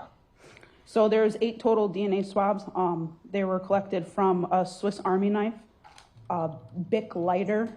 There was a small pocket keychain light, and then 3 boxes of matches. 401 is on the screen now. That's the big lighter. Yes. And 402. The matches and what other objects? So this is not my photo because I did not have the sweatshirt, but yes, those are the 3 boxes of matches along with the knife. I would move 470 through 477 in. Any objection? No. They're received.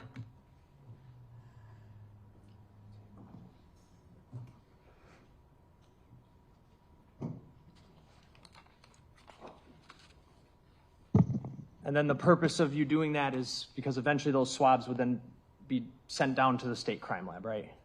Eventually, yes. Okay. You're not the one doing any DNA testing on those. That's done by somebody else. I do not analyze the swabs, no. I have no other questions. Cross. No. Thank you. Thank you. Okay, how are you all doing right now? Anybody need a break? Oh, we need a break at this point. Okay, we'll take a quick afternoon break and then we'll come back and continue.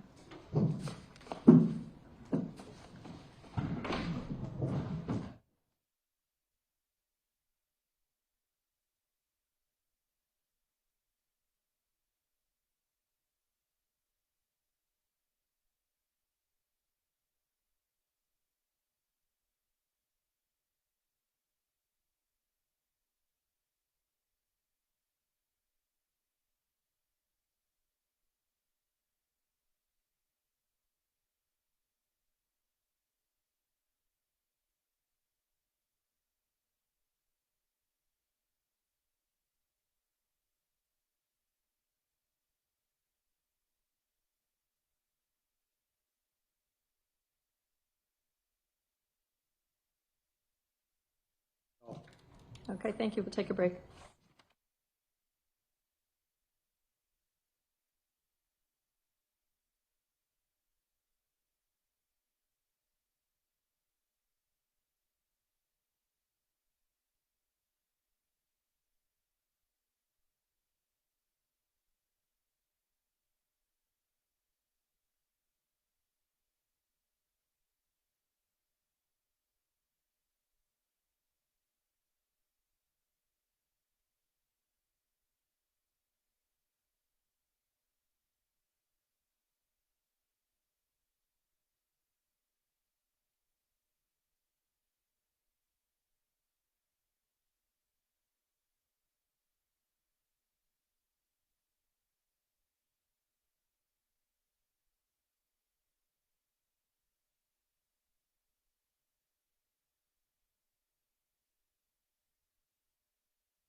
Please.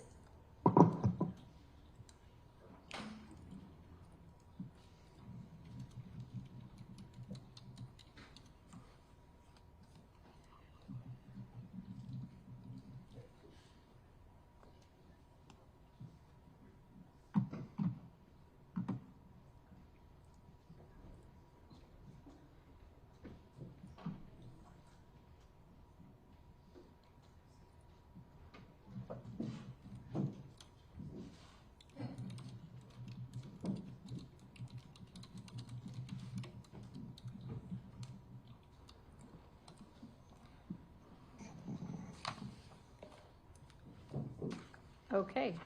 State, are you prepared to call your next witness? Yes, the state would call Detective Rachel Smith. Do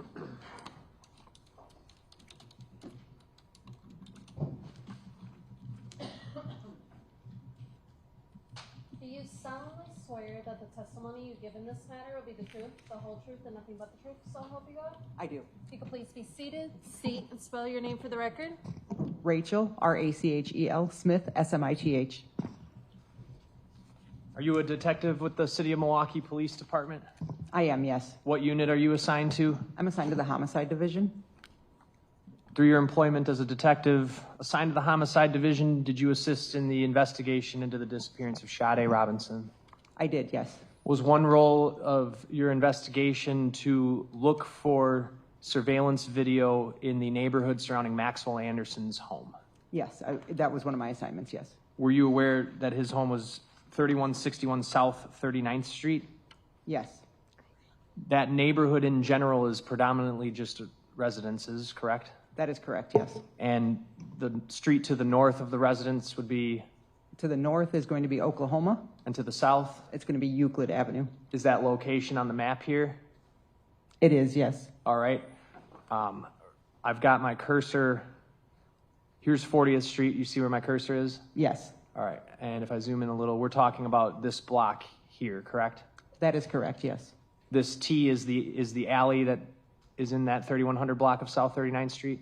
That is correct, yes. Did you also review bus video from a Milwaukee County Transit bus that travels on South 35th Street? I did, yes. What was the relevance of that video to you?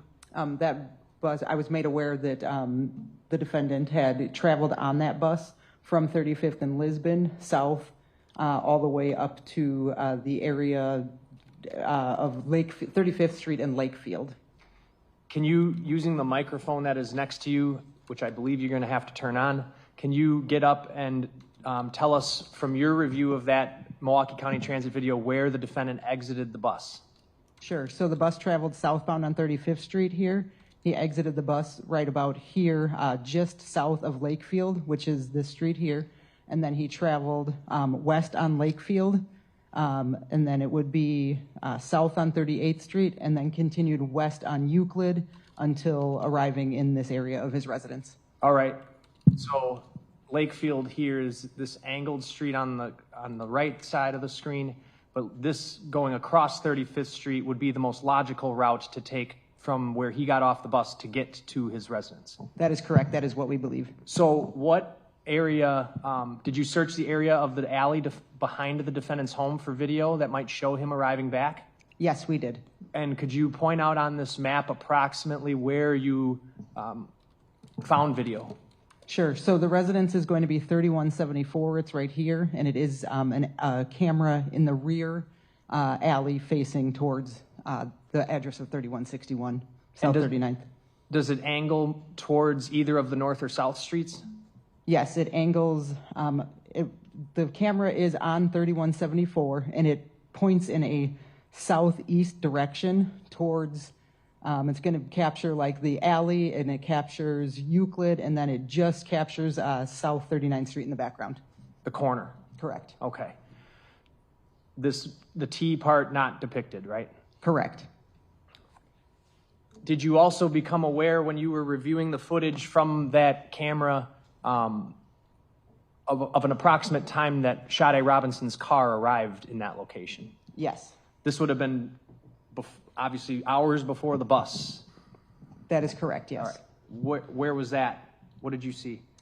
So on that camera, from the front, we observe 39th Street is here. We observe the vehicle arrive at approximately 9:20 in the evening, traveling northbound on 39th Street. And then how about that alley video? Do you see the car on that video at any point in time? Yes, we see that car leaving the residence at approximately 12:47 p.m. on the 2nd. PM? I'm sorry, a.m. on the 2nd. All right. I apologize. I've got Exhibit 206 in my computer here.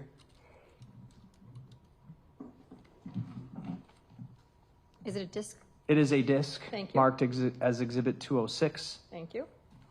I'm going to bring up the first clip, these are titled for purposes of court presentation. I'm going to call this, well,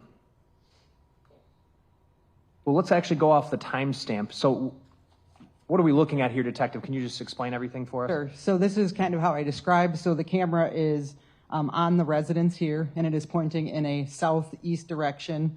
This is going to be the alley here. This is Euclid Avenue here, and then this is South 39th Street in the background. So what we are observing is just the vehicle is going to be traveling in the alley here.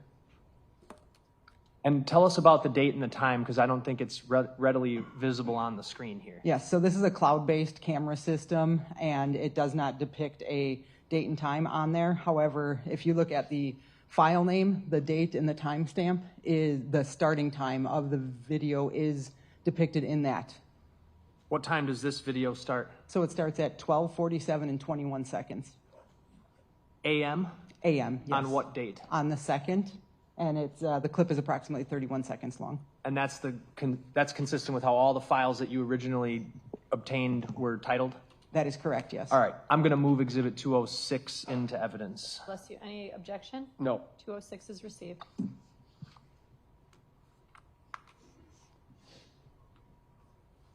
I'm going to play this 31-second clip, and you said it starts at 12:47 and 21 seconds? That is correct, yes. What do we see? We're seeing a vehicle traveling from the north, south, in the alley, and then at the end of the alley, the vehicle is going to turn and travel west onto Euclid.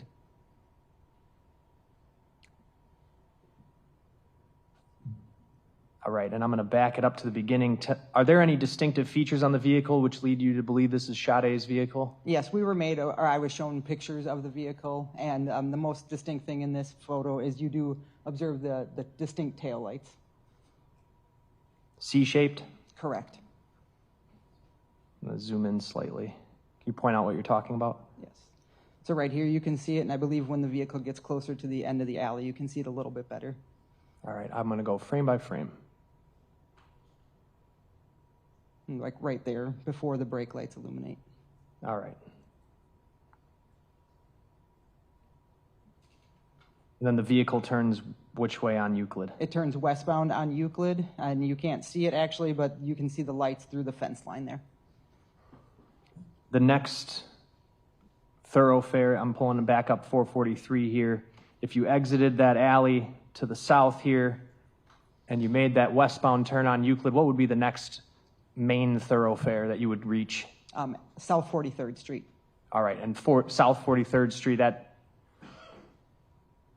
if you go far enough north, that becomes Miller Parkway? It does, yes. Did you watch this same camera or obtain footage of the subject from the bus arriving back? I did, yes. Going to pull up another clip on Exhibit 206.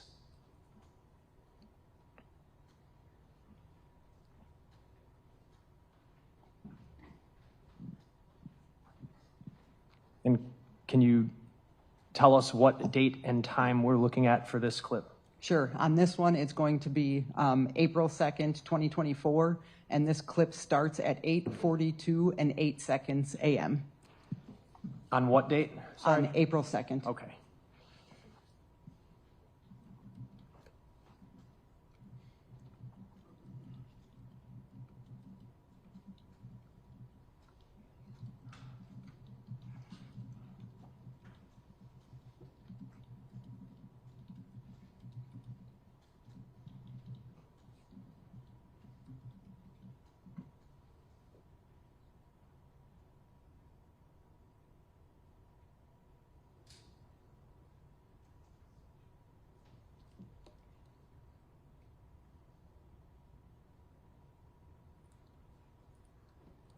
I have it paused at 25 seconds. Are you able to see the clothing that the subject is wearing? Yes. All right, what kind of clothing? The clothing is consistent with the subject that we saw exit the bus. It's a dark colored hooded sweatshirt or jacket, dark pants, dark shoes with a white sole, and then a tan backpack. Hood up? Correct.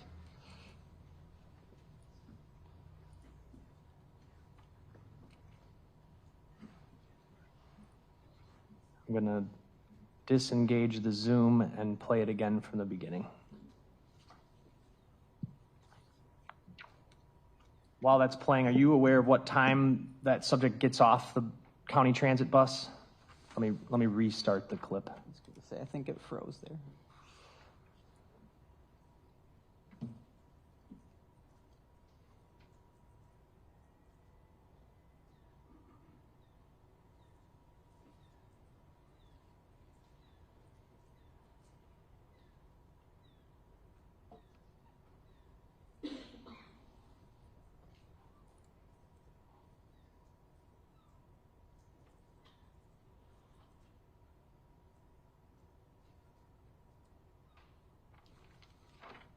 Are you aware of what time that subject exits the county transit bus? Yes, at approximately 8:35 a.m.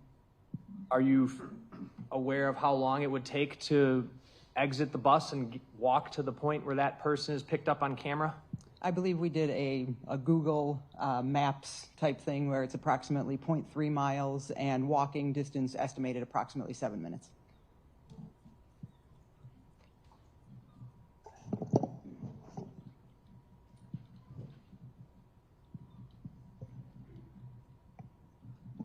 So the clip of that person walking in the alley, that was about 8 hours after the car had left the alley and turned onto Euclid. That is correct, yes. I'm going to now bring up Exhibit 205. Did you go to the address of 3166 South 39th Street to obtain video, any video of relevance? I did, yes. Did you, what is 3166 South 39th Street? So it's a private residence that is across the street from the Target address. I observed that it had cameras on the exterior of the residence that could potentially have video. And that would be, can you orient us again just off of this map? Yep, so this is South 39th Street here. So it's going to be approximately right here, and it is on the east side of the street with the camera. There were several cameras on the residence that pointed in a west direction. Did you meet with that resident owner? I did, yes. What was her name? Lydia Flores. Did she allow you access to her video system? She did, yes. Was she well versed in how the system worked? She was not. Okay, so instead of accessing it for you, she just let you look at it yourself? That is correct. She indicated that she wasn't very familiar. Objection, hearsay. It's not Any hearsay. response? It's not hearsay to ask if she was allowed to look at the video system herself. True, but she was just about to say what Ms. Flores said. I don't, okay, If you're going fine. to answer it without saying what Ms. Flores said, answer it. Can you just repeat the question? Were you allowed to look at the video system yourself and recover video yourself? I was, yes. Did you check and see if the video system was in working order?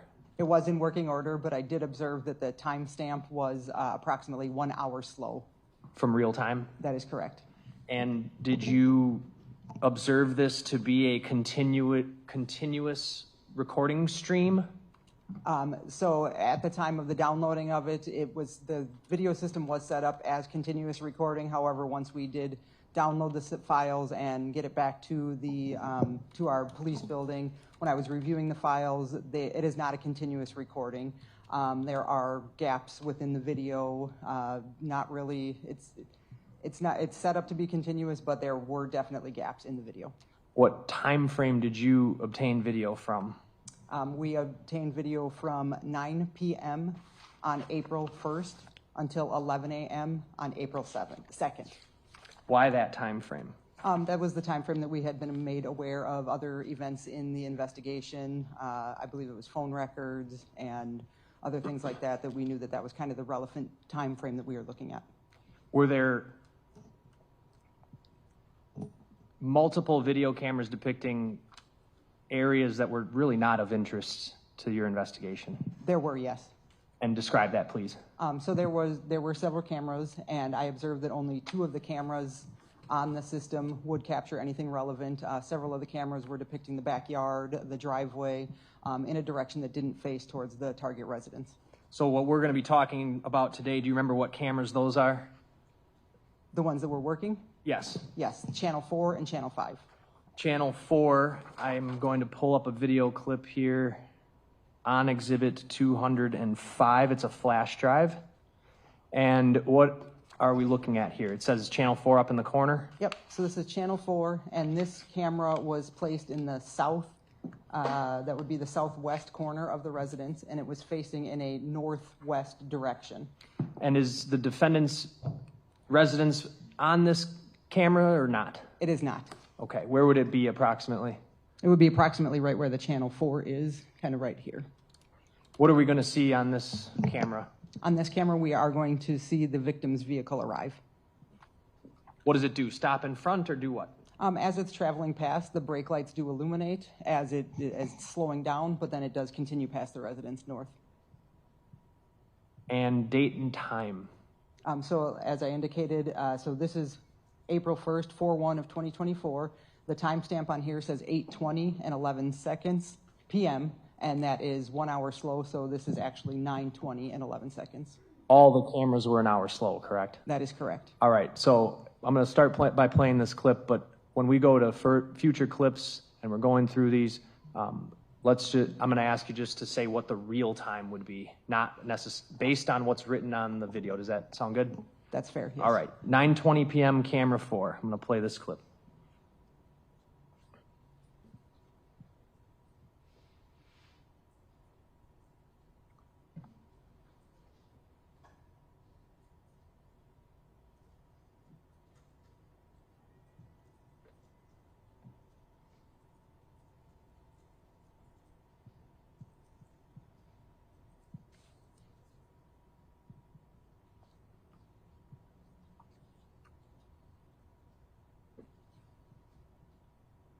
What do you see? So you observe the victim's vehicle, and as I indicated, the taillights or the brake lights do illuminate. They come off, and then the vehicle continues traveling north on 39th Street. And it travels in the direction of what? Where that T alley that we pointed out on the map is. I paused it at what would be real time, 9:20 and 57 seconds. I'm going to move on, detective, to camera 5. So based on that, you had seen the victim's vehicle arrive around 9:20, correct? That is correct. And then if we look back at Exhibit 206, which I'm not going to pull up here, but what time did the car leave? The car leaves at 12:47 a.m. And what time in the other camera, Exhibit 206, did the subject from the bus come walking into the back alley? At 8:42 a.m. All right. What are we looking at here? So this is so the camera is mounted in the eastern corner, the northeastern corner of the residence, and it is pointing in a western direction. And we are this right here is going to be the defendant's residence. You have watched many hours of video footage from this camera, correct? I have, yes. How many hours would you estimate you've spent combing through the video footage recovered from this residence? Upwards of 100. Okay. We're going to look at a lot of clips that are going to require us to look at minute details. Is that fair to say? It is, yes. Can you describe for the jury what we're going to be focusing on as we go through these clips and why it might be important for us to start with a daytime video? Sure.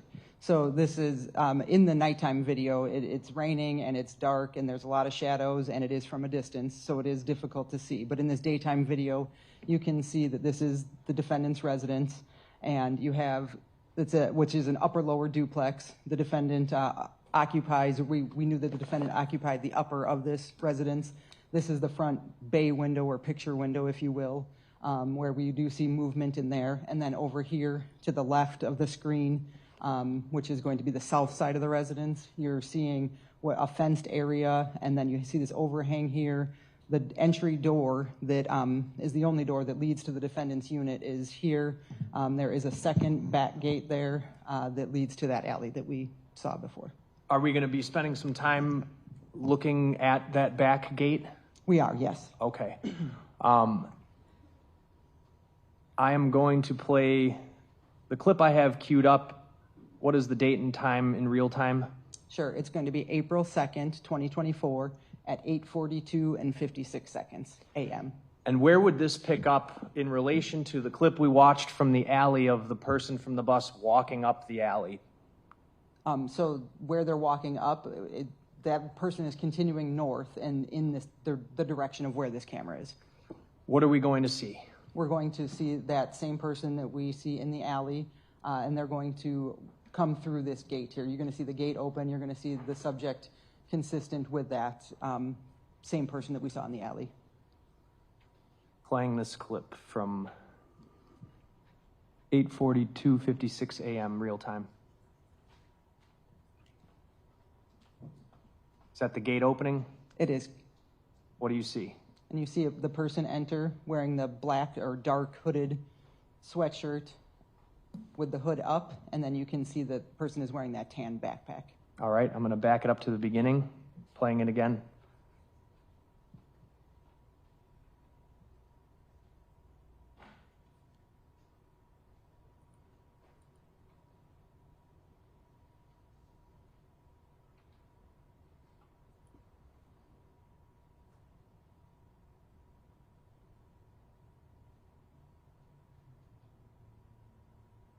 Is he in the backyard still? Yes.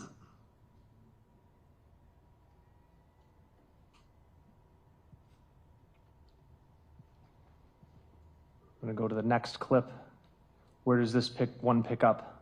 So it picks up where the last one left off, and that person still is in the backyard, and then I believe they enter the residence here. Judge, at this point, I'd like to ask if the court can ask the jury if they're all able to see this clearly, and if we need to dim the lights, because we're going to be going to the nighttime view of this as well. We can definitely dim the lights. Is everybody in a position to see? Does anybody on the end want to come up into the front seat, in the very front row, or are you all good? They all sound good. Okay. All right. So this clip picks up at what time, real time? 8:43 and 38 seconds in the AM.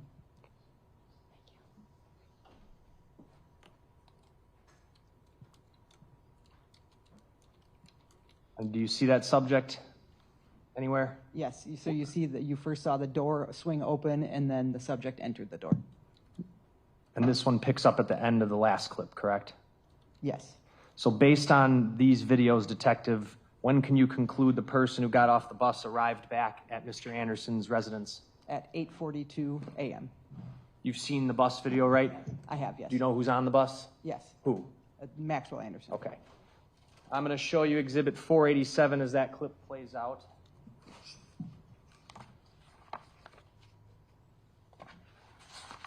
Is that just a still frame from that video? It is, yes. If you could, just write on it the correct time at the top. I moved 487 in. Any objection? No. It's received. Thank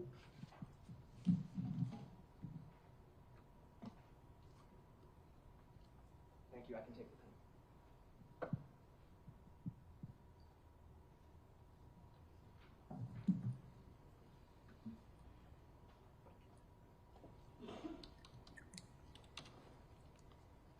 So the arrival back to the residence, 8:43:05 a.m. would be this timestamp. That is correct. And right in here, hard to see, that's the subject with the backpack. That is correct.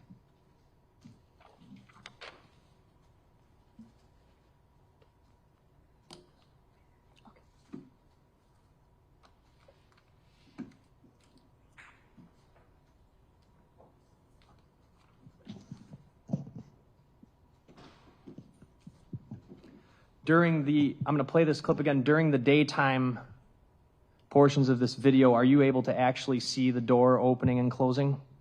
In this, yes. Okay. When we go to the nighttime, and I'm talking about this side door here. That is correct, yes. Okay.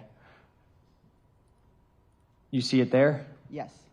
When we look at this in the nighttime, are you going to be able to see that door opening and closing? No. Are there times where there's a light? Yes. Okay. But if there's no light, you're not able to see it opening and closing? That is correct. How about this back gate? Yes, you'll be able to see that opening and closing.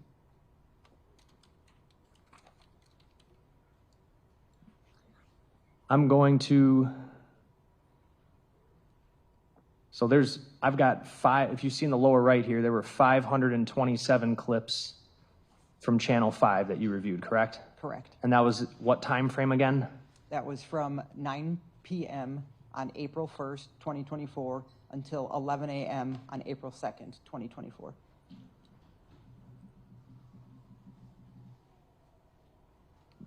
All right, we're going to go back to the night before. April 1st, what time? At 9:20:08. And what do you know from the other camera happens here? The victim's vehicle drives past the front.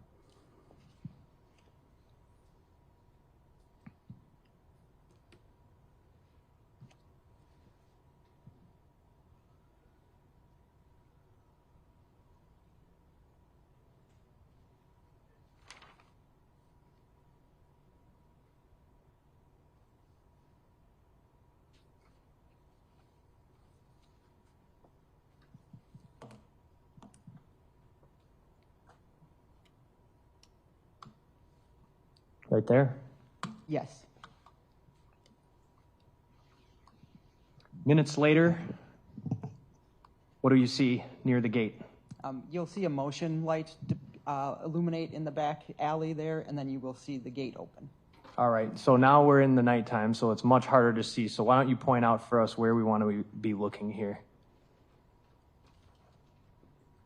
So this is going to be that gate area, and then this is the front window area. And there's a window up here where I'm circling that you can't see right now because it's off. Correct, right now. Does that eventually turn on? Yes, it does. And what time are we at here? We're at 9:23 and 29 seconds. Playing that clip. Tell me if you see any movement.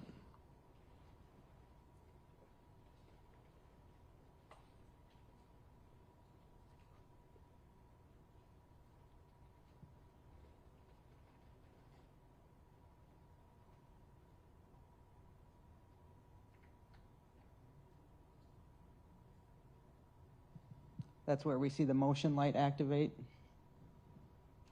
This light right here? Correct. And then the gate just opened, and then you see human figures moving into the gate. Okay, I'll back it up a few seconds. Tell me when the motion light goes on. Right there. You see the light illuminate there. And then you see the gate swing open, and you see human movement into the gate. What kind of movement? Human. Or you see silhouettes, I guess. Okay.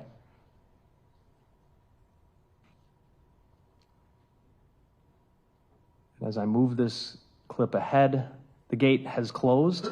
Yes. Are you able to see whether those people go to the door, or can you just not see it? You can't really see.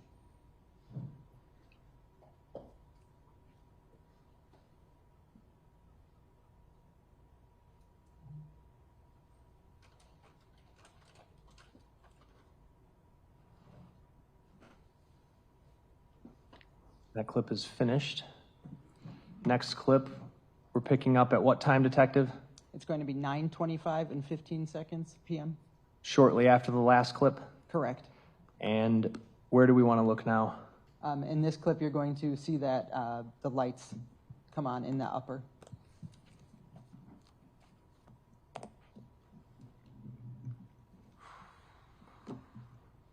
Tell us when.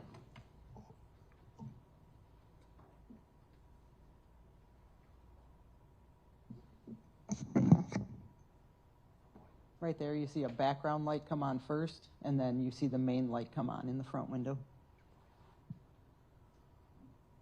Did you see movement across there? Yes. Backing it up 10 seconds, light on. And then you'll see a human silhouette move through that background light. Okay. Would that have been consistent or inconsistent with them arriving at his residence around this time? It would be consistent with that. You watched these clips throughout the entire night, correct? That is correct. Focusing on not only the area over here where I'm circling near his backyard, but also the upper area near that front window. That is correct, yes. Next clip. Gonna play this one sped up. What time is it? It's 9:27 p.m.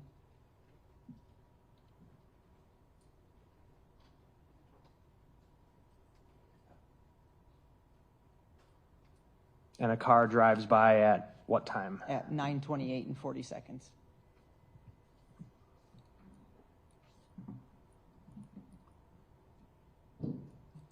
Next clip.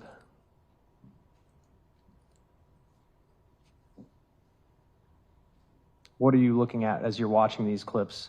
I had to go through them twice and watch, the door one time and the upper window the next time through, because it's hard to watch both locations at the same time. In this particular clip, there is just human or silhouettes moving in the upper unit. That you can see? Correct. Can you see it now? Yes. All right, where is it? Right here. Okay. And then it just moved out, and then you do see it in that background light as well.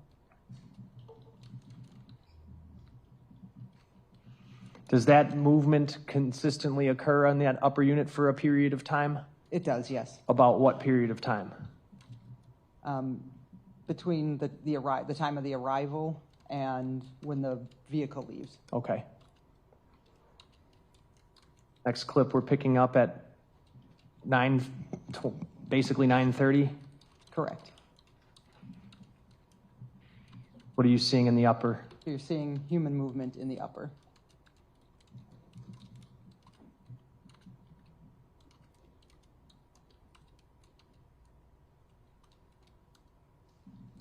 Next clip. Picking up where the last one left off, 9:30? Yes. Okay. What do you see? You continue to see the movement, the silhouettes in the upper unit, in that front window.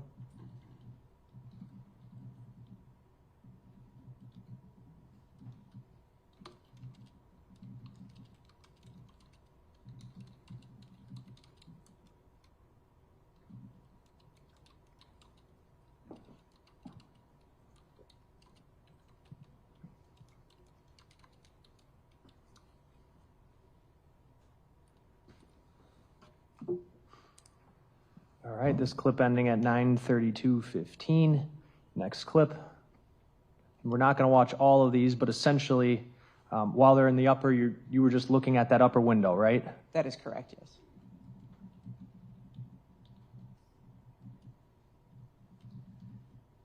Do you see more movement? Yes, you continue to see movement. Appears to be human silhouettes interacting.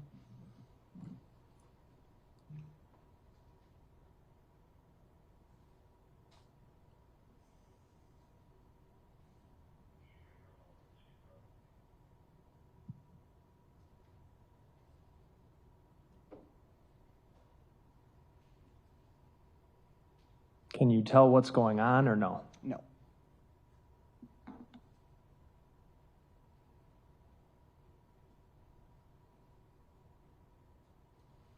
What is causing you to think human movement?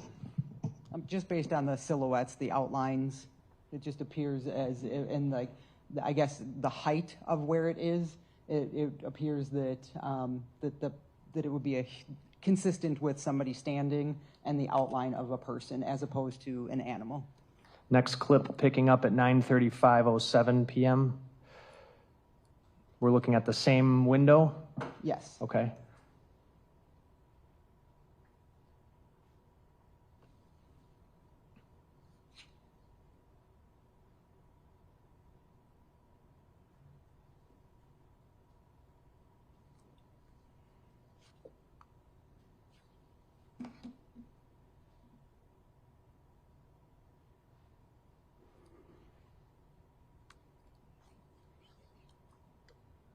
Next clip, 9:36, 6:33. That car that's been parked out front is what's happening there? That car has, I'm sorry, the car has moved and is traveling south away from the residence. As I'm playing it in fast forward, you can kind of see the movement a little clearer. Would that be fair? Yes, that's fair.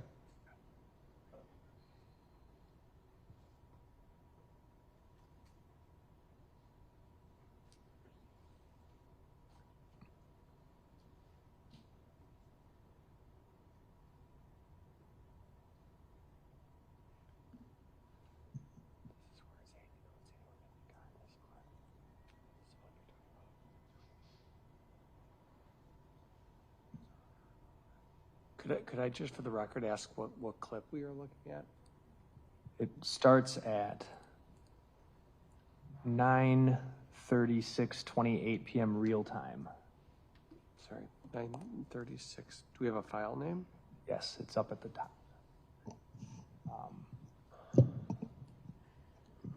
It's like 30 characters long.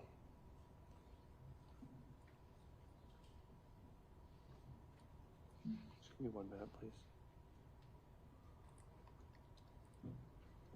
For the one that's... It's going to be the other way. These are kidding. So this middle number is 2038. Oh. All right. I'm going to go on to the next clip.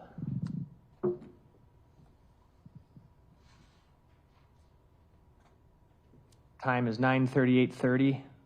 Correct. What do you see? Again, you're still seeing movement in the upper. The silhouettes aren't directly in the front right now. It appears that they're kind of in that background light right now. They moved sort of to the left? That is correct, yes. Okay.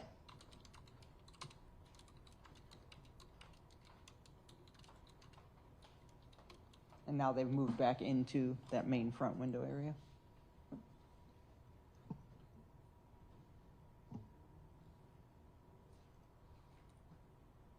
Next clip. 9:40:40. Yes.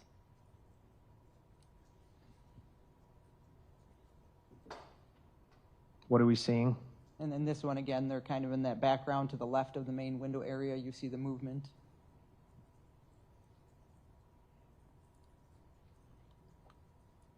Next clip picks up at 9:41:20. Correct, yes.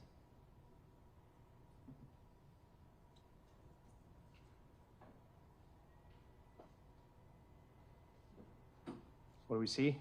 You still see human movement up there. Anything happening in the side yard during all of this time? Not at this time, no. Does that change? Yes. Next clip picks up, I'm sorry, I didn't announce it. Let me back up here. 9:42:20 p.m. Still human movement in that upper window? Appears to be, yes.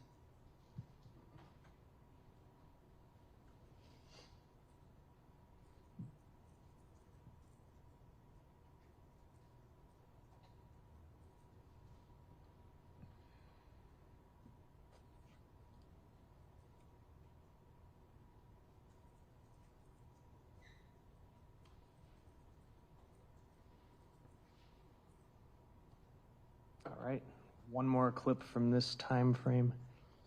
Picking up at 9:43:55 p.m. Yes.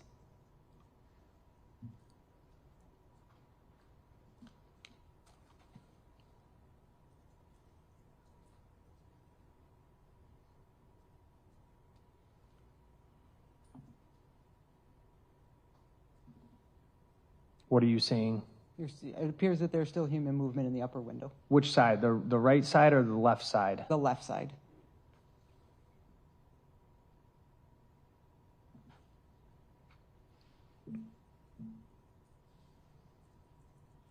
And then right there, this is the first time that we pick up movement in the side yard again. Okay. What time was that? Might have to go back, I'm sorry.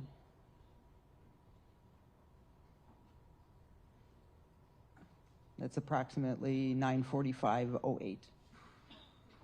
And as that's happening, Are you seeing any movement in that upper? It appears that there's still some shadowy movement in the background there in the left side. Are you able to discern if that's human movement or not? I am not.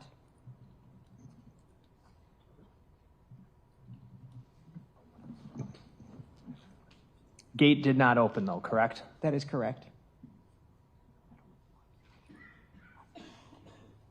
You would have been able to see if the gate opened? Yes. Okay.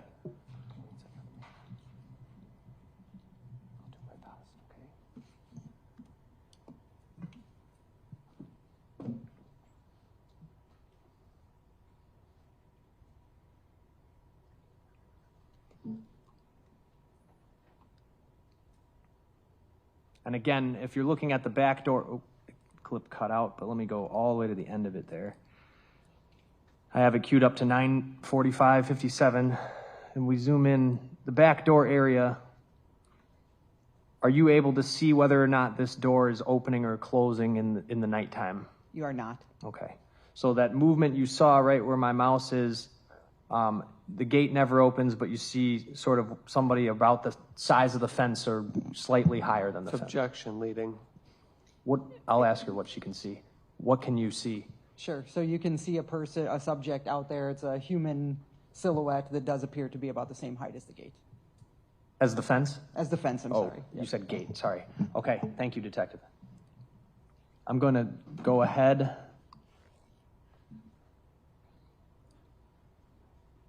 Pick up at 9:57:44.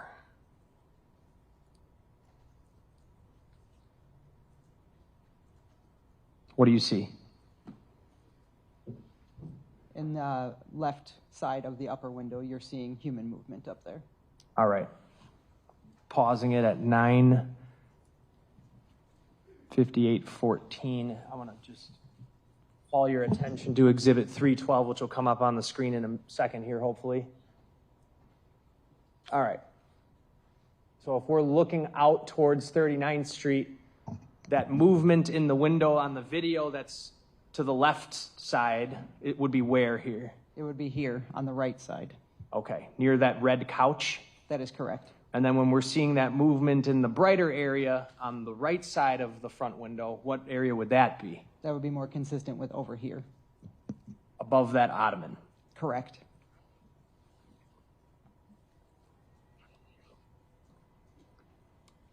Going back to Exhibit 205.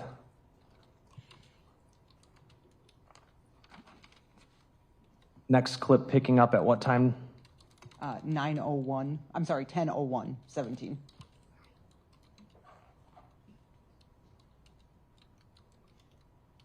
What do you see? You're seeing movement on that left side. Can you point it out when you see it? Right in there. You're seeing what appears to be somebody that's a little bit taller moving through that area there. Speeding it up.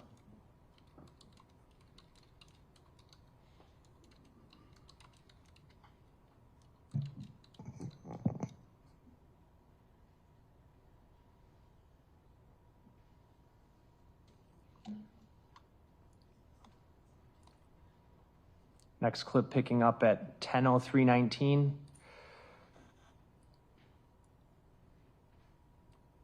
Go back to the beginning. All right. What are you seeing and point it out, please? Sure. So you're seeing that movement over on the left side there.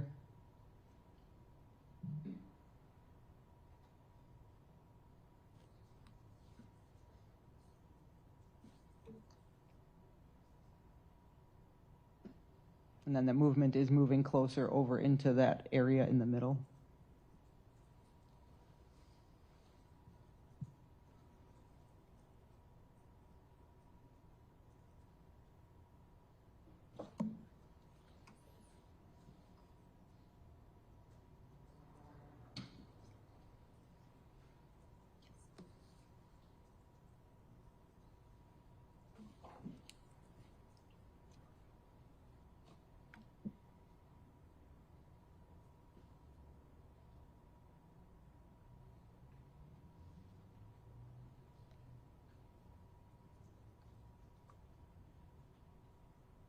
Here you're still just continuing to see the movement back and forth between the two areas there.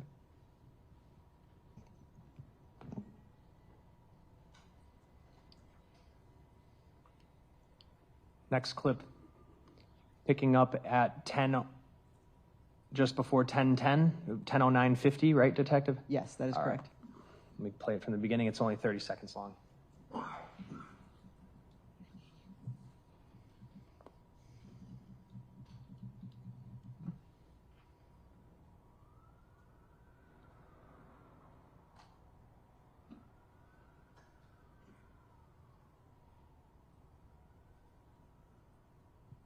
And again, in this clip, you're still seeing that human movement that's a little bit... Right at the end of the clip? Correct. I'll play that last part again.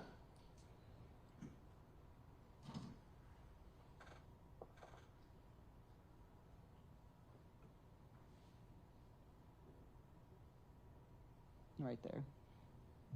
All right, I'm going to go all the way ahead.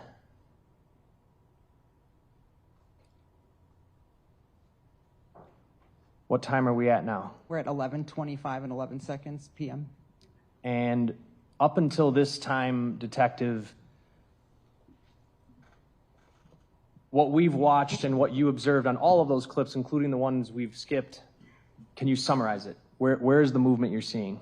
And those ones, you're seeing the movement in the upper unit in that front window. And then there's one point, it appears to be movement in the side yard, correct? That is correct, yes. But that gate it never opens? Correct. All right, where does this clip pick up? So this is at 11:25 and 11 seconds p.m. 11:25 and 11 seconds. All right, playing from the beginning.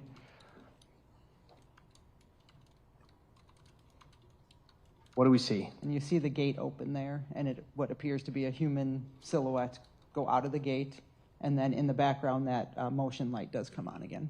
Motion light comes on? Correct. All right, I'm going to go back to the beginning. The silhouette that you're seeing going out the gate there, or at the gate there, I should say, do they appear to be the same height as the fence? Yes. Or shorter? The same height as the fence. Okay. Do you see any other lights go on? Or any lights, I should say? No. Just this one, I paused it. This one right here? Correct. And it's paused at 11:25:21. Does that appear to be the same motion light that went on when the subjects arrived in the back at just after 9:20 p.m.? Yes. All right, playing again.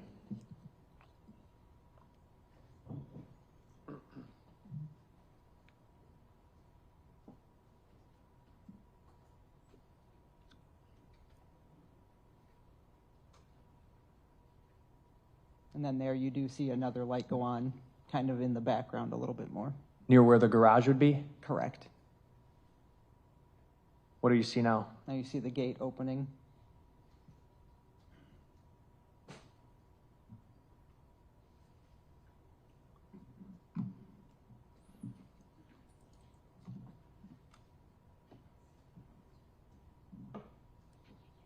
Now what's happening at the motion light? Kind of appears as if it's being, like there's movement in front of it that's distorting the view between the video and where the light is coming from.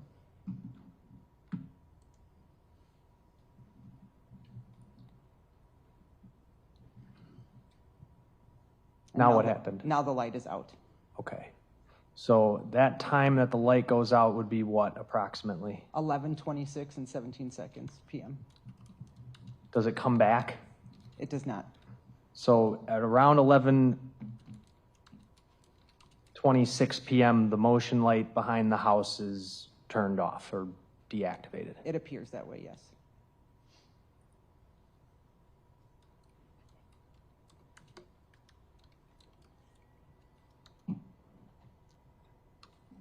Play that clip out. Ending at 11:26 and 27 seconds p.m. I'm going to go ahead up to 11:42 and 10 seconds p.m. In that intervening time, is there really much going on at all? No. What are we going to see here?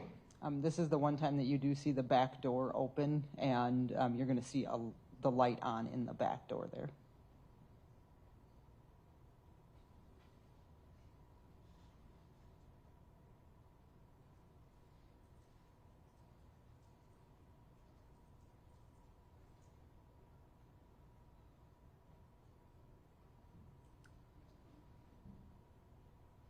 Does it appear someone goes in? It does, yes. And that happens at 11:42? That is correct, yes. 11:42 and 39 seconds. So 11:25, it looks like that someone goes out that back gate, right? Correct, yes. And then at 11:42, in the back door with the light on, right? That is correct. Okay. The motion light never goes back on in between that time, right? No.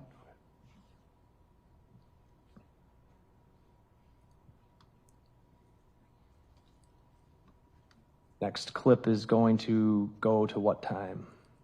It's going to be 11:56 and 44 seconds p.m. And let us know what we're looking at here.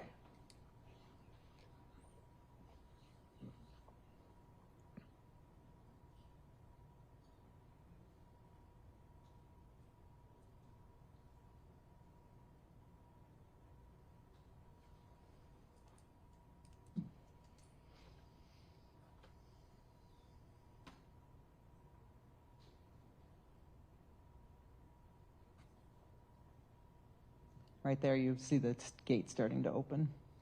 And then the clip ends. Correct. I'm going to pick up the next clip. 11:57:19. Correct. Okay. What are we seeing here? So you're seeing that, seeing the gate. I'm going to go back to the beginning. The All gate right. is opening further there.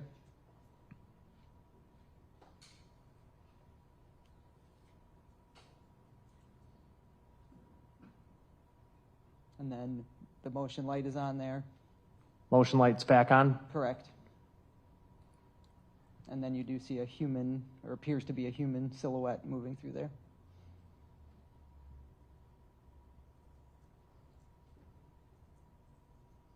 And now it appears that the light is being messed with again.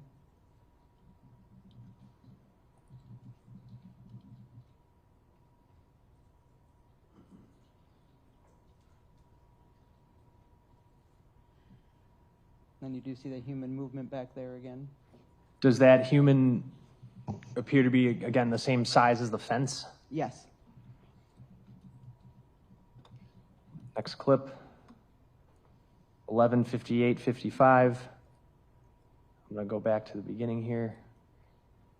What are we seeing? So you're seeing human movement in that back gate area.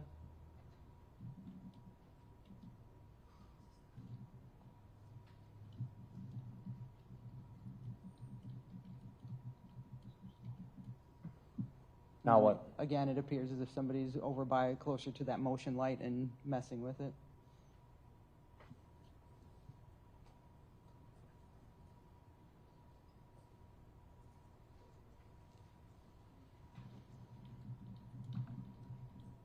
And you're seeing movement again by the gate area.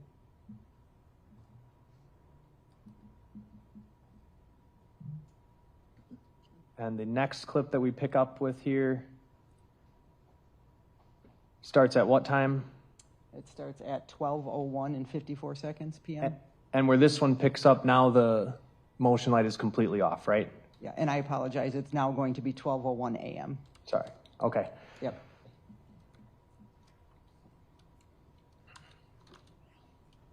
Does the back gate appear to be ajar? It does.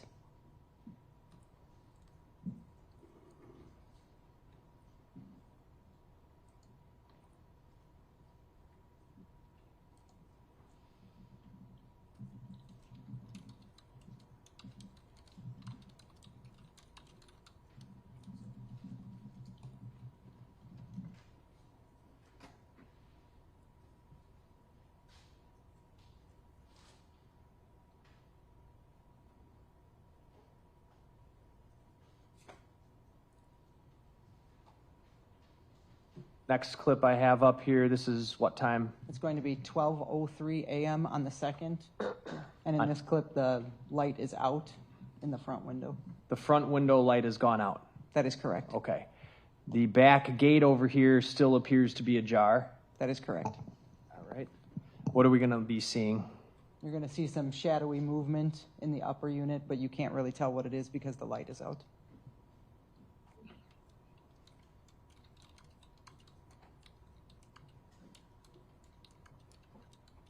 Where are you pointing? Where are you referring to? Right in there. There's Okay. appears to be like a gap, and there might be some light in the background coming through that's picking up that movement, but the main light is off.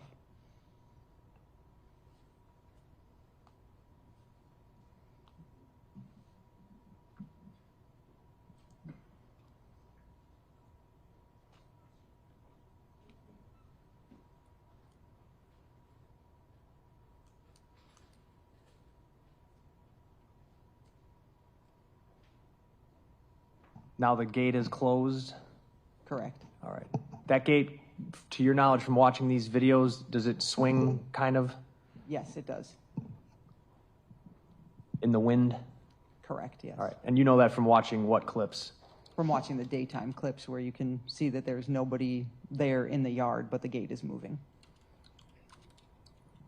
The very next clip we pick up, that light is back on, correct? That is correct. And again, there are minor gaps between some of these clips? Correct, yes.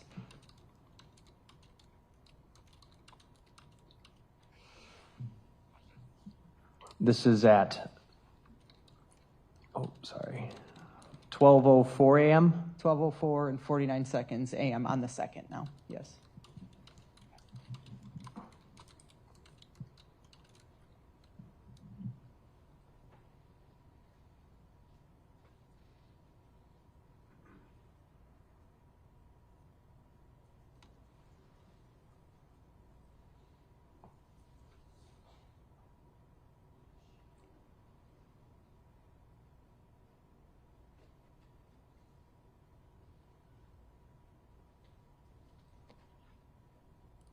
The next clip we see picking up at what time? It's 12:05:22 a.m.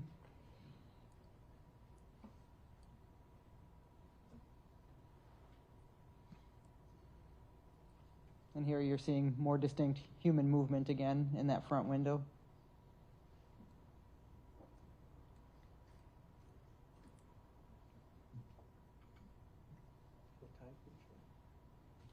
I'm sorry? What time? 12:05.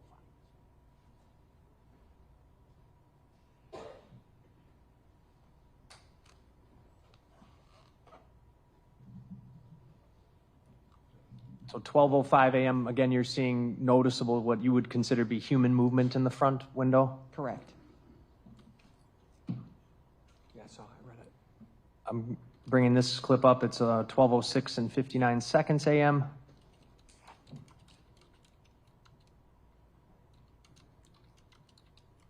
What are we seeing? So in this one, it appears that the gate is open on this one, and then we are seeing what appears to be some human movement. The lights are kind of changing in this one. All right, I'm going back. The gate appears to be ajar, right? That is correct. Are you seeing a person back there or no? No. All right. The human movement is where? It's in the upper front window.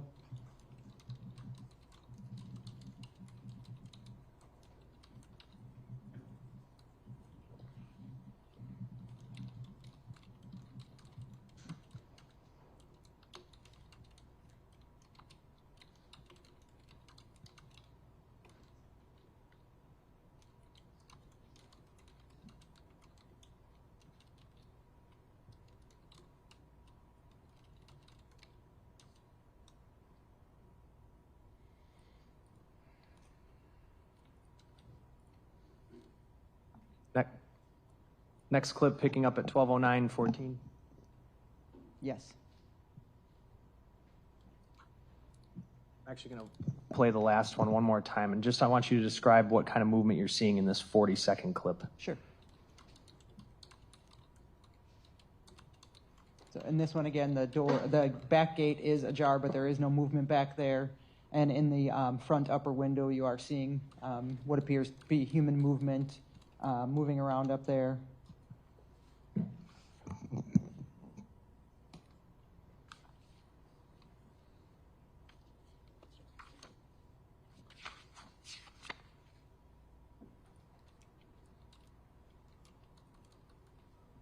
And here you're seeing more lights illuminating. The second light comes on.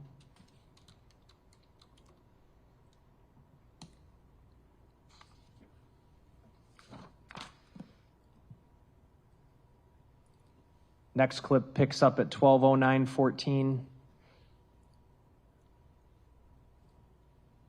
Back gate still ajar? Correct, yes. And what are we looking at in the front window there? And you're seeing just movement in that area in the front window there.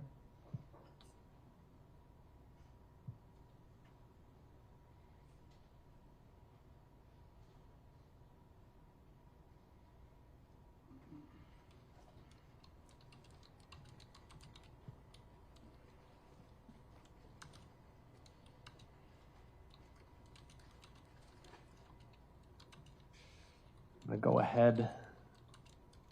This is picking up at what time? 12:49? Correct, 12:49 a.m. Okay.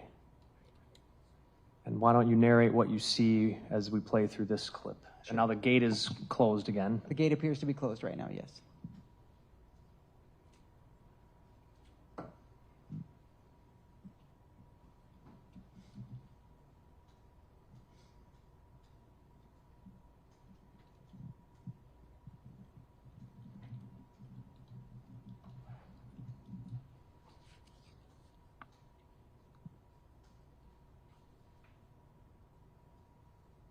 And there you start to see the gate open.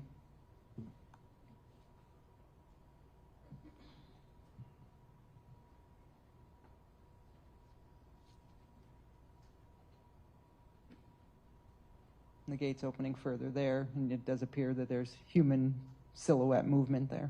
Right in here? Correct. At the gate? Correct.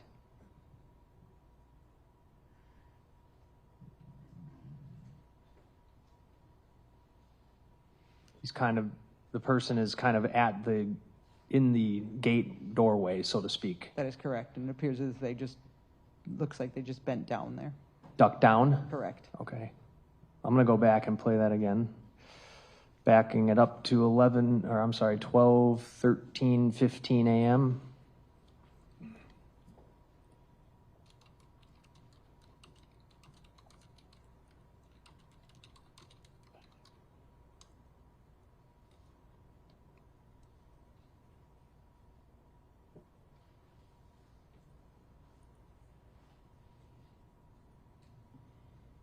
You're seeing the movement there.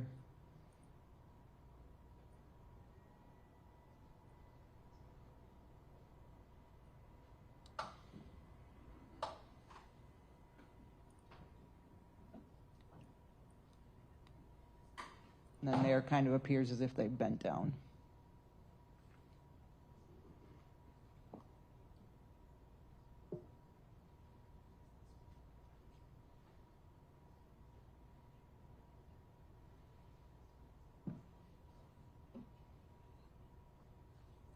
Gate is now what? The gate is still open there.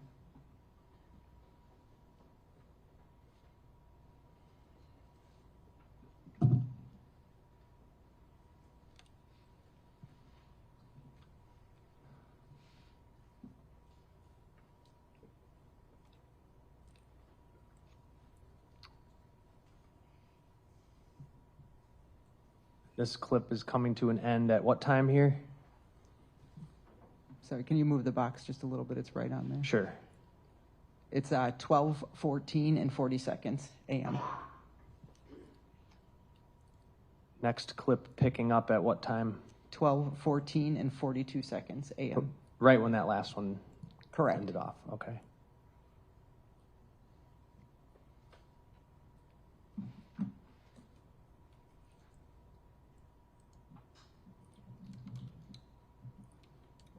And what are we seeing? Or why don't you narrate it as it goes through? Sure. Right here, it looks like the gate is still open there.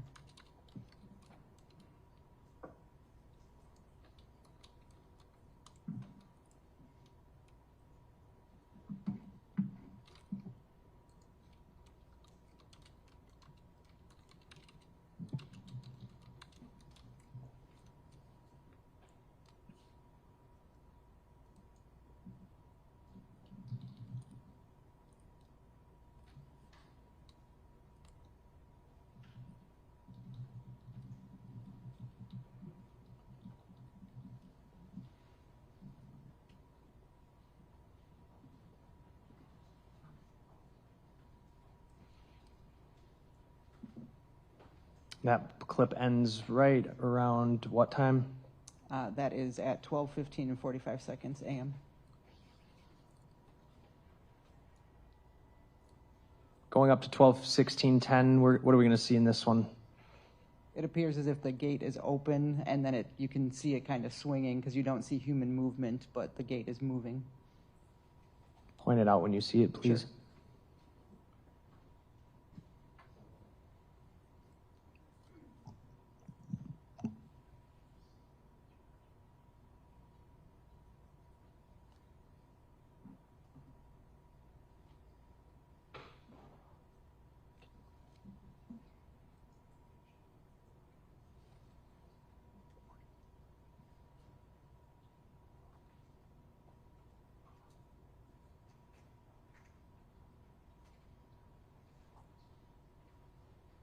Right there is where you see the gate moving.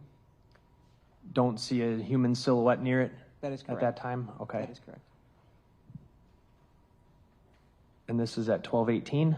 Correct. All right. Is there going to come a time, Detective, where all movement ceases at the human movement in the upper and in the side yard? Yes. About what time? Approximately 12:45 a.m., I believe. I'm at 12:32:28 a.m. right now. What's happening? So here you're seeing the gate moving, and you are seeing human movement out there as well. All right, I'm going to zoom it in and start this one over.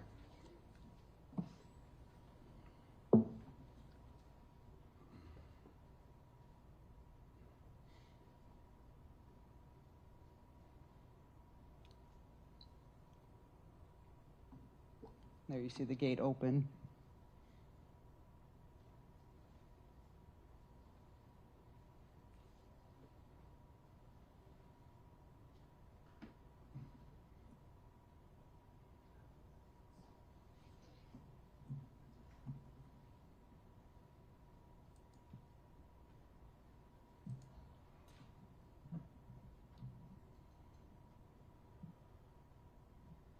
There you see the gate opening further there, and you see a silhouette there. Gate appears to be open or closed now? Right now it appears closed.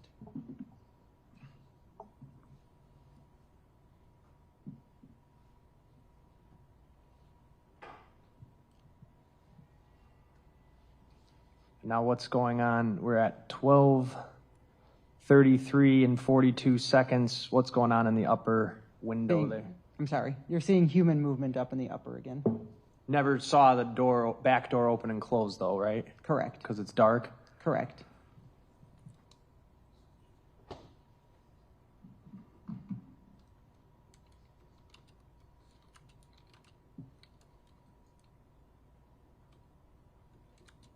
So the human movement would have been by that brown ottoman that we had in that picture 312?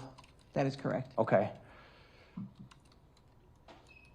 Picking up the next clip at 12:42 and 32 seconds a.m. And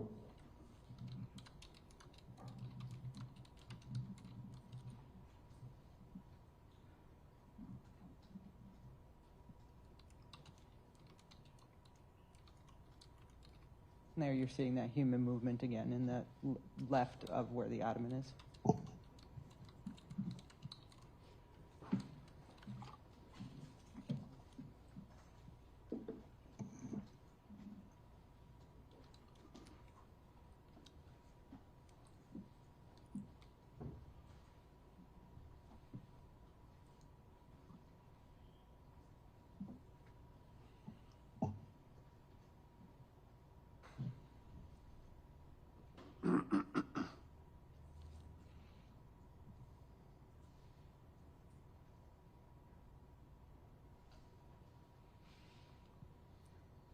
All right, and this clip is coming to a close at what time? At 12:43 and 42 seconds. All right. Next clip picks up at what time, Detective? 12:43 and 53 seconds. What are we going to see here?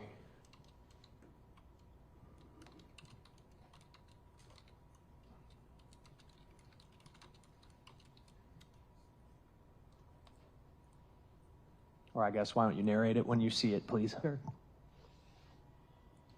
So there you're seeing the gate open again.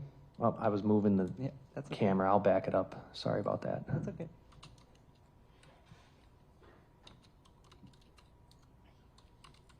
There, the gate is opening again, and you are seeing the human silhouette movement through there. Comparable height to the fence or no? Correct.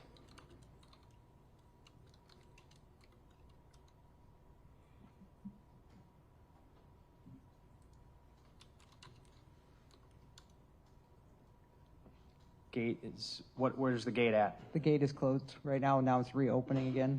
The movement is coming through there again. The human movement, I apologize.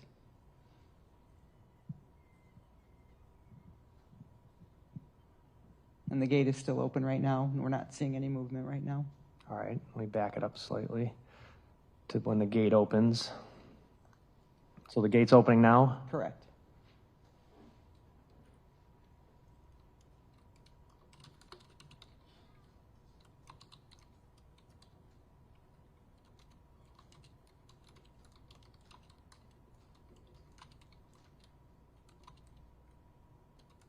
Now what are you seeing? You're seeing the human movement through there? In the gate doorway area? Correct.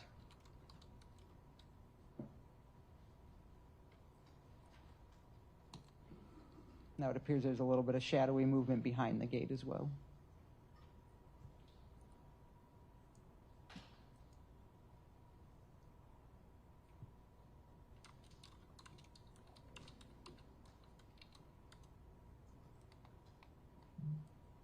Did you see anything just then? Yes, it appeared as if there was like a flash of light in the back alley back there. How many blinks of light? It appeared to be 2. 2 blinks. Correct. Like someone hitting a key fob? Correct. I'm gonna back it up. Tell me when you see him. Right there, 1, 2. And what time did that happen? I can back it up slightly.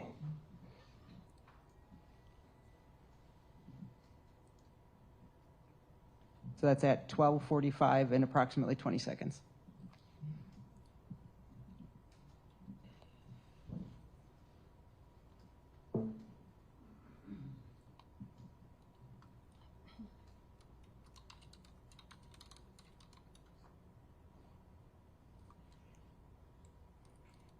All right. Is there any more human movement that you see on these cameras after 12:45, that clip we just watched? No. In the upper unit or in the side yard? Not that I observed, no. Until when? Until when the defendant returns home. Okay, and that was at 8 what? 8:42 a.m. Okay. You've watched the entire night's clips? Correct, yes. I have it advanced here to 12:52 a.m. We saw the lights at 12:45, and what time, again, remind us when we saw her car going out of the alley onto Euclid? At 12:47. All right, and then, but you do see the gate move at various times, right? That is correct, yes. Playing at 12:52 and 14. What do you see? You see the gate swinging there, but you aren't seeing any human movement associated with it. And you know from watching these that the gate can move with the wind? Correct, yes. Do you see throughout the night anybody coming through the front area, through that front gate, as if to go through the front gate to get to the side door? No. And no one appears to enter through the back gate? Correct.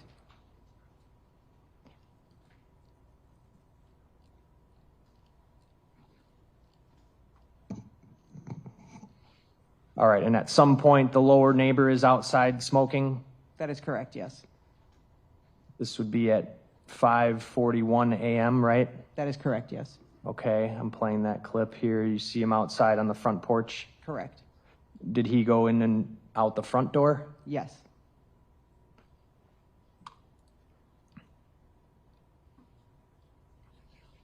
And then if we go all the way up, 8:42 a.m., this would be the clip we started with, correct? That is correct, yes.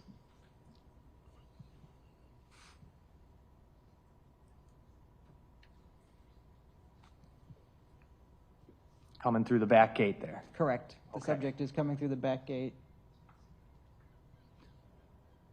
After the last movement in that, at the 12:45 a.m. hour, that upper front light over here stays somewhat on, right? That is correct, yes. And you watched the entire night's worth of video footage that you could watch, and you never see any human movement? Objection leading.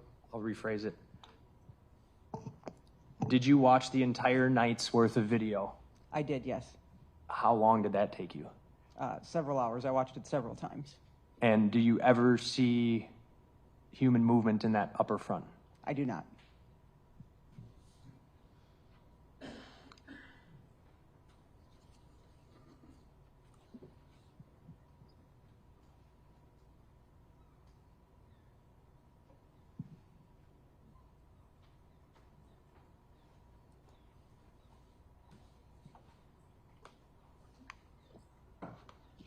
All right, you can have a seat.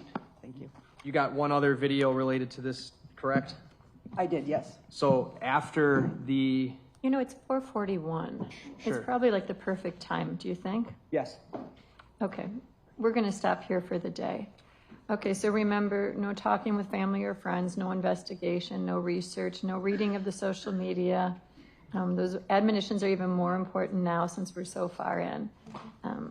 Just put this out of your mind until you come back in the morning. Feel free to bring coffee, water, and soda. Wear your juror badges prominently, and have a lovely evening. We'll see you back in the morning. Just leave your notebooks on your chairs.